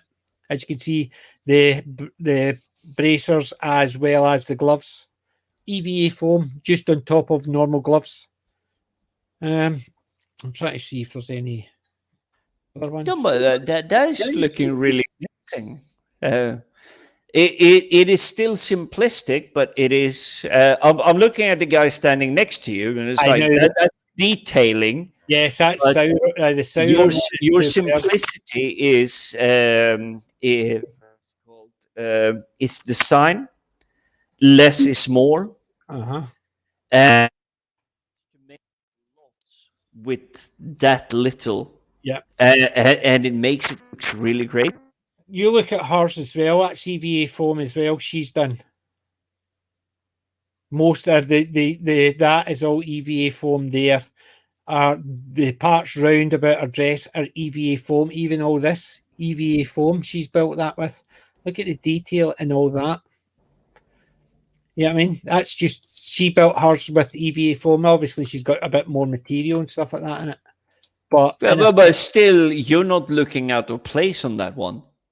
You're actually looking that you're supposed to be there, even though they probably spend not hundreds, but maybe tens of hours making those details. So there's, I quite like basically somebody was dressed as the Prince Charming. There was one there, a guy. Yeah, I see it now. That's gorgeous. Yeah, I mean, it's just. But this is also why I like to go to all these convention shows. It's even though I may have spent hours upon hours making something really cool, and I'm dressed up, and I have tons of people, which has happened lots of times. I even though I'm dressed up, I will go and look for others that have done their stuff, and it's like, can I have a photograph with you? And exactly, I find it weird when they come to me and say, "Can I have a photograph with you?" Because I'm coming there to ask a photograph of them. When I first dressed up as Judge Dredd, I had a few people coming up. I had one of the writers who was signing my stuff come up and took a photo and says, Carlo Estera would actually love it. So he was going to send my picture to him. Wow. And I was, wow. Don't know if he ever did. But well, I'm sure they do, because they do see these costumes quite a lot. So if they're saying, I'm actually going to give this one to my friend or whoever it is, they will really do it. That was the one I built. You can see the helmet there. Yeah. It's basically a built helmet. So it was, and there's the eagle. You can see it's just all basically EVA foam. It was a wee bit rough here and there. The helmet, the boots, you can see have got the dun in them. I just so love the fact that you're towering over Batman. Yeah. It's like, sorry, go away. You're not my concern. Yeah. So these basically, I look at them. It was the way somebody actually suggested it was, those are street judges. I'm wearing the judge dress uniform. Mm-hmm. That's how it was. Somebody had said you need to just think about it, because if you actually think that's how the judges dress, but that was the girl I was talking about last week, Kia. Yeah, she's been in Star Wars, but she was in the Almighty Johnsons. Look at that, basically getting a bit knackered because it's sliding off the head because it's getting roasted. Because it basically, I started drilling into my helmets. I started drilling holes in them. This is something I've been chasing every time I've been going to a convention. I've been dressed up, and all the professional dress-uppers and everything, I have one question for them all the time. How the frack are you keeping cool? Yes, because exactly. I put on my complete costume, and it's like in 5 minutes I'm melting. They're going around like 8 hours like, this is nothing. It was like, dude, you must be carrying gallons of water in your boots. It's true. Thank you, MC, and obviously Dread. Batman's a wuss. Yeah, Batman wouldn't win anything against Dread. That was a few years ago. And thank you. Basically, yes, that was a few years ago before I had the rug. I'm just trying to get it grown down here so I can backcomb it. That's my thing, just backcomb it right round the back and just bouffant my hair. But no, I've had this beard this is my lockdown beard. So it is. I wish I could say the same, but the weird thing is, during lockdown, my beard hasn't grown. As in, not in length. It has filled out in volume, but not length. Thank you, MC. That's really nice of you. My wife likes it, so that's the main reason it's still here. If my wife hated it, I would be as bald as a coot on the chin, the same as I'm up here. Yeah, no comment. It's just whatever the lady says. Yes, the boss gets what the boss wants. Definitely, yep. Can't deny that. But no, I do like Comic-Con, and some of the guys, I came across a cracker a couple of years ago.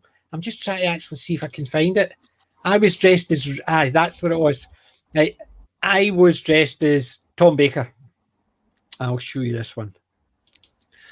It's got to be a good one. I was doing my Tom Baker with Katie Manning. That's when the beard was just starting to come. So it was pre-lockdown, just. So I had started growing, but it never went any longer than that. But I bumped into... You see, your beard is actually giving you sort of a different character. Because I'm looking at that one. Okay, because I'm exposed to a lot of people dressing up. But that's not you, really. Is it? I know. That is just me. That's the poor ugly old me. But I bumped into this guy and I had to take his picture. All right, let's see. Come on. That's a very good Bruce Campbell, because I knew you were going to go back to it. That is just a superb picture. I just loved it. And I had There's just one thing wrong here. Bruce Campbell isn't right-handed. I know, but I think he did the same as me. So if I was doing it, I would have the saw in that hand. Yeah. Because it would be easy for that one. So it would be, I would do the same. So I think his is the same idea. It's the hand he's not using as much. So I think he might actually be left-handed. So he's going to do everything left-handed. So it's easier just to hold that in his right hand. Yeah, I do have so much respect for the people really dressing up, because you are still, at the end of the day, a human being. You need to go and get your pints. You need to talk to the people. You need to pay the bar. You need to pay the bills. You need to do that stuff. So you need to have that mobility. So you tend to, even though you try to be as authentic to the costume you want to, you still have to be, how is this easy? And something I'm struggling with in the costumes I build, from stormtroopers to everything, it's, where's my wallet? Where's my phone? Where's this? It's just like, I have no area to actually keep exactly. Well, there's that guy who just done Solron. That was a different Comic-Con. He'd actually customized it a wee bit more, made it a bit easier to move around on, because in the first Comic-Con he couldn't move. Christopher Lambert from Highlander. There was another couple of one done in leather, one done in EVA foam. One is doing a Draugr there with the LEDs. That's something I started playing with.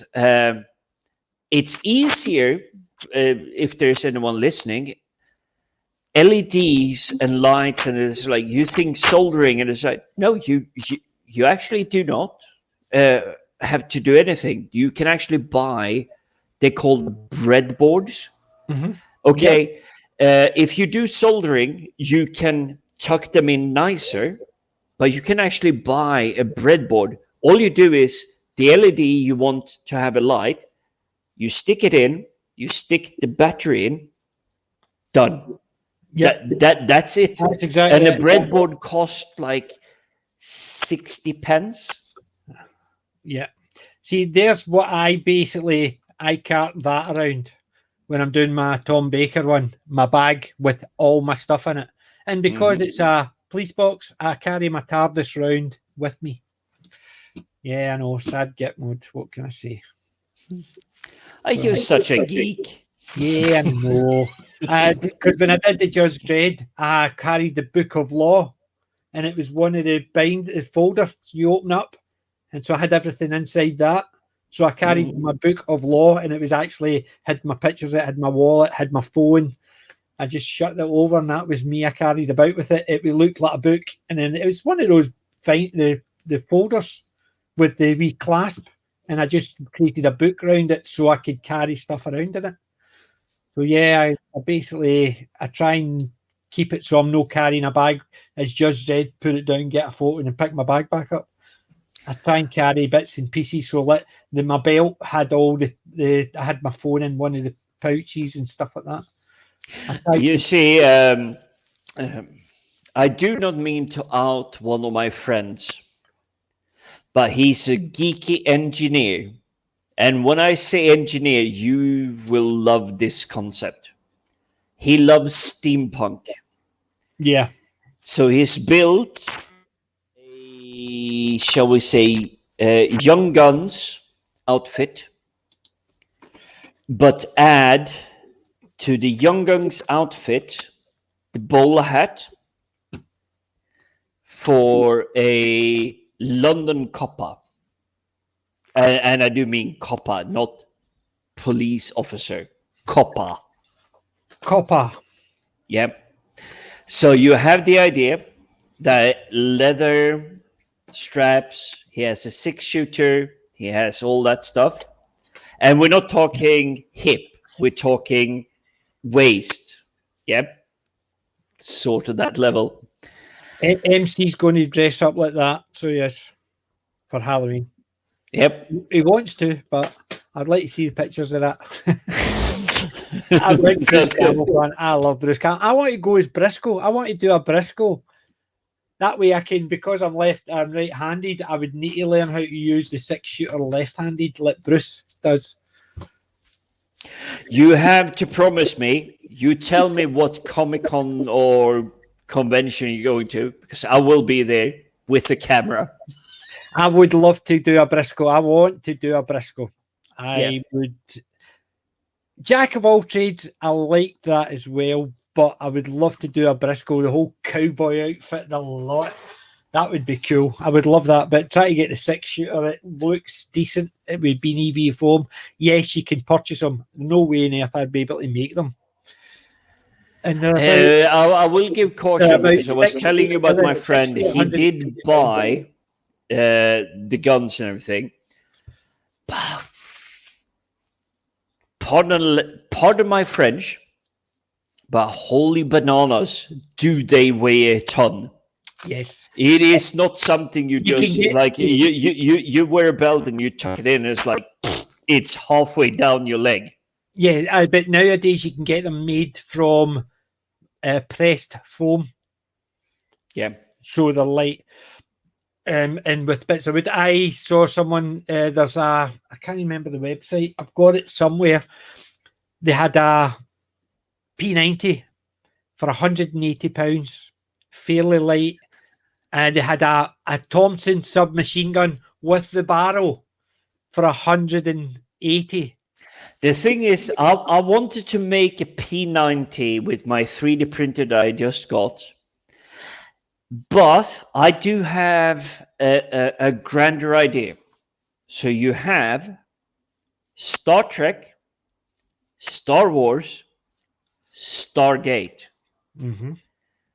Well, I take the gun from Stargate, a uniform from Star Wars, insignias and stuff from Stargate, and I make it into one costume. You see, I think that would be it's like it would stand out, but I'm still not sure about the delivery. Having one of those. Yes. With a Stormtrooper outfit. Yes. With the SG gate address symbols on it. Yes. And this, I've actually been thinking of it for such a long time, and I know if there's someone listening into it, and if you want the idea, and if you build it before me, go ahead. I do not have copyright, but I was thinking, I killed R2D2, C3PO, this one, all the famous character, and you have it on your arm, as in. I like the cockpit. Yep, I killed them, or these are the droids I destroyed, whatever it is. Cockpit type thing, yes. That would be fun. But it is the entire thing. It's like the Star Trek, Star Wars. I would have them on the side of the helmet. Yeah. Unfortunately, my friend stole that idea already, so I'm backing off from the helmet level. But it's more like the arm, or like the breast, or maybe having a mantle kind of insignia. Yeah. See, that sounds fun. So I do have, and I know next week, I know next week is going to be a nightmare, so I will not be able to have anything to show for. Yeah. But I may dig out, because I did buy, and this is 6-7 months ago, an entire Stormtrooper outfit, but it is without straps or anything. So I actually have to do my own build them. So if I want my leg, I actually have to build the front and the back and the straps and everything to fit together. Do you know, I would love to get a hold of a lot of plasterboard, because you put it in hot water and then you can mold it and cut it. Yeah. I would love, because I've got the strap for my arm, which is plaster. It's plasterboard, and the girl just rolled this bit out, She put my hand on it, measured it, cut it, put it into boiling water. She took it out, dried it off, put my hand in it, and then started moulding it around my hand. Then she put it down, bit more hot water, dried it, put it on. And then once that was done, she just left it. Says, we'll sit there for half an hour for it cools down. And then it was solid. I thought, I want that to make costumes. It's easily available, but I do believe that in your arm thingy, most of it she may have molded, but you should have 2 splints. You don't? Nope, there's no splints in it at all because it goes from there right up to my fingertips and pushes my hand back. Basically, so my hand sits like that to try and counter it pushing that way. It sits like that. So it goes from there right up. And it basically, it goes 2 bits of Velcro, so it can Velcro around my hand. And it's it's just the whole plasterboard, nothing else attached to it.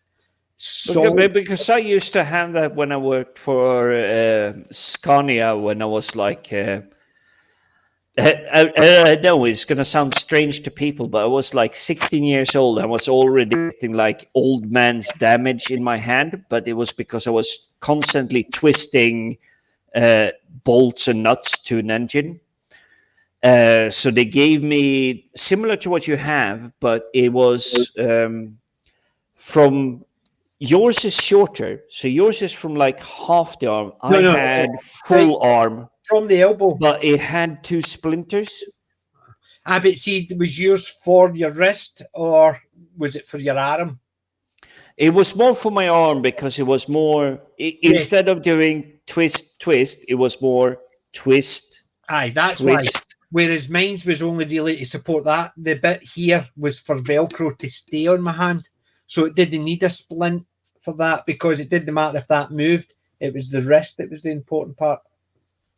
So it was. So when that came up, it pushed the wrist back that way and it basically held. It basically means my wrist was sitting like that because my wrist automatically tries to do that. So it was to try and educate my wrist and the muscles so they didn't try to come forward. So it was to keep my wrist like that. So this part here was just to hold it in place. It was this part here, it folded down and pushed my hand over was the thing it needed.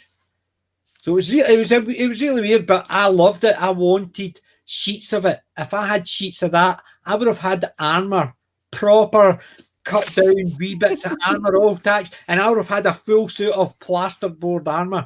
I don't care if people say you could have made a great Stormtrooper one. I want a suit of armor out of that stuff. But saying that, EVA foam was hot enough. You see, I do have so much EVA foam.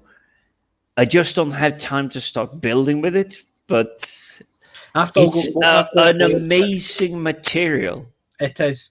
And it's what I was saying is MC says he needs to find a decent fake chainsaw. Have a Book of the Dead and from the limited edition DVD. You don't need a fake chainsaw, MC. 2 things. You can either do it with EVA foam, but if you don't know how to work with EVA foam and all that, I will give a slight caution here. Thick cardboard. I built one of my very first costumes. I don't know how I ended up in a Star Trek universe because I was actually wearing a monster uniform closer to like Friday Night, 13th, Freddy, that level. But I was on a Star Trek con. My arm looked fake, but it was a chainsaw, but it looked fake.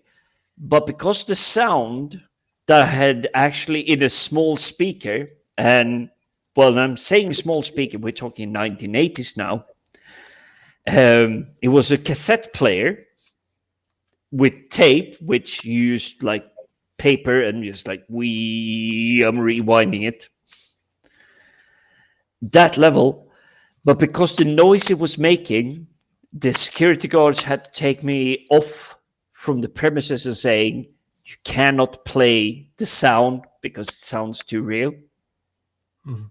But nowadays you get away with that as long as they can prove it's fake before you go in. It doesn't matter what other people think. It's the same as if you carry a gun. See, if you want a picture taken, you can take the black and the orange tip off your gun, but they're saying when you're walking around with it, they want the orange tip on it. Whereas if you're getting a picture taken, you can take the orange tip off it and it looks like a real gun. They don't care what it looks like as long as they know it's fake. But now, as what I was saying to MC, if you can't work, if you don't know how to work with EVA foam, it is fairly straightforward, but it can be a bit thick cardboard, especially for, you do 2 bits of thick cardboard for the blade, and then you just cut out all the teeth, or even 1 bit of thinner cardboard in the centre of it, and that's you got all your teeth. So you would have it, you're drawing, and then cut it all, and then you just build the box with a handle, so you can put your hand through and hold on to it. And then I will also give that in terms of crafting. You buy tons of stuff of, say, Amazon or whatever, you getting tons of cardboard delivered to your place. All you need to do to, say, build a gun is draw the outline of a gun, duplicate it, so you have 2 pieces, and you just need to fill in the space around. Yeah. And suddenly you have a gun. But when it comes to keeping safe on conventions, I always over-exaggerate, whether it be a sword or a gun or whatever it is. It looks too big to be a real thing. Mm-hmm. But that's what I'm saying for MC, if he's looking to do a chainsaw, a fairly straightforward one is cardboard. Because the very first thing my first shield, I used 3 or 4 layers of cardboard to build the shield. Second time I made the shield, I used my frame for my shield, put it down on EVA foam, drew around it, and then built it from there using EVA foam because it was more malleable. I could bend it and stuff like that. Because one of my friends wanted to do a comic. She wanted to do a Dungeons and Dragons parody. She wanted to go as Eric, and his shield was similar, but it was folded. And all I told her how to actually mold it, because you could mold it down to a curve rather than flat. I had it as flat because of the shield, but with that, whereas cardboard, I worked with cardboard initially, and it basically taught me a lot of how to design stuff. And what I used to like the chainsaw, because I've always wanted to do this, I've just never had the rest of the outfit. The chainsaw, I've already had it in here, how to build. That's the problem. So 2 thick bits of cardboard, you cut the first one, draw the second one, so the 2 of them are identical. Then you put one on a thinner piece, draw the line, and then cut and mark all the teeth. And you just cut all the teeth out on the board. And then you've got 3 bits for the sandwich with the sword thingy, and then build the board, round it with a handle. And then once you've got the box, you can just add wee bits to the box to make it look more like a string pull and stuff like that. And then if you could have something inside with the sound, so you could press with your thumb, that type of thing. I've always had what I wanted to do, because I've always wanted to go as Ash, but I've never had, a blue shirt, brown trousers, but it's the rest of it. I didn't, the boomstick, I've always been looking out for a decent shotgun, and I have found one last year in a toys, it was a kid's toy, one of those, a Nerf gun, a shotgun Nerf gun with one of those wee target shots, and I thought that would work for it.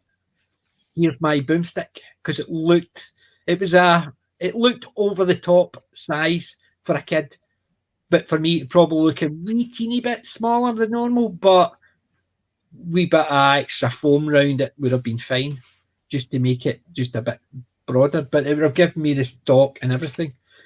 But I've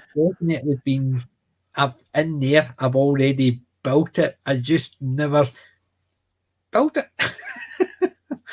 I will give this to anyone listening. Nerf guns, yes, they cost a little bit of money. But repainting them, you can make a very expensive Nerf gun look like a futuristic, whatever you want to play Judge Dredd or any gunslinger, whatever it is, super simple. And it will take you less than 20 minutes to figure out how to paint it once you have it in your hand. And you will not destroy the item. You're just repainting it. There you go. Just a little bit of silver, a little bit of metal, a little bit of charcoal material. You get a little bit of that gleam.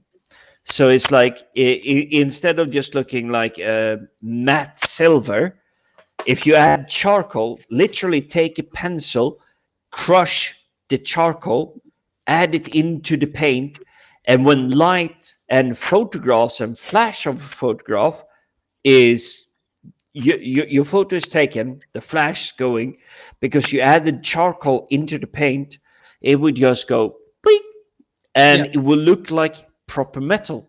Yeah. Well, you look at this. Look, there's the Nerf gun. I've had this for a couple of years because this has been a project I've planned. Right.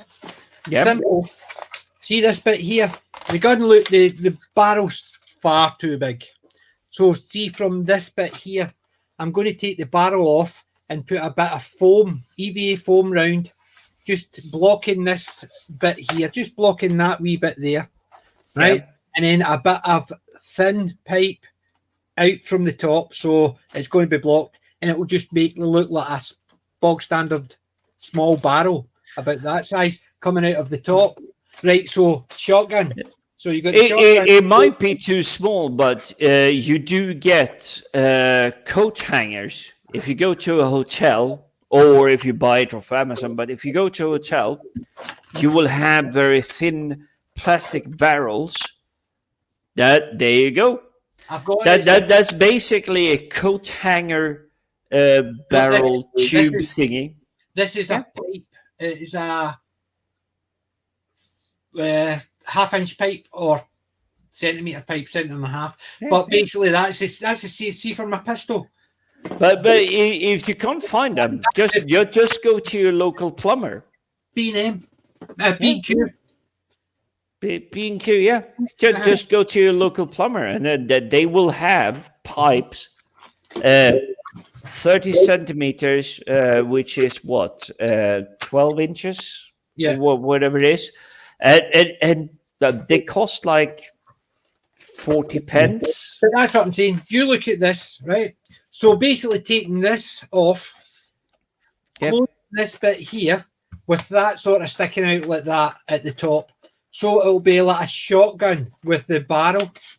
It doesn't move, but it looks like it does. Keep that on it. Get rid of that. And then the only bit is this bit here, which comes off. It just basically pops off. So if you remember, you think about it, take that off, and you've just got a short barrel there. That's the basics for a shotgun, pump action shotgun with the small barrel.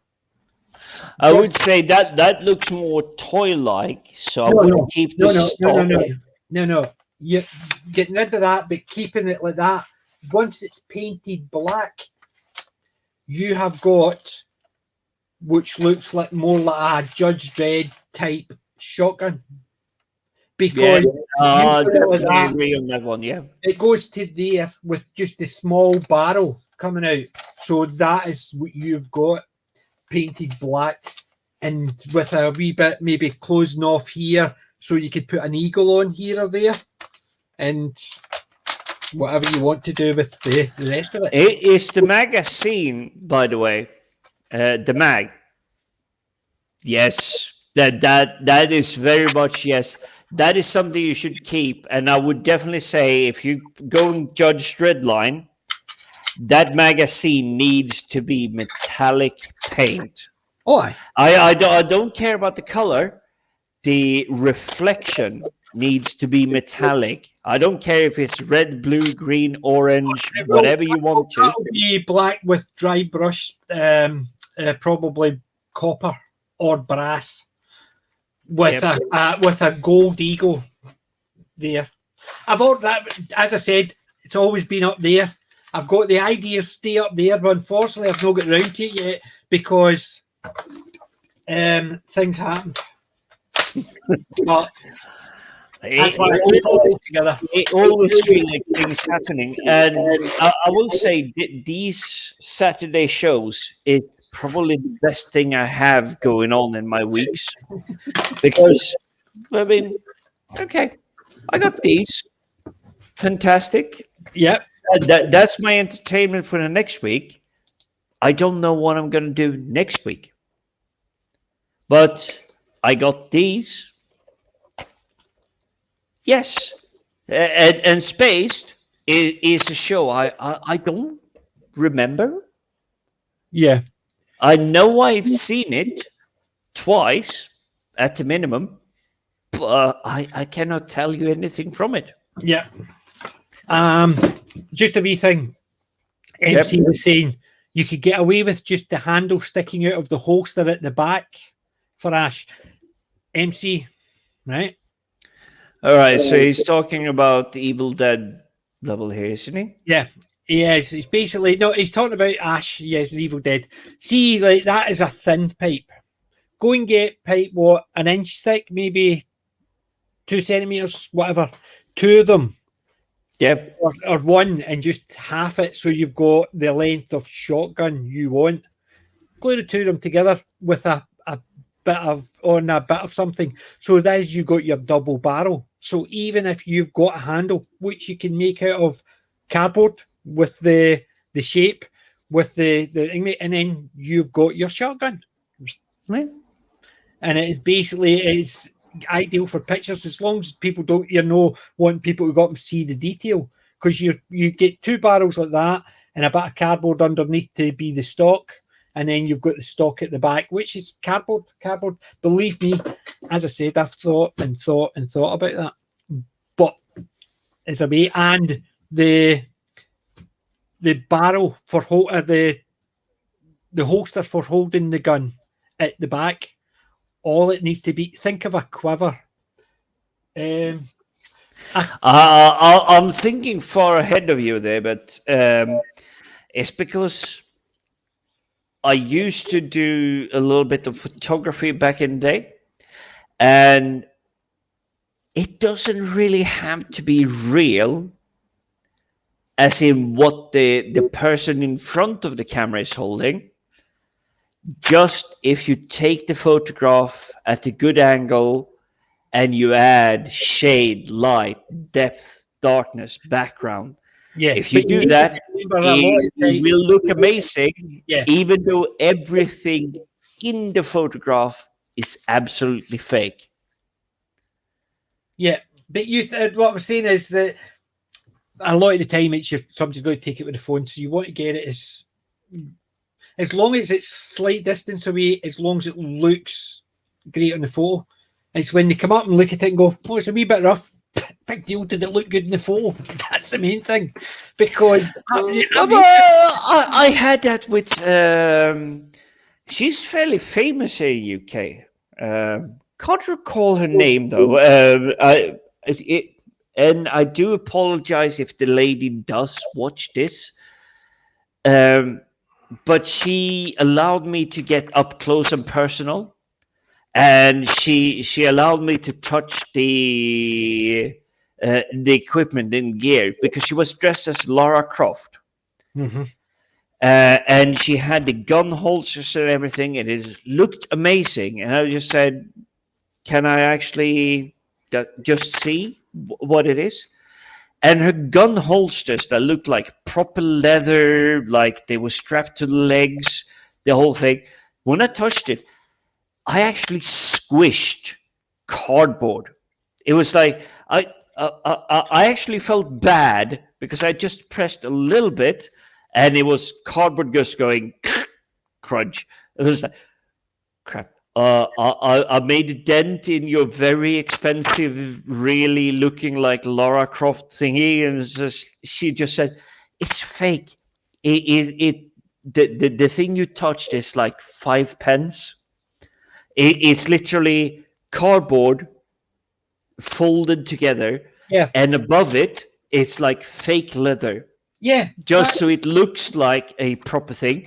It does hold my fake gun." But it was still like, when you touched it, I didn't even mean to pinch hard. It was like crunch. Wow, Yeah. that literally got Look destroyed. look at that, right? Yeah. The handle of my war axe. But in effect, it's just a wee bit of material on top of EVA foam. EVA foam goes round it, and then that's on it. So you could buy these for, I think it was a couple of pounds for an A4 sheet of fake leather. So you can actually have the cardboard with the fake leather around it. You can get them on eBay. You just put sheets of, is it fox leather? FAUX leather. Oh yeah, I have tons of it in the back room. I've got a few bits and pieces there as well, because I probably got a good 10 square meters in the back room. I've only got including EVA foam. It's the same. On the EVA foam, I've got about 7 or 8 bits, because I basically, my EVA foam, when I got my jacuzzi at the back 2 years ago, basically I took all my foam and basically laid it on my I wouldn't say outhouse, but you know what I mean. It's like a big shed, effectively. Well, outhouse for me means something different because I'm a Viking. An outhouse is where you go to the crapper. Well, yeah, you understood that part. That's what an outhouse was. Basically, a house, outhouse now, it's still got the same connotations, but in effect, summer house. Backyard house. My summer house.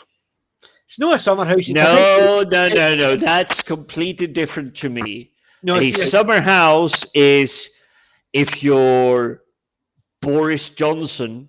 This is where you go for vacation from home. Your vacation. That's a summer home. A summer house is basically a small building out the back for sitting in the summer, which we've got a jacuzzi in it. So it's basically, it's half of it. I'm sorry, you're not selling me away from Boris Johnson there. No. You have a jacuzzi, which a house at the back of your garden. Jacuzzi, a house at the back of your garden. You sound very Eton level to me, and I know you're not, but shall we say a big shed and an inflatable jacuzzi? Now you're talking proper Scottish. Yes, a big shed and an inflatable jacuzzi. But in effect, so I basically took a lot of my EVA foam and because it's 10 feet by 8 feet or 8 feet by 12 for the summer house. So I basically floored that with my EVA foam, and then I heat gunned it to, obviously, because there's going to be water in there. So that's what I did with a lot, and I've still got loads left. Because anytime I was down at Halfords, I bought I think it was 9 sheets for £10. No, it was 12 sheets for £10. So I just kept buying them because they were for garages and they were always doing them for a cheap. So I would go in and they're selling 12 sheets for £10, and I would buy one. And then the next time I was in, I'd buy another one. So I've still got loads sitting there. Well, this is one thing, and if there's anyone still watching this show, because it's only me and you, we've got MC. We got MC kicking around here. But if there is a stranger watching this that no clue about costumes or anything, EVA foam is magic. You can do anything with it. Do you have a hairdryer? You point the hairdryer on EVA foam and you can bend it into shape and it will stay in shape. You don't even need an X-Acto knife. You can take a kitchen knife and cut. It may not be as pretty as an X-Acto knife, but you can still do it. And you can still shape it. Jim. Yeah? 3 of them for £1 in B&M. Well, you both you and I live in UK. You know those are illegal. You can still buy them in a craft shop.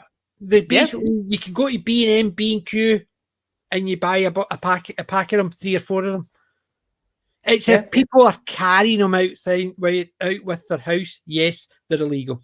But purchasing them, taking them home, and working in at home, you get them for pennies. That's what I'm saying. You're not talking about actually walking about with them. So if anybody's silly enough to walk about with anything like that, sorry, I can't advise against that. But things like just even for cutting cardboard, nice big strong pair of scissors. It works with EVA foam as well. You can a nice big strong pair of scissors. You can cut EVA foam with that. It's great. It's definitely the wonder stuff. And as I said, you've seen how the wee bits and pieces I built with it, and that's just. But even so, for anyone that wants to start making something, say your lawgiver gun, if all I had was an X-Acto knife and 5 or 6 boxes of Amazon delivery cardboard, I could make your gun easily. Yep. It is just cut out the. Well, if you don't have the artistic nerve, print out from your home printer the outline and just cut it. And then you cut about 5 or 6 layers, glue them together, and just smooth them off. And then you have the gun. Then you've got the PVA glue just to fill in all the gaps with the cardboard disc. Things like that, it's fairly straightforward to do. Or there's so much other stuff you can use. Putty, plasticine to fill in the gaps. Tape to cover the gaps.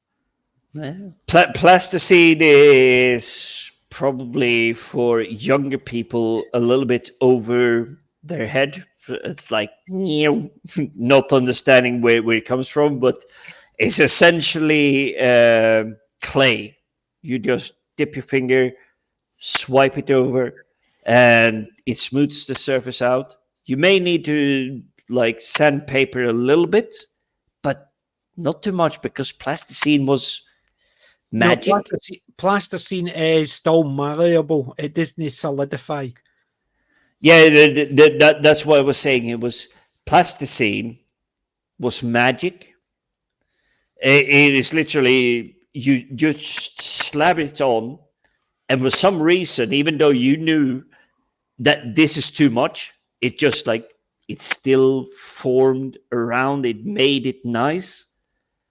So you just basically need to paint it over, and it was done. Thank you, MC, for joining us, and it's a pleasure. I'll definitely catch you probably in the next stream, probably tomorrow. I'll probably see you in one of the chats. We seem to go in the same circles, and I'll catch you and have a good night.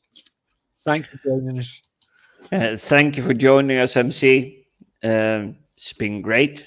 I do enjoy the fact that we're going down to the nitty-gritty of the crafting, because I've seen the stuff you built. I wish I had more photos, but I've seen the bit you've built, and that's just basically it's a sample, I suppose you would call it. I've got pictures of the old stuff, but I've got bits and pieces that I built for the new ones, but I'm not going to get any further because I can't really build. What I'm going to do is seal it, the helmet I've got, paint it up and tidy it up a bit. The axe, glue it and paint and fix it up a bit. But what I'm going to do is I've got some other stuff that I use for my knight's outfit, but I'm going to make it a Magic the Gathering. So my cape is going to have a lot of magic cards glued to the back of it. The tabard is going to have a lot of magic cards glued over it. I'm going to create a cardboard shield with magic cards. My gloves are going to be magic cards. The boots are going to be covered in magic cards. The helmet may be even covered in magic cards. So I'll have maybe the helmet with all black magic. The gloves maybe green and blue.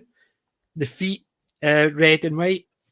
So for each magic, and then the body would be it would probably be colourless or a mix, and the cape would be the backs of the card, but the body might actually be all the lands.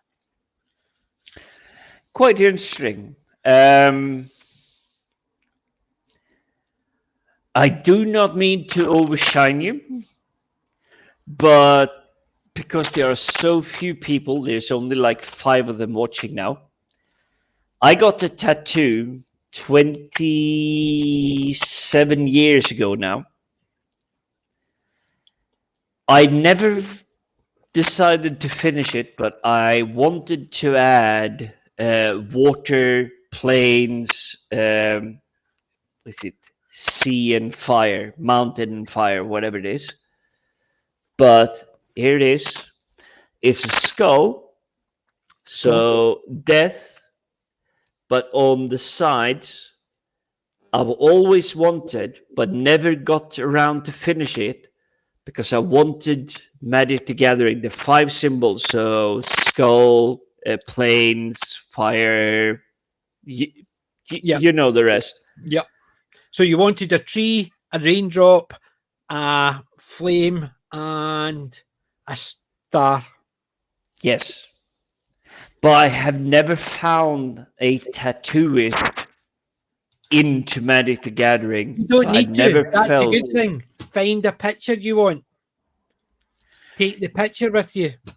Yeah, you see, I'm slightly a little bit above that. There's a lot of amazing, because I do have this one, which is a wolf tribal tattoo. Yeah. But here's a kicker, and you need to watch the camera. If my arm is moving back or forward when I'm walking, the ears are wiggling.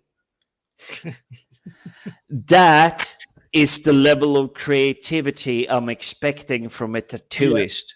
Yeah.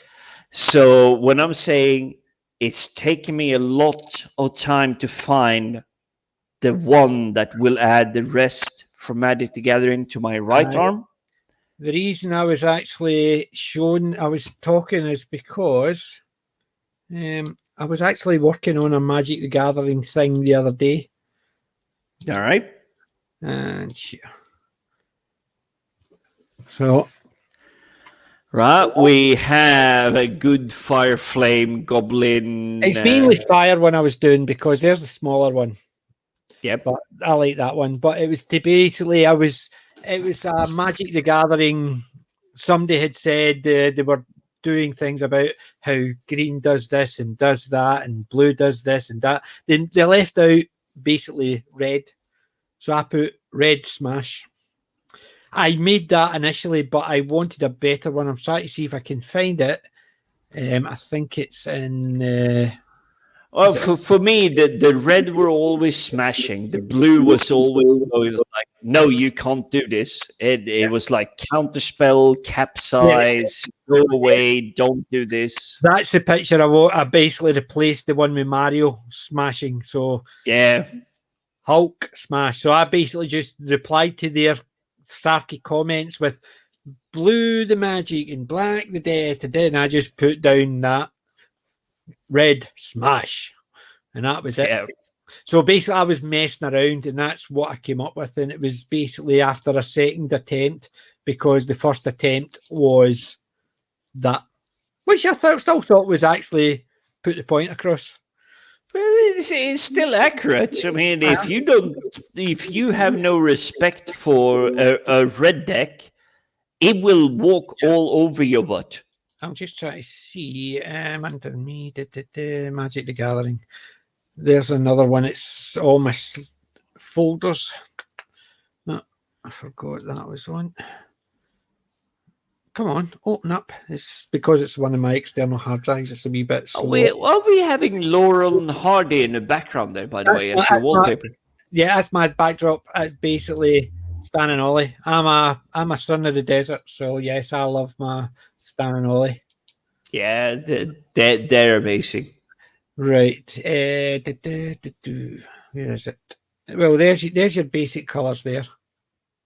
It's still funny though, even though you had most of it covered by your folder being open, I could recognize what was behind the picture. That's the thing with Laura and Hardy. Basically, they're so recognisable. There's a better one. Yeah. So there's my skull, obviously, because where the tattoo is already at, the skull would be on top. Yeah. But still, I would like a very good tattoo artist to add the rest of them. Yeah, same size, same scale, same artistic interpretation to the rest of them.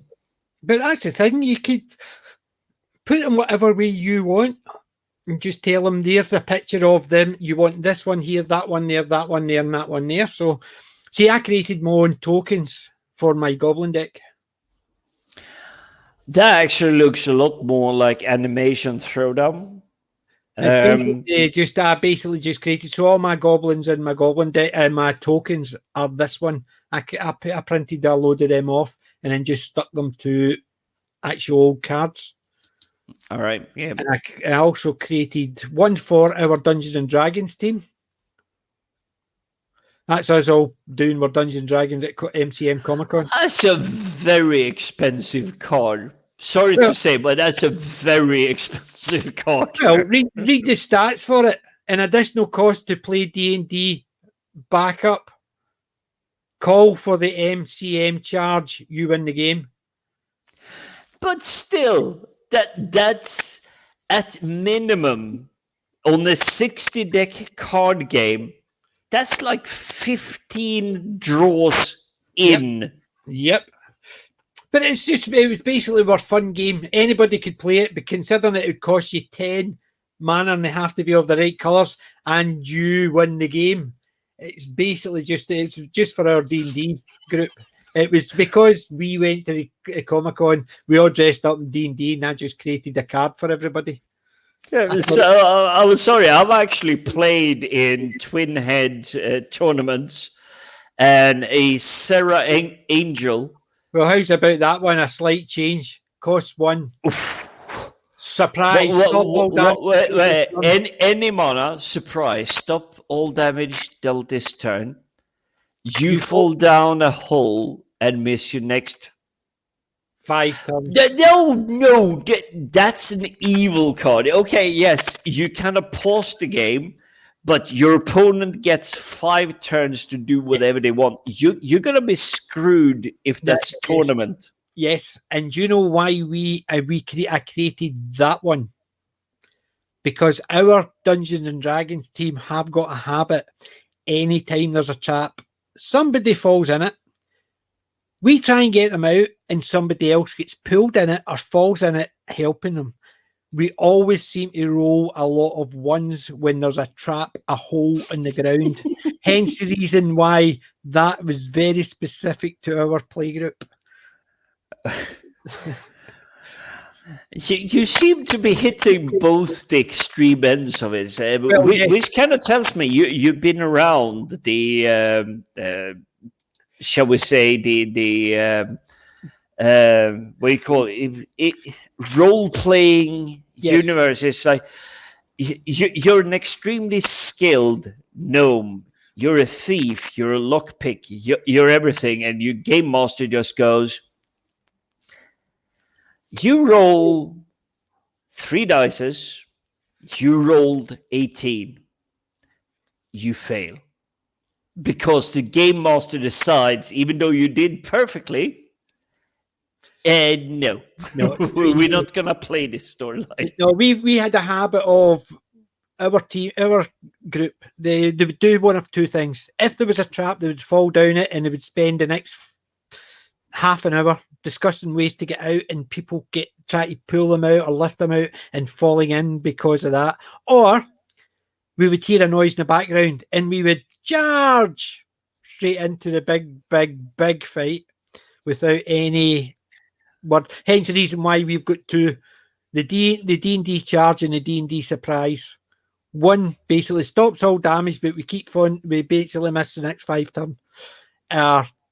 basically the other one was you win the game, but you have to sound the charge, and the charge is going to cost you. Oh, I've been a game master myself a few times. But the game masters that have played games where I'm not supposed to be in charge, they have been, shall we say, of the persuasion that let's not make it easy for the people that rolled a 20 on their main skill. Yep.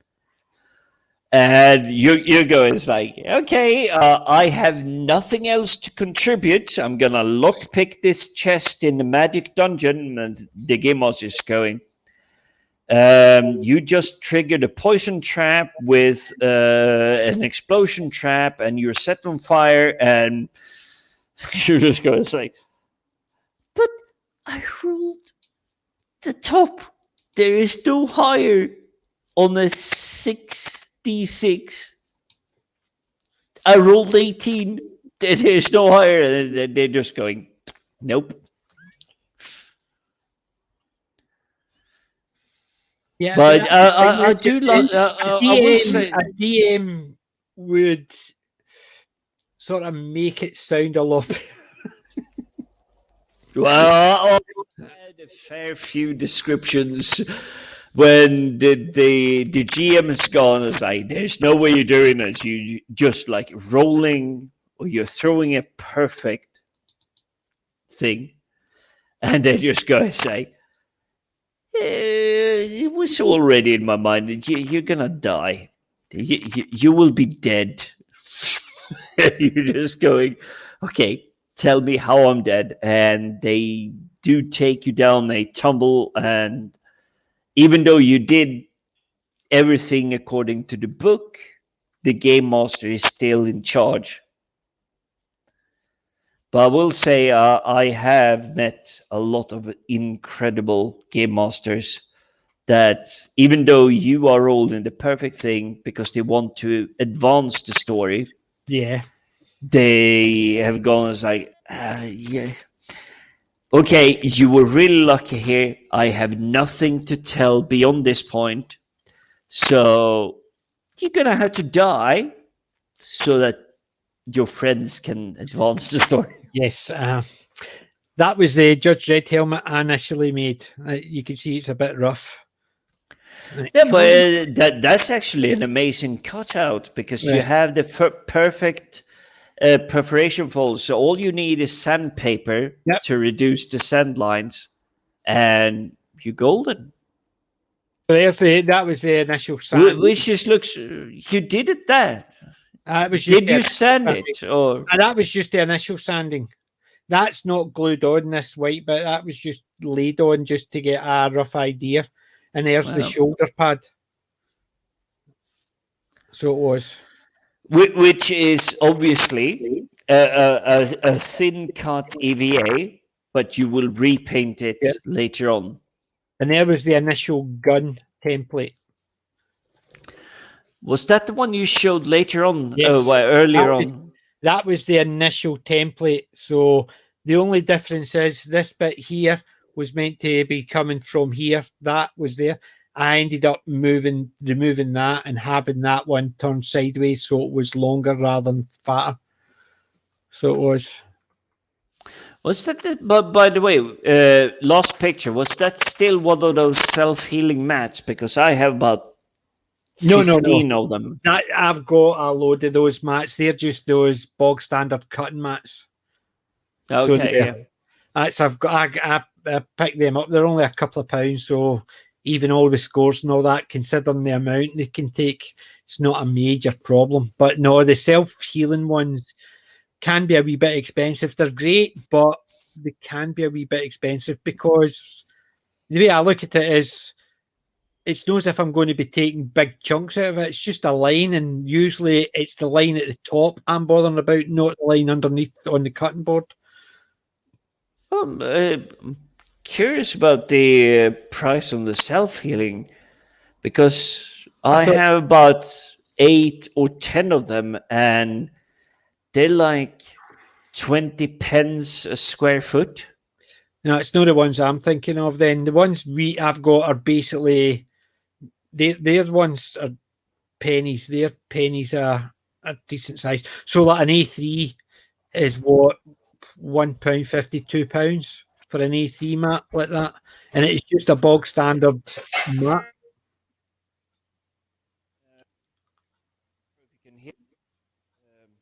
I'm not even sure my camera can actually show it, but this is a. I'm about to bin it, but I'm about 6 foot tall, so A 3 I'm foot. not. I'm not sure how big it shows on the camera, but I'm about to throw this one out, and I paid 80 pence for it, and it's a self-healing one. If I take a scalpel and cut across, it will self-heal. But this one has been used for about 5 years now. Yeah, mine's are not that flexible. The ones I've got are solid. So A4, I could literally hold the both corners, lift it up, and it'll stay flat. Oh, that's a lot more flexible than any of the ones I've got. I think that's probably about 8 times an A4 paper. So the paper you print out. Well, an A4, double the size of that is A3, double the size of that is A2, and double the size of that is probably that is an A1 size. Yeah, that's an A1, and I think I paid less than £1 for it. The one I've got is A3. It's cost something like £1.50, £2, and it's the solid one. So because I'm limited to space, I need it to be solid. So no. Well, that's unfortunately the junk one. I was supposed to throw it out like a year ago.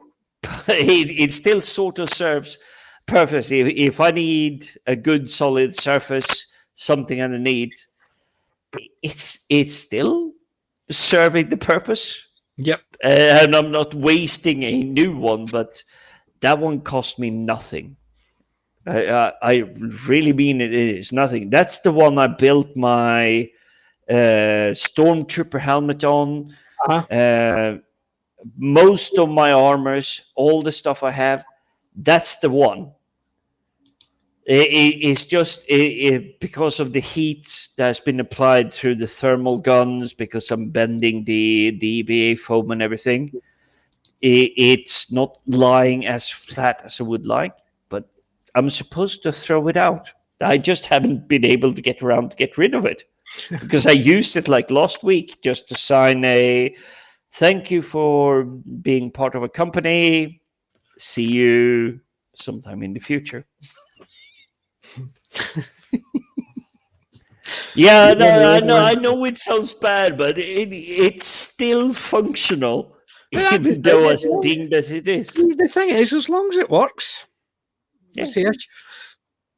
I mean, as long as it works, I don't see an issue with things like that. You know what I mean?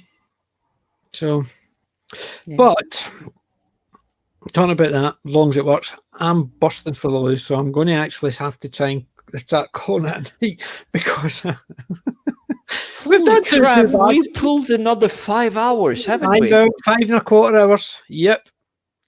2:15 in the morning, actually nearly 20 past 2 in the morning. That's really good. And I bet you a penny, Mr. Brown's actually packed in already. Let's see what he's got. You all know I am going for this. Yes, I think that is the one. I quite agree, and I just find it weird that I picked up the exact same one today as well. But tell a lie, I picked up one that is not the exact same, but is a variation on it. I've not got the one. Let's see if Mr. Brown's actually... He's already quit. He was in our stream, left our stream to go to his stream, and he only lasted 2 hours, 50 minutes. Oh, he's so much a Scotsman.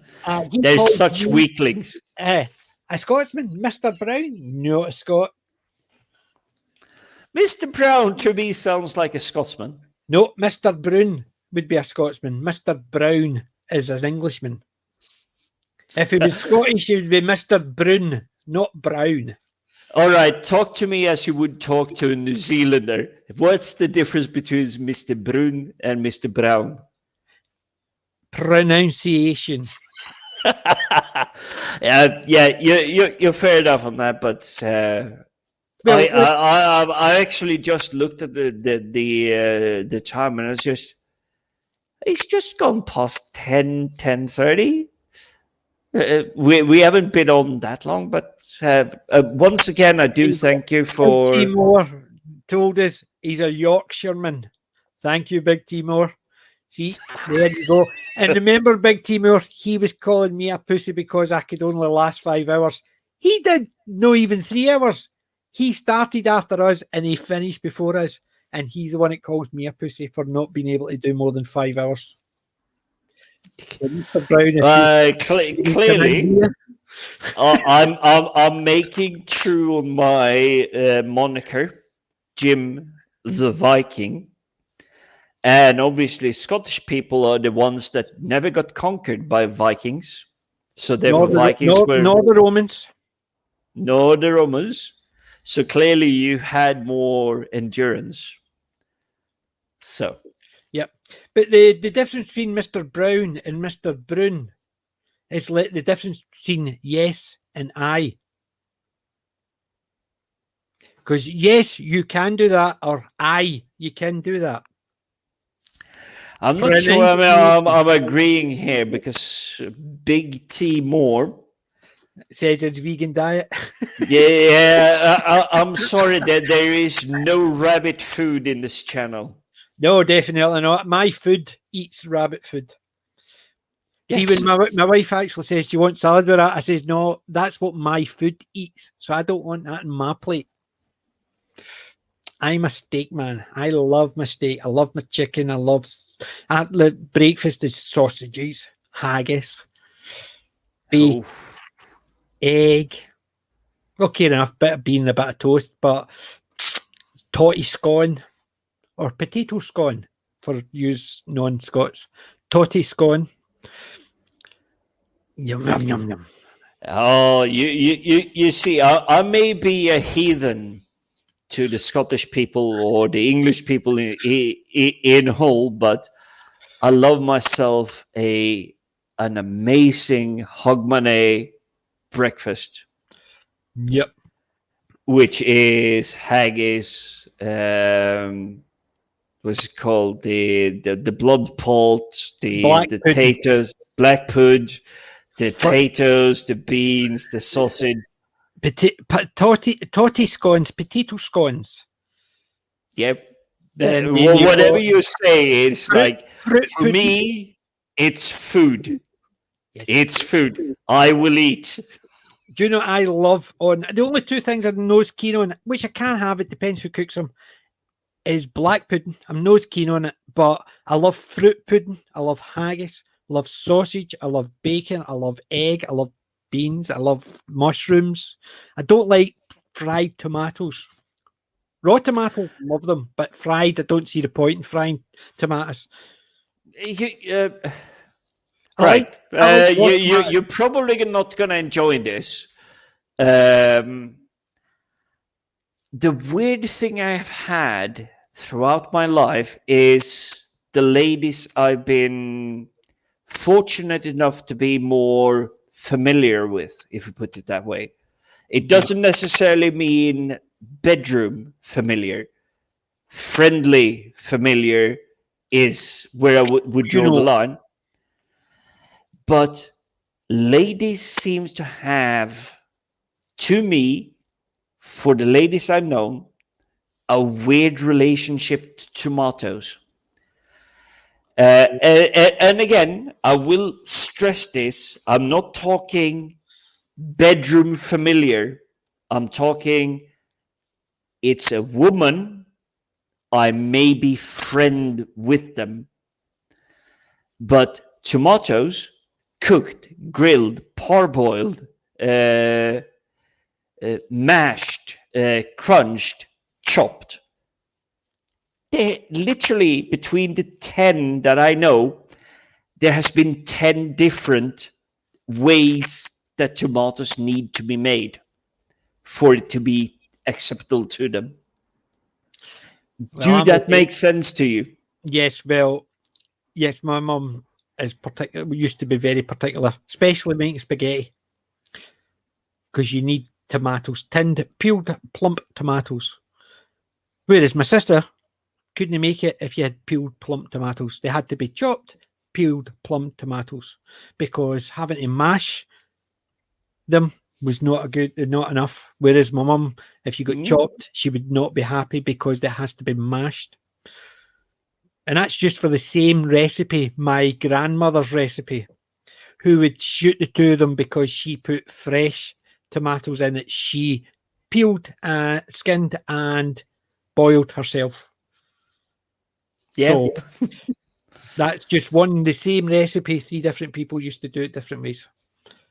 But it's amazing. It is like of the ladies that are known, it's literally been one cooked, one parboiled, one mashed, one completely obliterated, like a whisker, like the thing you get out of a can.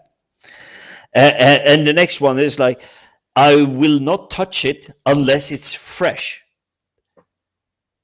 You're just like, how do I make my wife at the moment is growing a lot of tomatoes. Yeah. See, the thing is, fresh raw tomatoes, love it. Bit of salt, just wee bit of salt, wee bit of salt, chopped, wee bit of salt, no problem. Fried, not a chance. I just do not like them fried. I need them. You can't have them, but you can't have spaghetti without having them. I don't like spaghetti out with my family's recipe because I don't like the tomato puree in other people's recipes. But my family one, can't get enough of it. But if I'm out, then I don't touch it because I don't like tomatoes in theirs. Weird. My wife says I'm weird.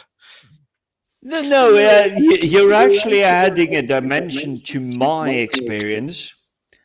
It's your apologies if I'm misgendering you, but you do have a beard. It's my feminine side coming out.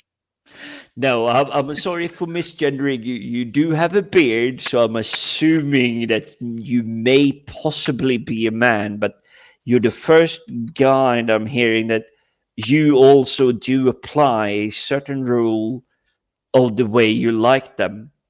Now, for me, I love tomatoes any way, shape, form they can be.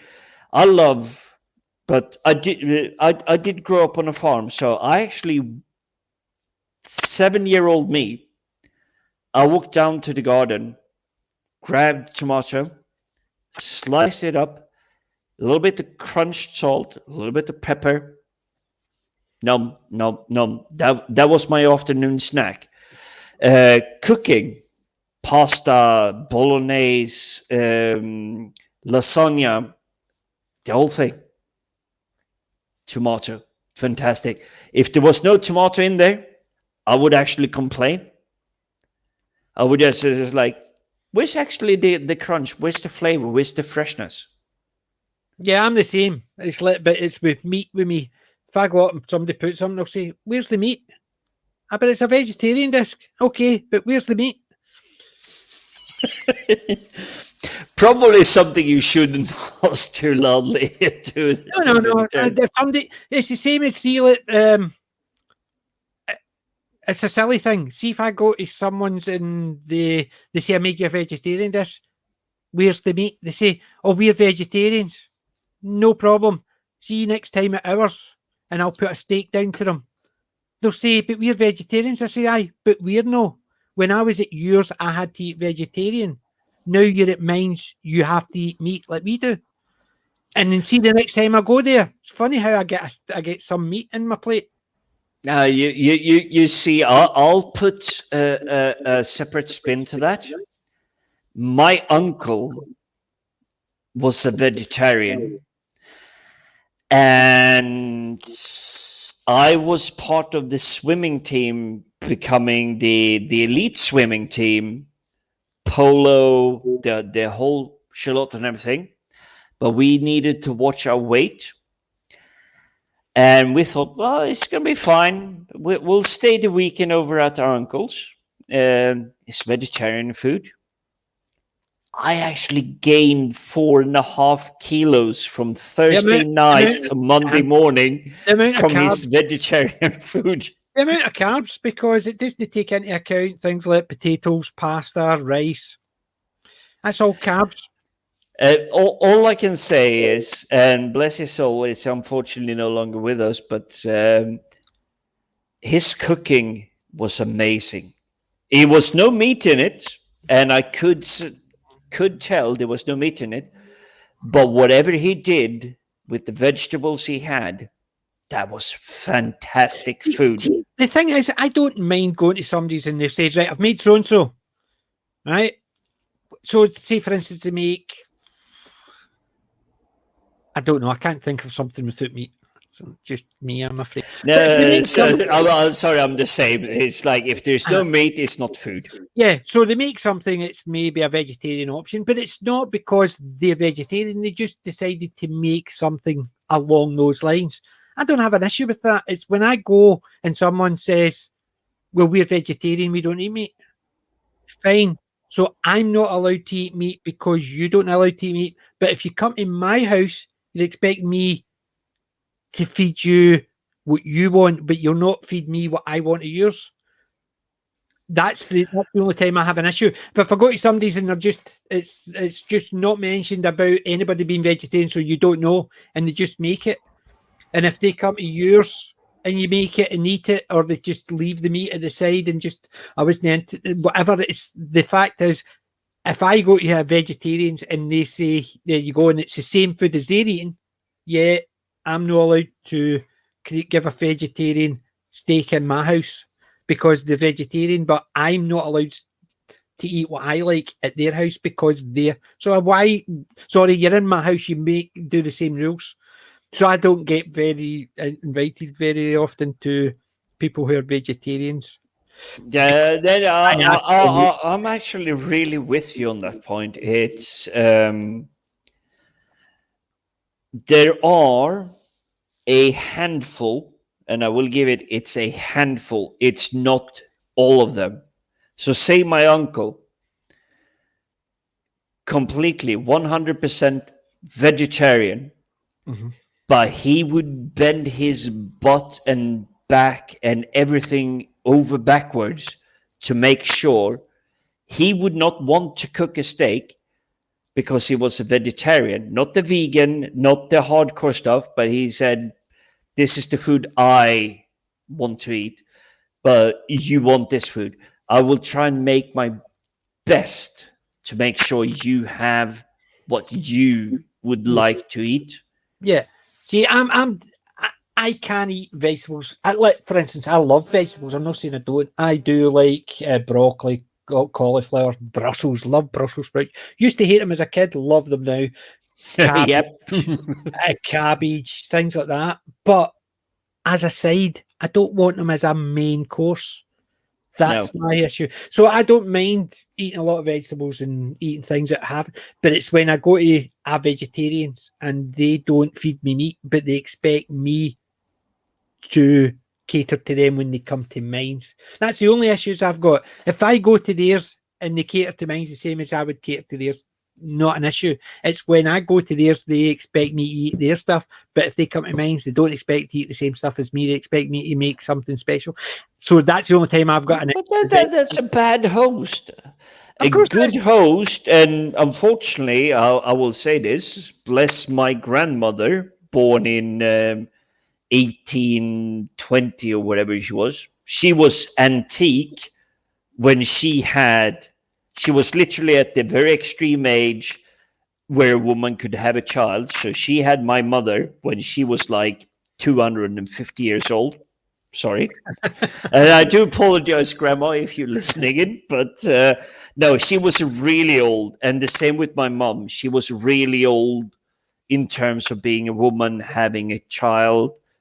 So she was like 50 years old, like the extreme stuff. So my what's it called? Maternal line, the women line, went back really far, extremely far in terms of age. But all of them worked in the what's it called? Catering industry. Mm-hmm. As in, we delivered food for the people in World War One. It's like, really? You're my mum. That was 90 years ago. She's like, yeah, so. But okay, my mom didn't, but she was actually born in 40s something. Aye, see, my mum and dad were born in the 1933, 1934. Yeah, so they would have done maybe, possibly, something to help the war effort. Mm-hmm.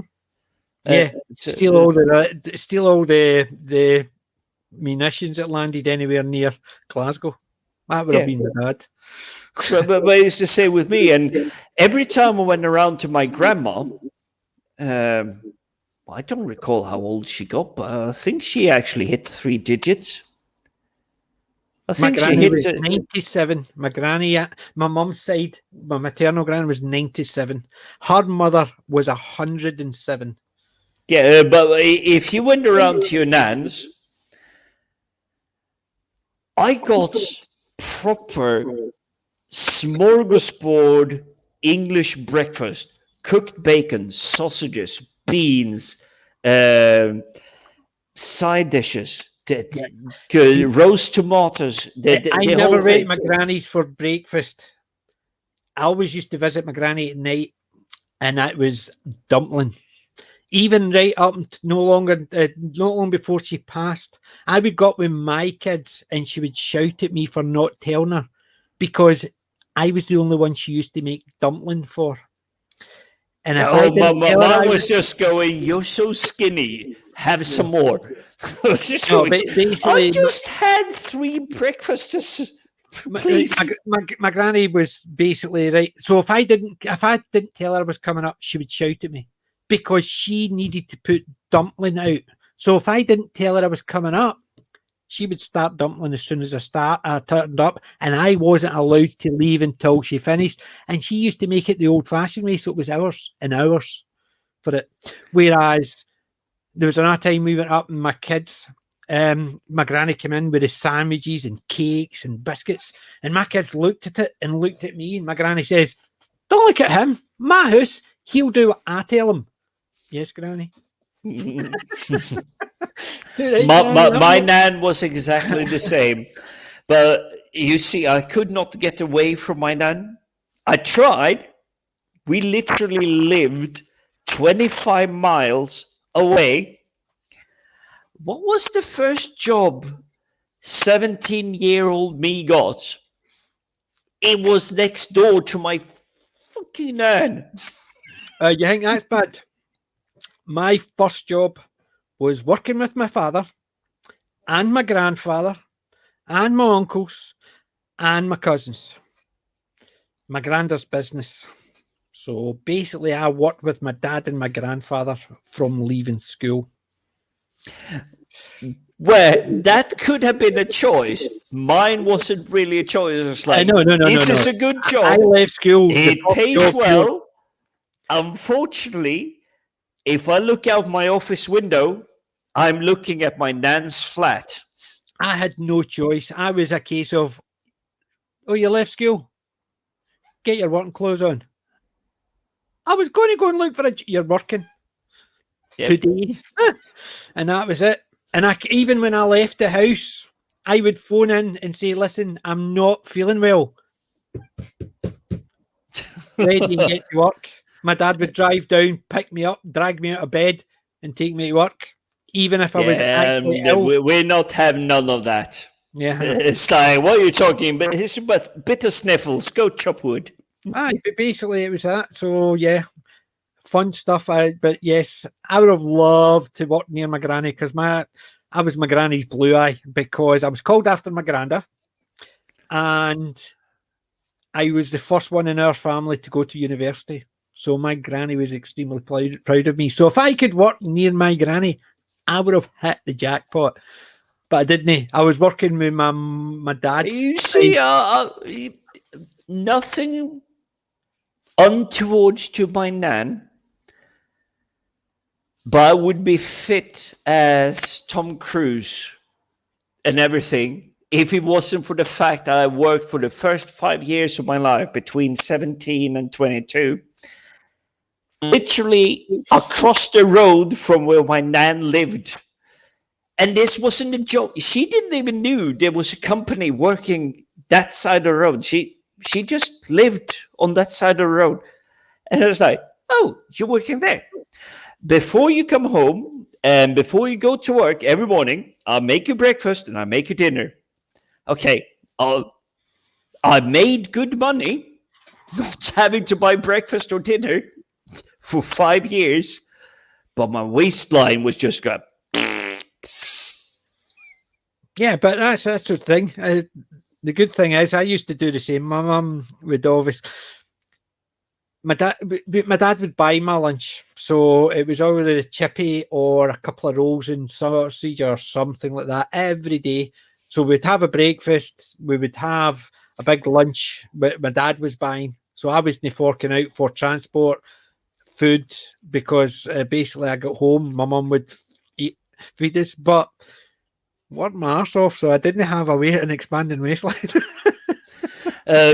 So I will give you this.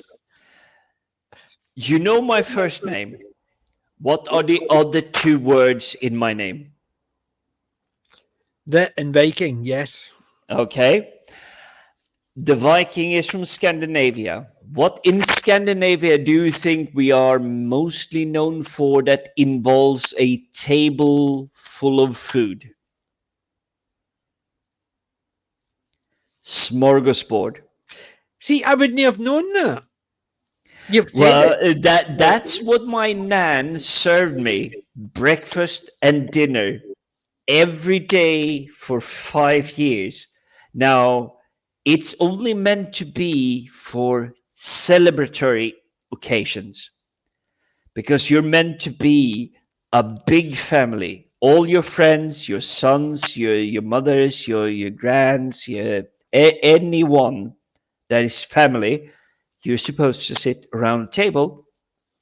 But because my nan used to be in catering is the wrong industry. She was what's the best way? In World War I, she was the one that made sure everybody had food, proper food. She basically was in the NAFI. Yeah, basically everybody was fed. But a non-war 17-year-old kid is like, you're looking a bit skinny. Let's make a table. Yeah. It's like, you're not leaving until you've had everything. Now, see, our family dish was spaghetti with potatoes and garlic bread or whatever. But in effect, it was carbs with carbs and carbs. So we used to have a plate of spaghetti like that with a big bowl of potatoes over it with conserve sauce all over it. And then you had the garlic bread to dip it in. That was most nights. So we had a carb on carb with carb sides for our dinner at night. And that was basically everything. And most nights, there's probably a couple of nights we'd probably go for a curry or a chippy, but the rest of the time it was usually spaghetti or potato, which my mum used to love. I used to love her soup as well. But it was a potato and leek soup or pasta soup. So it was carbs with carbs. And carbs. You see, a leek soup is never wrong in that. But when I moved over to this country about, it's now 15,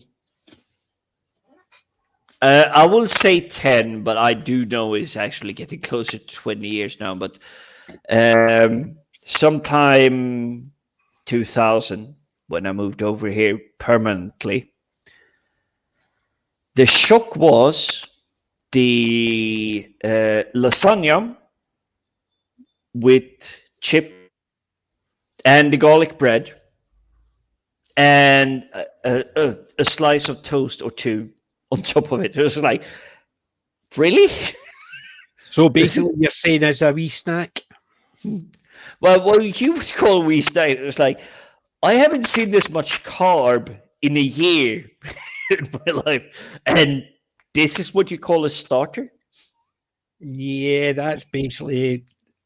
I would come home and we would have... My mum used to have a big dish, sort of like that. You basically... 1.5 feet tall, but it was about 1.5 feet to 2 feet wide. Yeah, it's proper Viking measures, but what is in it? Spaghetti. Less Viking, but Very still. All pasta full of spaghetti for the family. So we would get that, and then there would be a big pot next to it with potatoes being boiled. And then a big pot next to that with the conserve, as in the spaghetti sauce, the mince, the all on top. And then half of that would get poured into the spaghetti, all mixed together, put out in all the plates. And then the rest was poured over the potatoes. The potatoes got put out in the plate. And then the garlic bread got put out. That was our dinner. You see, that I'd never have had that volume or that level. But on the surface, it sounds delicious. It really sounds delicious. But I would go, it's probably not that good for you. Yeah, I'm surprised. But since my mum passed, I've not had proper spaghetti. My sisters could make it, but it's not as good as my mum's. And my mum's was not as good as my granny's. I have forgiven my mum because my mum was not in the army reserve, whatever. Because my nan, bless her soul, whatever you want to say, but she could never cook for less than 25 people, even if it was just you and her. She cooked for 25 people minimum. That was the lowest skill level that she had. But the food was always amazing. Whereas my mum, and I do feel really bad because she worked her butt off trying to make her favorite dish and show it off to us. But because it took too long, so there was some technical screw up. Maybe the oven didn't cook or whatever it was. So it took a little bit longer. So all of us were hungry and obviously a little bit grumpy. So we didn't say thank you properly to Mum. But the food was still amazing. But she could cook for 2 or 3 people, whereas Nan, if there was less than 25 people, it's like she didn't know the recipe. That's the thing. Because I remember my granny, she could put down for 1 or she could put down for 100. Probably took the same amount of time, but at least it felt it but there was always too much for whoever was sitting down to it. That was a granny. That was a granny for you. Didn't matter if you came up, I came up with all my kids, or I came up with my sisters, my brothers, my nephews, my nieces, my uncles, my aunts. This food would be out, and it would still be too much, and it would probably be out just as quick as normal. Yeah, basically, that's just the way it goes. Grands and mums basically definitely miss mines, and I definitely miss the food because my granny's spaghetti. My granny made the best spaghetti. My mother made the second best spaghetti. My uncle made the third best. My dad, I wouldn't touch it if I was forced to. Which I have been once or twice, and I told him where to stick it. My sister can make it, but it was mediocre at best. I wouldn't even attempt it because I can't cook. So I wouldn't even want to actually call it the family recipe. I mean, well, you're just like me. We're the only ones kicking around and going, "This is the recipes that we were told." But there you go. Look, Big Timor, miss my granddad's parsnip soup, and the other granddad's Yorkshire pud with stew. It's the same as my wife. Her mum's corned beef hash. Absolutely. It's something I've grown to love coming here to UK, because parsnip isn't used that much north of UK. See, I don't like parsnip, but my wife loves it, and she loves anything. It has to be cooked well, because just parsnip, if you just throw it in, it's not good. It's not good at all. I will literally carve my way around it. But if you make it well, it's really tasty. It's really, really good. So I can understand a bit, because I have similar issues with UK food. So horseradish sauce. You do not, in this entire nation that used to own half the planet, no, that's not horseradish. Do not call it horseradish. It's crap sauce. That's the best you can call it. The same with mustard. The same with mustard. English mustard. And I appreciate you're Scottish, so you can actually go nothing to do with that. English mustard. That's not mustard. It's just something that blows your nose off. See, the thing is, I only sauces I like. And it depends. I don't like tomato ketchup. Yeah. Brown sauce. That's what you want. Nice chips with brown sauce. Yes. That is it. None of these other stuff. No, don't care about. Fair enough. Oh, and I suppose a hot dog or something, mustard. But that's only just because it's tradition. It's the same as ketchup. I don't like ketchup, but I'll put it in a hot dog because traditionally you had mustard and. What's your thought? Just out of curiosity, what's your thought on pickled gherkin? No, that's my same thinking, but the Scandinavian version of the pickled gherkin is nowhere near the same as what you get here. I will literally walk a mile to get away from a British pickled gherkin, but I will eat a ton of Scandinavian pickled gherkin any day. It's the same as, like, for instance, mussels. Do you like mussels and pickle? Some do. For me, fish has unfortunately been scared off when I was a teenager, because my parents loved anything fish food. Pickle, eel,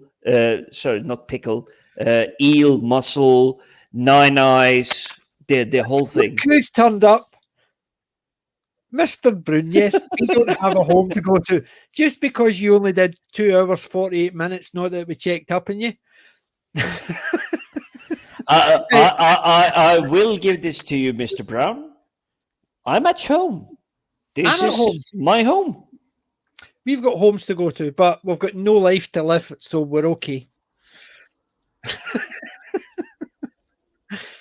But yeah, we are actually 5 hours, 51 minutes.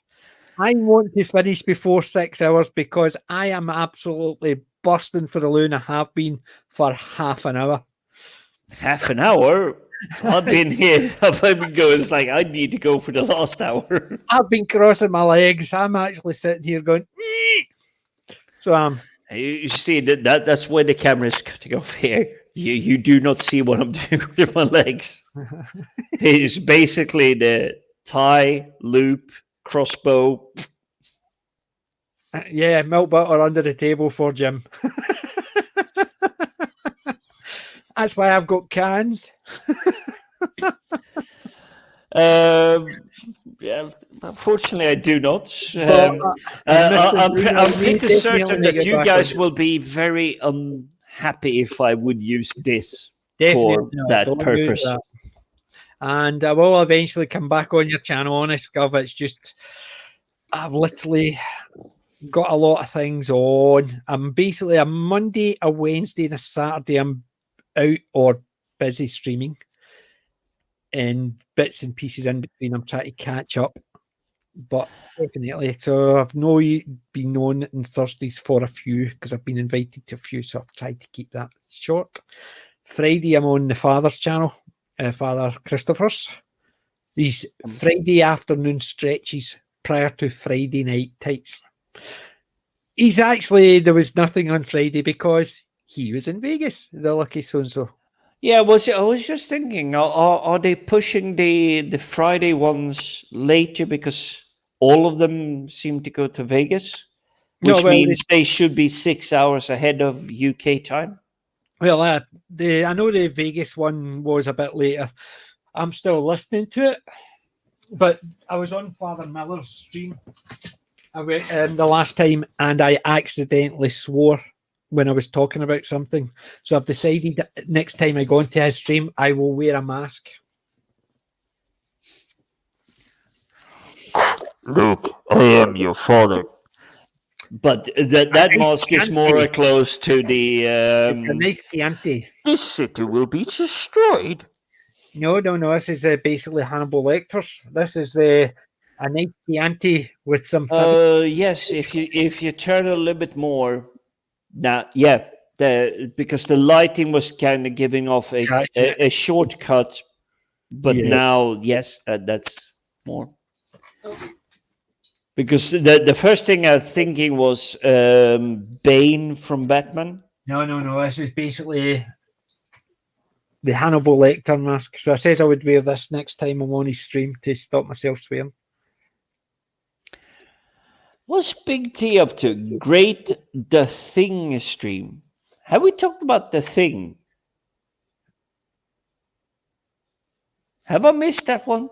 I mean, I love the film. No. He's talking to Mr. Brown. Mr. Brown must have been talking The Thing. So he was. That's what it was. Mr. Brown must have been talking The Thing because...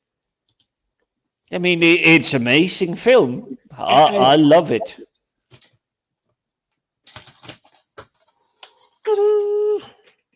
Oh. So just sitting it in my hand. This is my list of movies. This one here is movies I'm planning to watch over the next wee while. So and here I keep just dumping more films that you should watch. Yes, I've got to actually tidy up my room because I've got all the stuff pulled out. But I need to go to the loo. So at 5 hours, 55 minutes. Thank you, ladies, gentlemen, and everybody in between or outside. Thank you for joining us. Big T Moore, Mr. Brown's Alliance, MC, Wookie Fever, Windology, Darren, Disaster Area, Mark D with a C, Gobby Guy, who else? I think that's all. That's all the ones. Apart from obviously there was handsome guys like PJ Maybe and Jim the Viking in the chat as well. Yeah, I'm not that important. But thank you to everyone that have joined and watched. Yes, thank you very much. And sorry we kept you out your bed, but if I'm staying up, everybody's staying up. So night, ladies and gents, or gents and gents, or ladies and ladies, or whatever your million of preferences may be. But good night, and remember, I'm not old, I'm classic. PJ Maybe and Jim, we're out. So good night.